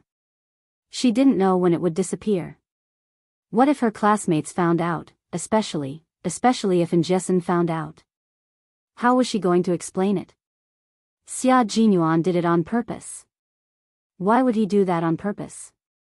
Unable to control himself, by the time he realized it, there was already one. One strawberry will cause misunderstandings. Why don't we just leave 2 strawberries? With strawberries, people won't misunderstand. Xia Jinyuan's explanation sounded quite reasonable. His smiling eyes occasionally slid across Yi Qian's face. His eyes were so bright that they seemed to sparkle. Yi Qian was already thinking about how to make him leave a kiss mark on her. When she looked up, she saw the sparkle in his deep eyes, which were like stars, shining on her body. Yi Qian's fingertips trembled and she felt her face heat up. The temperature in the car seemed to have risen by a lot. Her back was sweating slightly, leaving his mark on her body. Just thinking about it made his blood boil. Leaving his mark, leaving his scent. It was as if he really wanted to melt her into his bones. Chapter 958. Xia Jinyuan, who had become restless after thinking about it for a while, took the initiative to put down the car window and let the cool morning breeze calm down his boiling blood. He did not want to be like a young man who was easily restless. Yi Jian, whose back was sweating, also put down the car window at the same time. The two car windows were put down at the same time. After a few seconds of silence in the car, they looked at each other and smiled slowly from the corners of their eyes. They didn't speak anymore. One drove steadily and quickly, while the other sat quietly and occasionally made eye contact. Just looking at each other in silence was more than 1,000 words. G3 came out of the provincial hospital and drove the car he drove from the hotel yesterday to the rendezvous point as fast as he could. They had to reach the base in 4 hours and leave southern province by helicopter. The mission to return to China was over, and the next step was to rescue their comrade, K7. The last rendezvous point was at the entrance of the highway. Xia Jinyuan arrived 1.5 hours later. Before the car stopped, G3 opened the door and jumped into the car. There are still 3 hours left. If we take the highway, we will reach the base in 2 hours. He then looked at Yi Qian and saw the white gauze on her arm. G3 raised his eyebrows. More honor. Good luck, Yi Qian. Good luck, G3. Yi Qian turned around and smiled at him. I will wait for your safe return. The car stopped. Yi Qian took the car keys from G3 and said to Xia Jinyuan with pursed lips, there is still about a month before the maple leaves turn golden. I hope you will come back by then, put on your military uniform, and take me to see the mountain full of yellow maple leaves. G3's car was also borrowed from Hozi, and Yi Qian would drive it back to Hozi. It won't be long, it will be soon. It's still early. You can go back to the 23rd floor to rest after breakfast, or go to the library. You don't have to rush back to school. Xia Jinyuan opened the car door and hugged her gently. He reminded her again, I am going on a long journey. You wait for me. We have to be safe. Yi Qian raised his hands and placed them on Wei Xiaobao's shoulders. His voice was clear and calm as he said, You're on a long journey, I'll wait for you. My only wish is that everything will be fine and that I'll wait for your return. This time, Xia Jinyuan did not even give him a military salute. Without any hesitation, he opened the car door and got into the car, leaving only the shadow of his car for Yi Qian to see. In the car, G3 turned around and saw Yi Qian standing by the roadside. He saw her salute their car slowly, like a comrade in the brigade, silently sending off a comrade who was on a mission. G3 silently raised his hand and saluted Yi Qian from afar. He waited until Yi Qian was out of sight before he retracted his hand and said to Xia Jinyuan, who had a serious expression on his face and was focused on driving, Q King, you've met such a good girl. When she grows up, you should find a chance to marry her. There are too many single people in the brigade. You should take the lead and let us all join in the fun. Who knows, maybe one day we can all get married. The comrades in the Snowfield Brigade did not dare to say who they wanted to marry.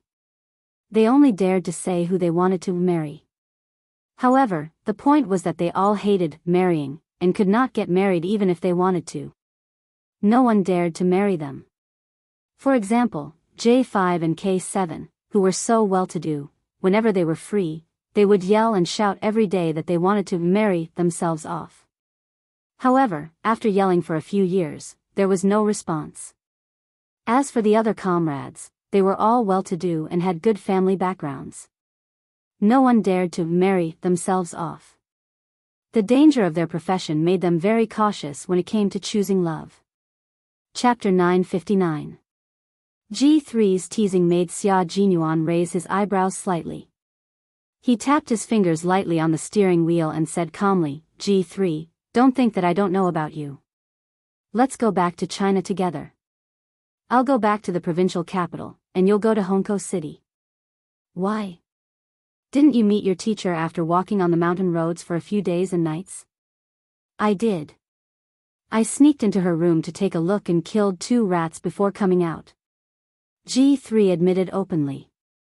When Xia Jinyuan asked him to go to Hongkou City, he vaguely guessed what he meant. Since his comrades had given him a chance, how could he let them down? Everyone in the team acted like monks. It wasn't that they didn't like girls, but because of the special nature of their profession, they didn't dare to pursue them. Xia Jinyuan's initiative really taught them a lesson. If they didn't pursue the girl they liked, were they supposed to wait for the girl they liked to put on a wedding dress and marry another man? That was too cruel. You only killed 2 rats and didn't do anything else? You didn't even have physical contact? When Xia Jinyuan saw G3's stiff face from the rearview mirror, he smiled knowingly. He had the intention but didn't have the guts to do it. He had to continue working hard. He had to be like him. He didn't regret his actions and fell head first until he got the girl. When it came to the topic of girlfriends, it had always been a sore spot for his comrades. G3 closed his eyes to rest and didn't want to ask for more trouble from Xia Jinyuan. When Yi Qian got out of the car, he clearly saw a fresh little red mark on her neck. It was bright red. It was obvious that it was planted not long ago. No wonder he was so proud of himself.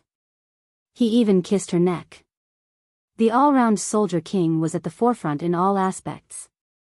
He even had to be at the forefront when it came to girlfriends. Yi Qian was too honest. He had to get J5 to teach her a lesson. How could he always give in to Q King? He had to at least consider his single comrades. After G3 thought about Q King with jealousy, he thought about the girl he liked. After a while, he sighed faintly in the car. K7, I wonder if you regret not going to see a girl properly? Using such a topic to mention his comrade, he seemed to feel that his comrade was right beside him and had not been captured. Xia Jinyuan chuckled and said, No, but I'm sure he'll find a way to fall in love with a girl when he comes back. But I think it'll be difficult for K7 to find a girlfriend. He's a clean freak, and he's a soldier. I can't imagine how he'll kiss his girlfriend. K7's obsession with cleanliness was so serious that his comrades in the Snowfield Brigade protested. Once, J5's water bottle ran out, so he took K7's water bottle and poured it into his own. The mouth of the bottle wasn't even a finger's distance away. K7 poured all the water to J5. In the end, he said something that made J5 want to vomit blood, "The water with your smell is dirty." J5 flew into a rage and yelled, "Why the fuck would I drink water with your saliva on it? I don't even think it's dirty. That's your problem. What does it have to do with me?" K7 replied casually like a fairy. J5 was so angry that he pounded the ground several times. Complaining about the smell of water? I don't have bad breath. K7's obsession with cleanliness was a headache. During training, battles, exercises, and long-term training, there would be times when they didn't have enough water and needed to share some with their comrades. However, K7 would never share. He would rather die of thirst than share water with his comrades. Chapter 960. K7's obsession with cleanliness made G3 and Xia Jinyuan fall silent. After a while, Xia Jinyuan said in a low voice, "Do you think this kid will die of thirst?" After he said that, the car was silent for a while before G3 sighed and said, "It's possible, so we have to speed up. From what I know about him, he doesn't drink water, sleep on the same bed, or eat in the same bowl with others. Damn it. I didn't think anything would happen to him before, but now that he's in trouble, why do I feel like his obsession with cleanliness is going to kill him?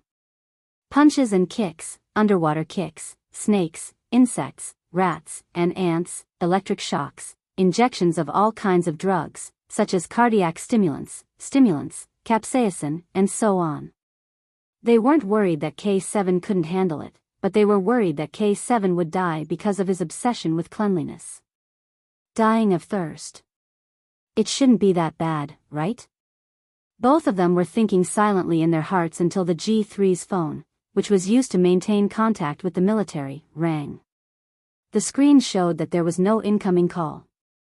Before G3 could say anything, Major General Lu's voice came from the phone. Have you met up with Q King yet? Why did he sound like he was questioning them? What did Q King do to make Major General Lu question him? As a Special Forces soldier, G3's senses were also very sharp. He could tell that something was wrong with one sentence. He looked at Xia Jinyuan and said in a low voice, "Sir, Q King is driving." "You drive, I have something to tell him." After drinking 3 bowls of cold water, he finally suppressed the anger in his heart. After thinking about it from another perspective, Major General Lu decided not to pursue Xia Jinyuan's disobedience. G3 covered the phone's microphone, leaned back, and asked softly, "Q King, what bad things did you do?" "You made Major General Lu call me to question me." "Nothing, I just hung up on Major General Lu." Xia Jinyuan, who had been driving on the left, gradually moved to the right lane. Now that Yi Qian wasn't with him, he had no choice but to answer Major General Lu's call. "We're on the highway and need to find a temporary parking spot. Please give us some time." Over. G3 gave Q King, who dared to hang up on the Major General, a thumbs up as he reported their current situation with a serious expression. The Major General grunted and said, "Keep in touch. If you dare to hang up on me again, you'll be punished by military law." Fortunately, he was slow and did not hang up. G3, who was rejoicing, was prepared to throw this hot potato out at any time. He really didn't have the guts like Q King to hang up on the Major General. Xia Jinyuan parked the car at the temporary parking spot and took the phone from G3. "I'm Q King. Brat, you've got guts. You even dare to hang up on me." The Major General was still breathing fire from his nose, but his voice was relatively gentle. Xia Jinyuan was a proud man. If you really went against him, the more you pushed, the more he would twist you. A tiger had to be pacified. Now, he had to pacify Tiger Xia's fur. The Major General lowered his voice again and advised, "I know what you're worried about, but you have to believe in Yi Qian. We all believe in her. Why don't you believe in your own comrade? Yi Qian isn't just anyone. She's your comrade. K7 isn't just anyone either. He's Yi Qian's comrade. Now that K7 is in trouble, Yi Qian won't just stand by and watch. We also hope that she can join us. Why does your brigade need female soldiers? You know the reason. Female soldiers have characteristics that male soldiers don't.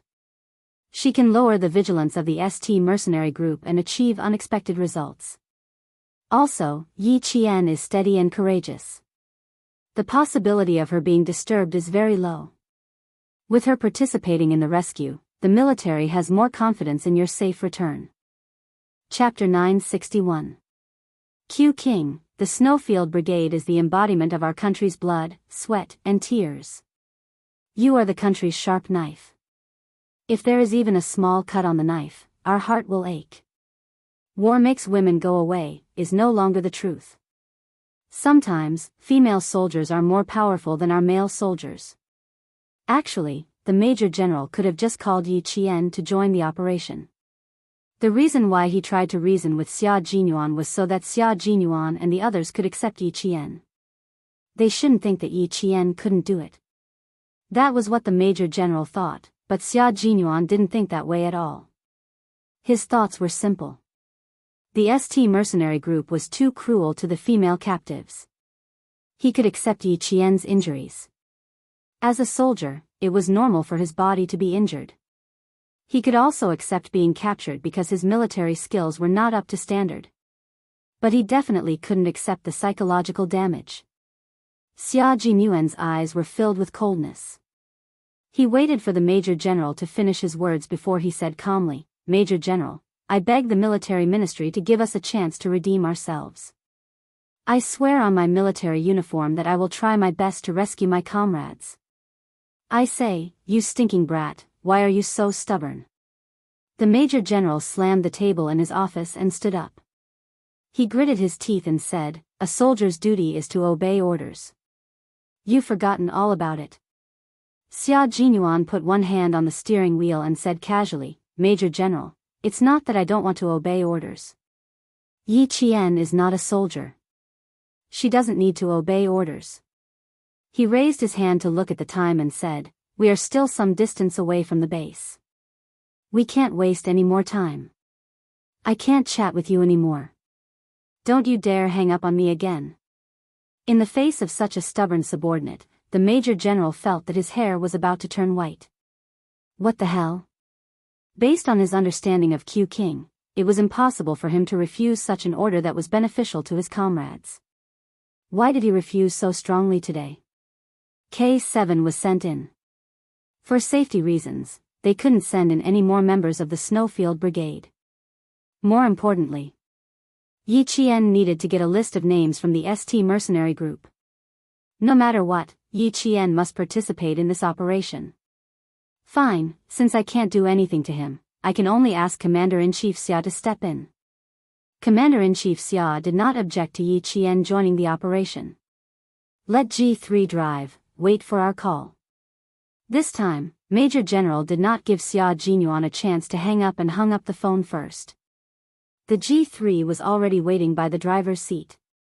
As soon as Xia Jinyuan moved the phone away from his ear, he immediately opened the door and said, "I'll drive.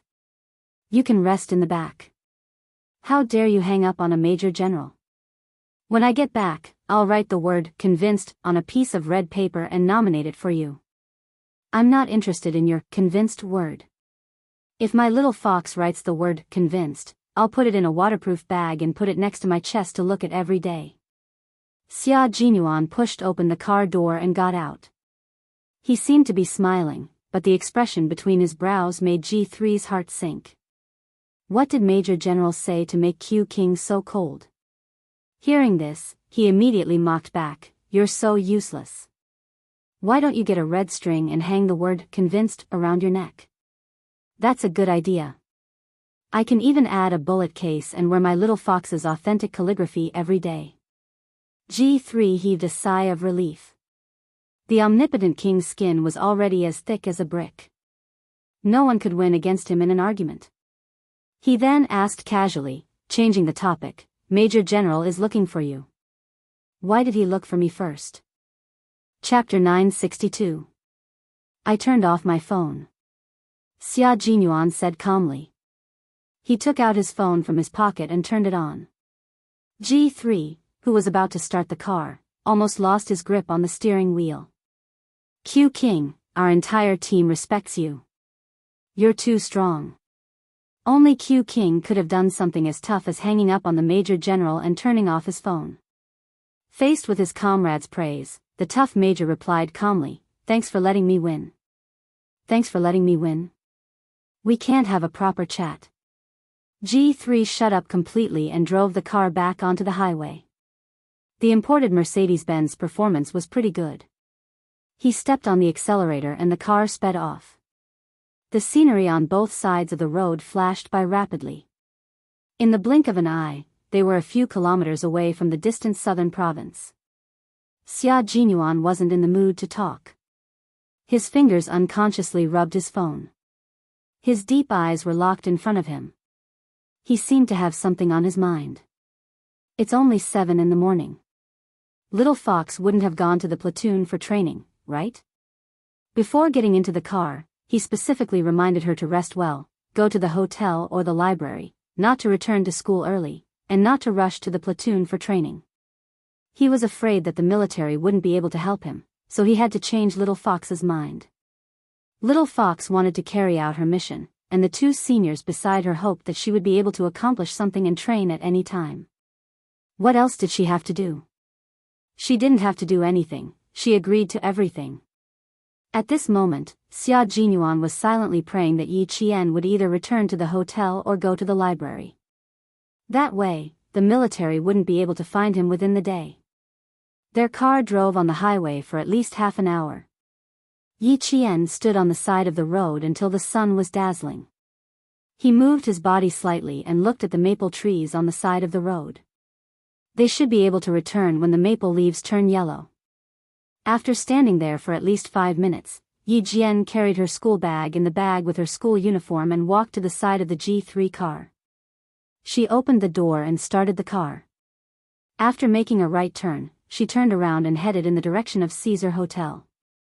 It was still very early. If she didn't want to go back to school, she might as well go to the training ground. She would drive back and ask Z if she could borrow his car for a day and return it before 6. Ho Z happened to be in a room on the 23rd floor of the Caesar Hotel. She didn't look well and seemed a little gloomy. Last night, he didn't manage to find Xia Yiwei. When he rushed to the Riverside coffee shop where they used to meet, he found out that Xia Yiwei had changed her mind at the last minute. She wasn't in the southern province and had taken a plane back to Beijing, with a man accompanying her. When he received the call from the lobby manager, he happened to be packing his clothes. He was about to kill his way to Beijing to snatch the person. He said to the lobby manager, "You can return it whenever you want. Let her use it without worry. Oil card. Prepare an oil card for her. Keep it in reserve." Xia Jinyuan had done him a huge favor, so he had to take extra care of his girlfriend. He would need Xia Jinyuan's help in the future. Ho Zi quickly borrowed the car, saving Yi Qian a lot of time. When they arrived at the location where Xia Jinyuan had sent her that night, Yi Qian handed the car to the sentry and entered the underground training ground. Lu Tuan and Political Commissar Yan were having a meeting with several instructors. Yi Qian didn't disturb them. Instead, he went to his locker and took out the camouflage uniform from the training ground. He changed into it to hide the injury on his arm and quickly went back to training. After the meeting, Lu Tuan came out and heard that Yi Qian was here. He smiled at Political Commissar Yan and said, "She hasn't trained for more than 10 days. Do you want to see if she's rusty?" Chapter 963. I believe that little Yi won't be out of practice. She hasn't been here for more than 10 days and she's still thinking about it. Political Commissar Yan didn't stop and went straight to Yi Qian's training. She's a natural soldier and can fight. She won't be out of practice, she won't be out of practice. The blowers blew loudly, and the off-road vehicles and sedans sped across the large training ground. The tires screeched as they rubbed against the ground, and the smell of rubber and gasoline filled everyone's nostrils. They didn't find the smell unpleasant, and each and every one of them was focused on wiping away their sweat and training hard. The Great Dragon country of the late 1990s was no longer the early 1990s where they had to swallow their pride after being wronged overseas. The Great Dragon country had been dormant all this time, waiting for the 21st century to come and roar again. The reason why China's military power could roar and rise was not only because of the weapons secretly developed by the various bases, but also because of this group of secretly trained, respectable and cute soldiers. Yi Qian drove a jeep this time. She didn't slow down and directly swooped down from a high slope. Then, she went over a high platform and rushed past rows of iron nails. She turned the steering wheel tightly and went through a 180-degree turn. Yi Qian was on an S-shaped training path. When she fought with the mercenaries in the hospital, she said that she was a Chinese soldier. The mercenary obviously didn't believe her and even denied that she was a Chinese soldier with a disdainful attitude. He said that Chinese soldiers weren't that powerful. That's right, they didn't think that Chinese soldiers were that powerful. They weren't even as good as the mercenaries. What did this mean? It meant that in their eyes, our country was a weak country. A weak country that couldn't cultivate outstanding soldiers. No wonder they were so arrogant and came all the way here. It was because they looked down on us and took it for granted that our country was a weak country and couldn't do anything to them. Couldn't do anything? It wasn't that our country couldn't do anything to them. It was that we were secretly accumulating military power. One day, We would shock the whole world and let the whole world know what the rise of a great country meant. We have excellent, advanced, and unsurpassable weapons. We also have a group of brave, fearless, and heroic soldiers. The rise of a great country and the awakening of the great dragon. Let's see who still dares to be arrogant. The car passed by in a flash. Regiment Commander Lu sat in the car and looked at the figure that passed by him. He said to Political Commissar Yen, "This girl will finish her apprenticeship in December.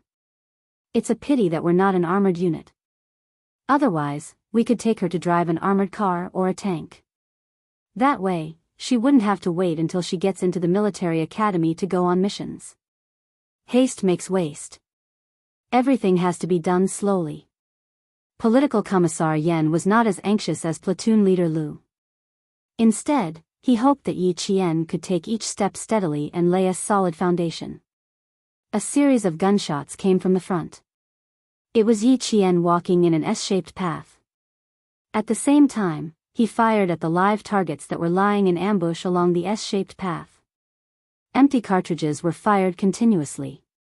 Every time a shot was fired, a DDD sound would be heard. Only when a bullet was fired and the shot hit a live target, the sound would be heard. Yi Jian fired a series of shots, and the sound continued to be heard. Needless to say, all of them hit the mark. The car went down the S-shaped path. The brakes were steady and the car stopped precisely at the designated spot. 2 hours of training had made her sweat profusely and her blood boil. She had arrived at the training base at 10 in the morning. It was now 12 in the afternoon. The long-awaited training had ignited all of Yi Qian's passion. If she hadn't seen the final parking spot, she probably wouldn't have let go of the steering wheel. Chapter 964. Lu Tuan and Political Commissar Yen walked over and saw that Yi Qian was still sitting in the car. Not only did she not get out, but her hands were still touching the car. She was reluctant to get out. This made Lu Tuan laugh out loud. He opened the car door and said loudly, "Girl, why are you still not getting out? It's time for dinner. Get out and eat. Rest for a while before you practice again." She was not unfamiliar with it at all. She was very familiar with it. Come, come, come. Eat some cabbage and potatoes with us. Don't be so reluctant to get out. You're giving my soldiers a hard time. At least let the male soldiers catch their breaths. She drove the jeep at high speed and took an S-shaped curve. She held the steering wheel with one hand and shot at live targets with the other. She fired a series of blank bullets that made everyone's blood boil. Yi Qian jumped out of the car and said embarrassedly, "I overdid it. I'm not in a hurry to eat. I'll go check on my results first." "Not bad. All your shots hit the forehead, throat, and heart." Political Commissar Yen smiled and looked at Yi Qian. He observed her for a while and asked, "Girl, you're so hardworking. What happened?" Political Commissar Yen was observant. He could tell that something was wrong with Yi Qian. Yi Qian did not know what was wrong with her that Political Commissar Yen noticed. She smiled and said, "When did you get a pair of discerning eyes? You usually start eating when it's time. You're never later than the male soldiers. Today is different. Why do I need to use my discerning eyes? I can tell just by looking at you." Political Commissar Yen narrowed his eyes slightly. After carefully observing Yi Jian's expression, he could not help but frown slightly. "You look a bit angry and thoughtful. What happened? Girl." When Lu Tuan heard this, he also looked at her carefully. There was indeed an angry look in her eyes. "Did you meet someone who needs to be taught a lesson again? Tell me what's on your mind. Don't keep it to yourself." "I didn't meet any difficulties. I'm just angry. It's fine as long as it goes smoothly." Putting aside the matter with Xia Jinyuan and the others, Yi Qian was still upset that the mercenaries thought that the Chinese soldiers were not strong. "How dare you look down on the soldiers of our country?" She didn't want to talk about it. Political Commissar Yen and Regiment Commander Lu looked at each other. There was no hurry. It was not a bad idea to ask later. That's good. That's good. Political Commissar Yen gently patted Yi Qian's shoulder and adjusted his collar. He smiled and sighed. Little Yi, we all want to see you in military uniform as soon as possible. Why don't you skip a grade and directly enter the 3rd year of high school? When he was in the army, he often told the soldiers that if they had time, they should study more and increase their knowledge. But when she came to Yi Qian, it was the opposite. He felt that studying in school was a waste of time, and that it would be better for her to join the army early. Look. Just now, you were criticizing me for being too impatient and saying that I had to take things slowly. Now that it's your turn, you're asking Yi Qian to quit his studies and join the army. Regiment Commander Lu glanced at the political commissar who said, only the officials can do whatever they want, but not the common people. He said to Yi Qian sternly, don't listen to his nonsense. We have to study. Not only do we have to study good books. Political Commissar Yen has been busy recently. His brain is probably a little rusty. He's lying through his teeth. Don't pay attention to him. He was usually lectured by the political commissar. Now that he finally had a chance to lecture the political commissar, how could Regiment Commander Lu let go of such a good opportunity? He seized the opportunity to say all the things that he usually couldn't say. People who do ideological work have a lot of tricks up their sleeves. You're not allowed to read minds. You're misleading people. Chapter 965. We need to study and we can't delay our training. But we need to take care of our bodies. Now, we can eat according to the time. How can we miss the time to eat? Yi Qian's eyes turned into crescents when he heard that. It was always Commissar Yen who told Regimental Commander Lu to pay attention to his words. Now that he finally had the chance to lecture Commissar Yen, how could Regimental Commander Lu let it go? I'll give you a chance to lecture me. Stop taking advantage of me. Commissar Yen smiled and shook his head. He said gently to Yi Qian, that's right. You need to study. Learn well before you join the national defense. Let's go. Let's eat first. We can practice in the afternoon. To be honest, Yi Qian really didn't have the mood to eat. It was already midnight. She didn't know if they had arrived at the base or if they had caught the support plane. She also didn't know how they would rescue K7. She couldn't help but think about all these things when she was quiet. She could only forget about them temporarily when she focused on her training. She only hoped that each of them could come back safely. Even if they were injured, it didn't matter as long as they could come back safely. There was an hour-and-a-half break at noon. Yi Qian didn't rest after eating. She put away the plates and chopsticks and walked towards training area B. Regimental Commander Lu chased after her. You're too hard-working. I told you to take a break. Why didn't you listen? Yi Qian was drinking water as she walked. When she heard Regimental Commander Lu's question, she quickly turned around. I can't relax. My steering wheel slipped when I was driving on Route S. Also, the soldiers under you will be going to Zongnanhai for a change of camp at the end of December. I need to hurry up and learn more. Regiment Commander Lu's car soldiers would train throughout the year without any breaks. Now that the training of this batch of soldiers had entered the final assessment stage, it was also the most rigorous stage. Learning from them would also be beneficial to improving Yi Jian's ability. Don't give yourself too much pressure. You're not a soldier yet. Commander Lu was just saying that. In reality, he hoped that Yi Qian could excel in all aspects. Otherwise, he wouldn't have come over to monitor Yi Qian's training from time to time. Yi Qian waited for Lu Tuan to come up and continued to walk towards Zone B. He had no intention of stopping. He devoted himself to training so that he could fight back and not think too much about Xia Jinyuan's operation. He then said seriously, although I'm not a soldier now, I've always regarded myself as a real soldier in my heart. If I don't put my life on the line during training, it'll be too late when I really have to. Take advantage of the time when you can to fight for your life. Fight for yourself, fight for your future, and fight for your life. I think that's pretty good. Oh no, the little girl had become like a political commissar.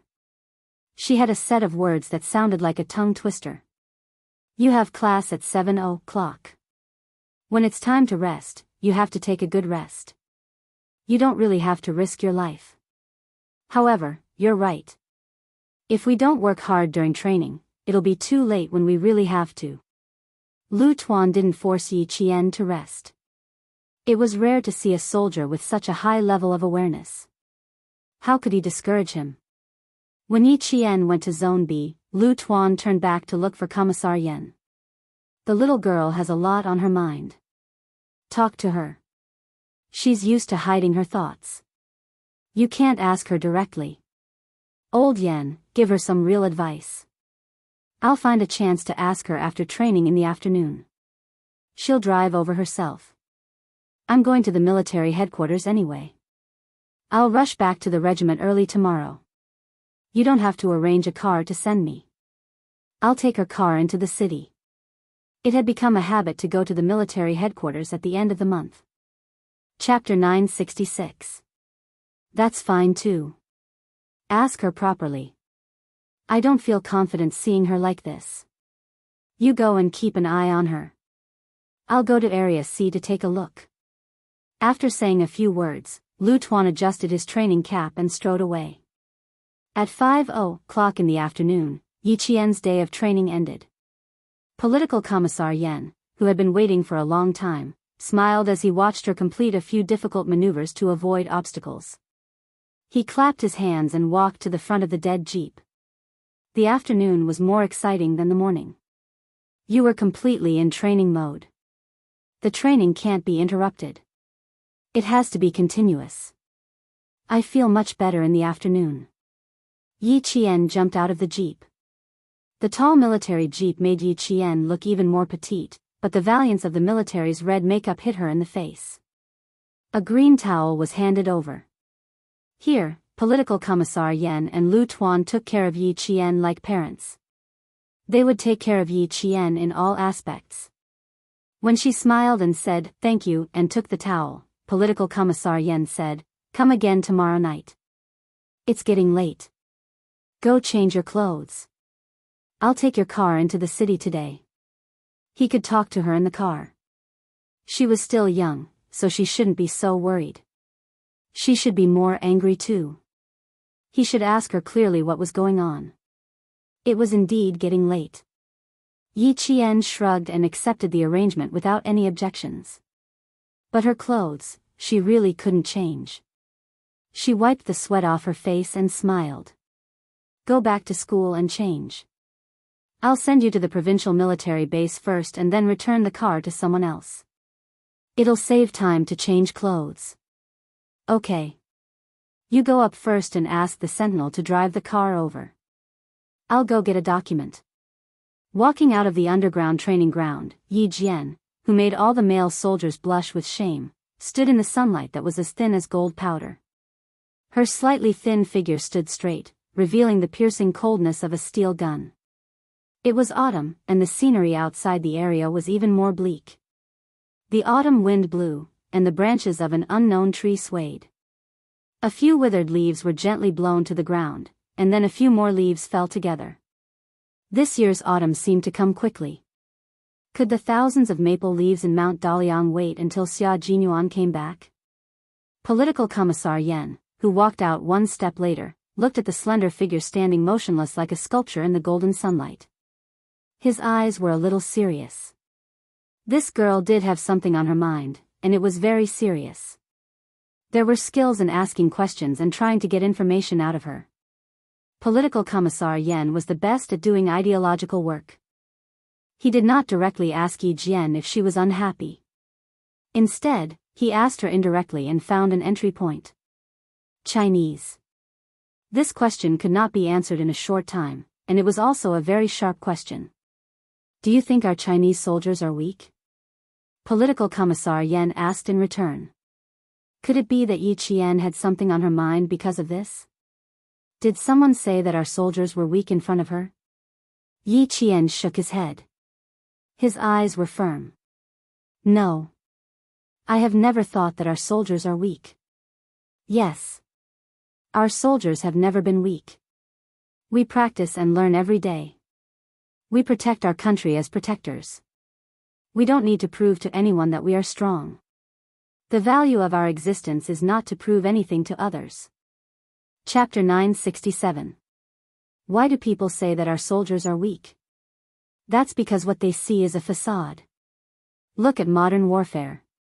Whether it's developed countries, developing China, or those poor and backward countries, war can break out at any time. Since the end of the Sino-Vietnamese border war in February 1990, our country has been keeping a low profile. We don't want the people to lose their homes and live in misery and suffering. We have been secretly accumulating military strength along the strategic direction of peaceful development. We don't act in a high-profile manner, but we are always ready. We don't take the initiative to fire a single shot, but if there is an attack, our army is ready to fight.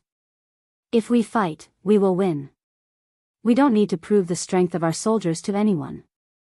We just need to remember that it's not us who are weak, but us who are waiting for an opportunity to strike. If someone says that our soldiers are weak, you can treat them as a mediocre person. If our country's strength is seen through by a mediocre person, then there will be a big problem. Weakness is a facade. How can the rise of a great country be judged by a few words from a mediocre person? As long as Yi Qian didn't come into contact with this, she wouldn't understand it even if she lived another life. Political Commissar Yan's last sentence woke Yi Qian up like a bolt of lightning. That's right. How can the rise of a great country be judged by a few words from a mediocre person?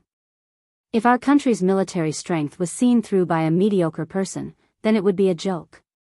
I understand. Thank you, Political Commissar. Yi Qian saluted the Political Commissar who had enlightened her.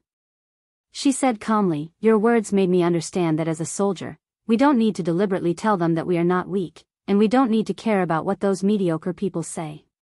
We just need to remember to hold the steel gun in our hands well. If we call, we will fight. If we fight, we will win." That's right. Our country needs to develop peacefully, and development requires stability.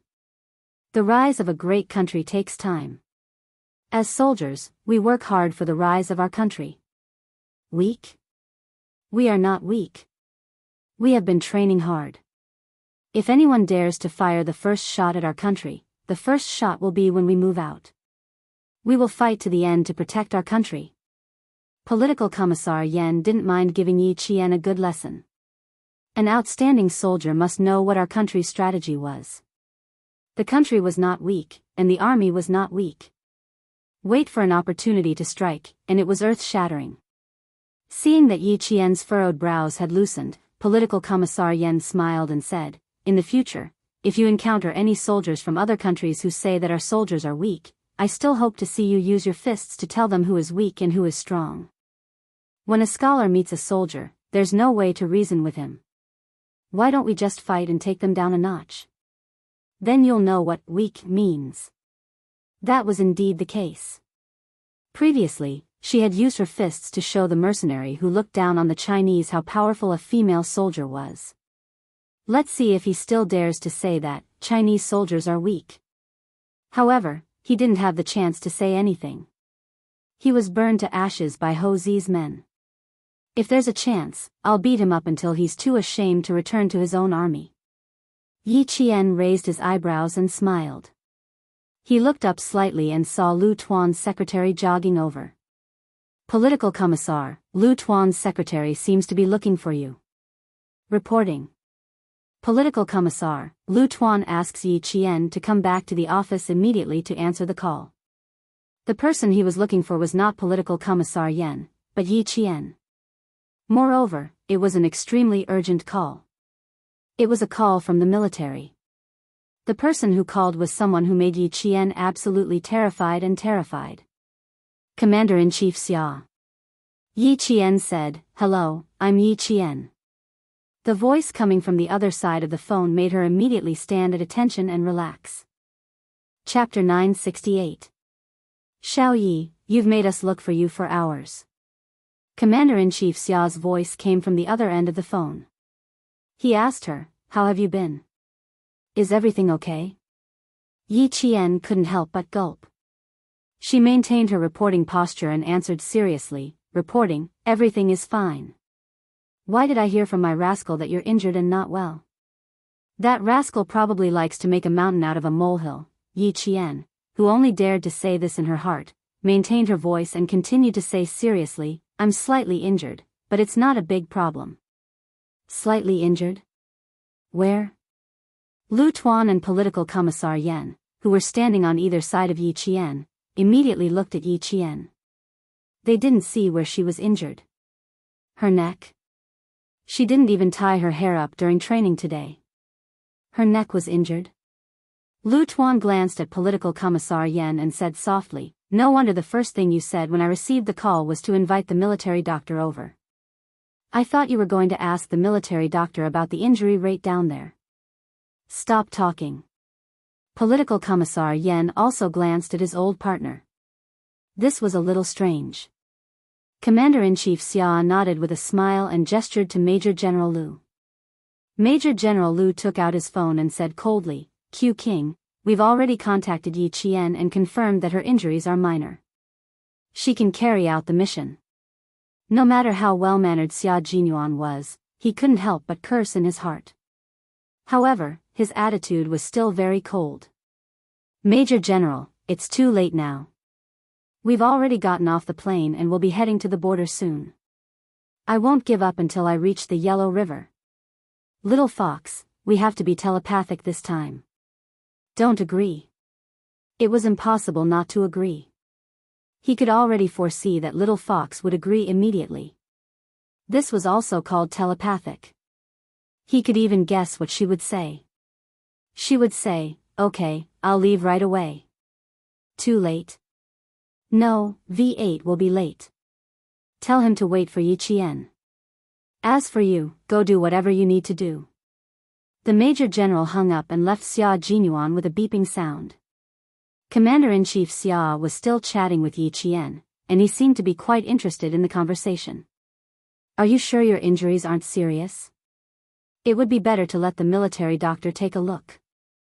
The rascal was used to being injured all over. When he saw other people's injuries, he would think that they were just minor injuries. Let the military doctor take a look. Whether it's serious or not, the doctor has the final say.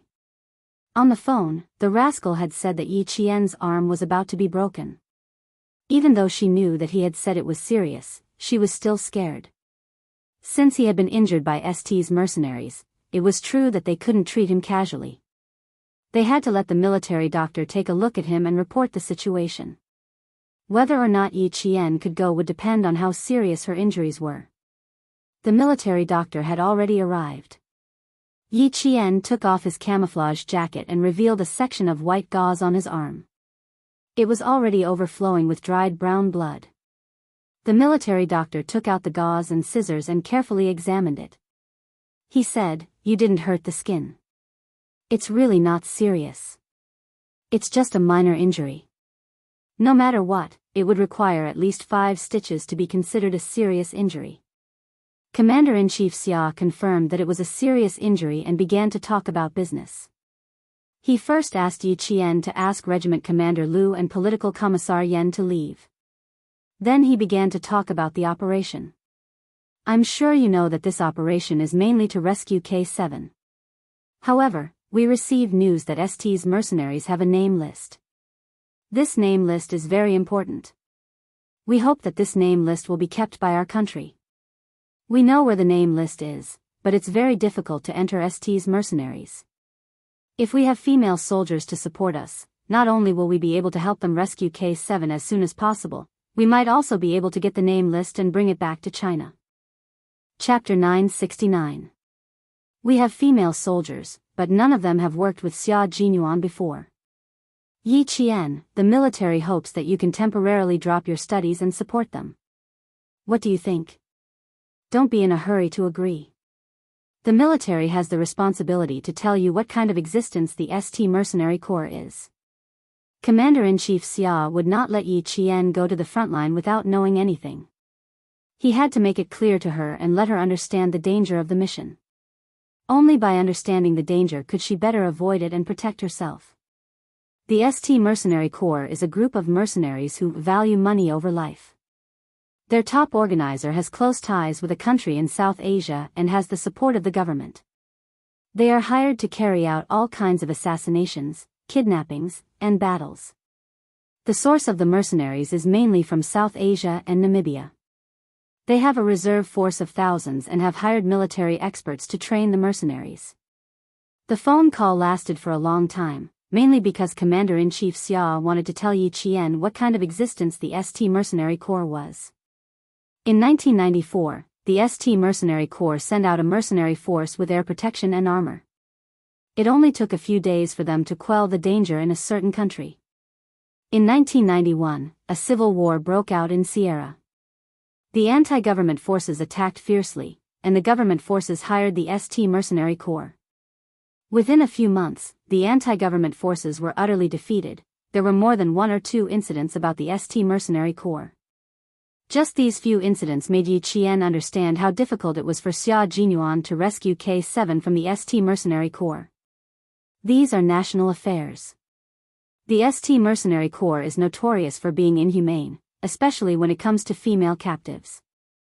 They torture them physically and mentally. Yi Qian, I'll give you 10 minutes to consider. You can choose to refuse. This morning, the Major General contacted Xia Jinyuan and told him about the military's proposal. However, he strongly rejected it. I'm guessing that he didn't mention it to you. Commander-in-Chief Xia did not leave Yi Qian with no choice. Instead, he gave the choice to Yi Qian and let her make the decision herself. As for whether Yi Qian would choose, Commander-in-Chief Xia already knew the answer. At 5:00, the sun was setting in the west. The faint golden light shone on the entire Ta County, enveloping it in a golden world. Xia Jinyuan watched as the blood-red sun gradually disappeared into the clouds. His handsome face, which looked like it had been dyed with gold powder, was piercingly cold. If Commander-in-Chief Xia stepped forward, he would give Yi Qian a chance to choose. But in reality, he already had an answer in mind. Drink some water. Maybe there will be a turn for the better. G3 handed over the newly bought mineral water. His gravelly voice was a little heavy. Maybe she won't agree. If he were to agree to something like this, Yi Qian's guts would be so big that he could pierce through the heavens. But being a soldier required guts. Without guts, one would be a coward. If he really agreed, G3 would concede defeat. Xia Jinyuan took the bottle of water, twisted the cap open, and drank a few mouthfuls. The water flowed from the corner of his mouth, down his chin, and down to his neck. It had the rough and sexy taste of a man. He said in a low voice, when Commander-in-Chief Xia steps forward, there's nothing he can't accomplish. Yi Qian, I know her.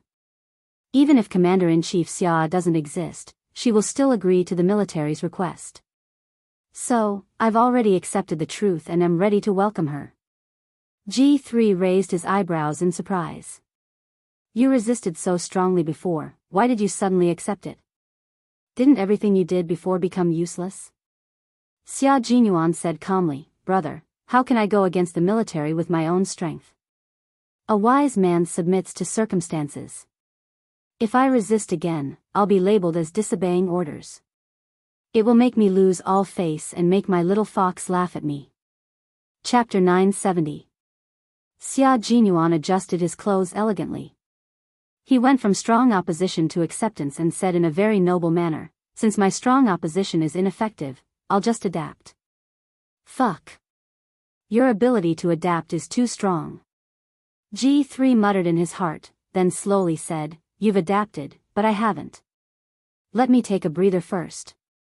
Thinking about asking Yi Qian to go on a mission with us, I feel a little pressured. Q King adapted and accepted. He, who just found out, hadn't. Don't worry, there's still time for you to take a breather. We'll march at 5:40 in the morning. The two of us will find a place to take a nap and leave a mark for our brothers to find us. Xia Jinyuan, who had an extraordinary ability to adapt and accept, said cheerfully. It was impossible to tell from his handsome face that he was so adamant about not letting Yi Qian come over that he hung up the phone and turned off his phone. The military had to go around G3 to find him. He was so adamant before, but now? How could anyone tell that he had objected before? G3 looked up. Can you sleep? Why can't I sleep? The black cars can't come over for a while, and our brothers didn't come over either. I'll sleep if I can. Xia Jinyuan smiled and walked out of the bus station. When they got off the plane and came to the bus station, they didn't find a regular car to leave the country. Instead, they found a black car. A black car was good, but it took a little longer. G3 looked at his back and was a little amazed. Why can't I sleep? Was there a need to ask? Yi Qian was going on such a dangerous mission with them. Wasn't he worried? G3 caught up with him and didn't say anything else. What was done, and there was no turning back. It was good that Yi Qian joined.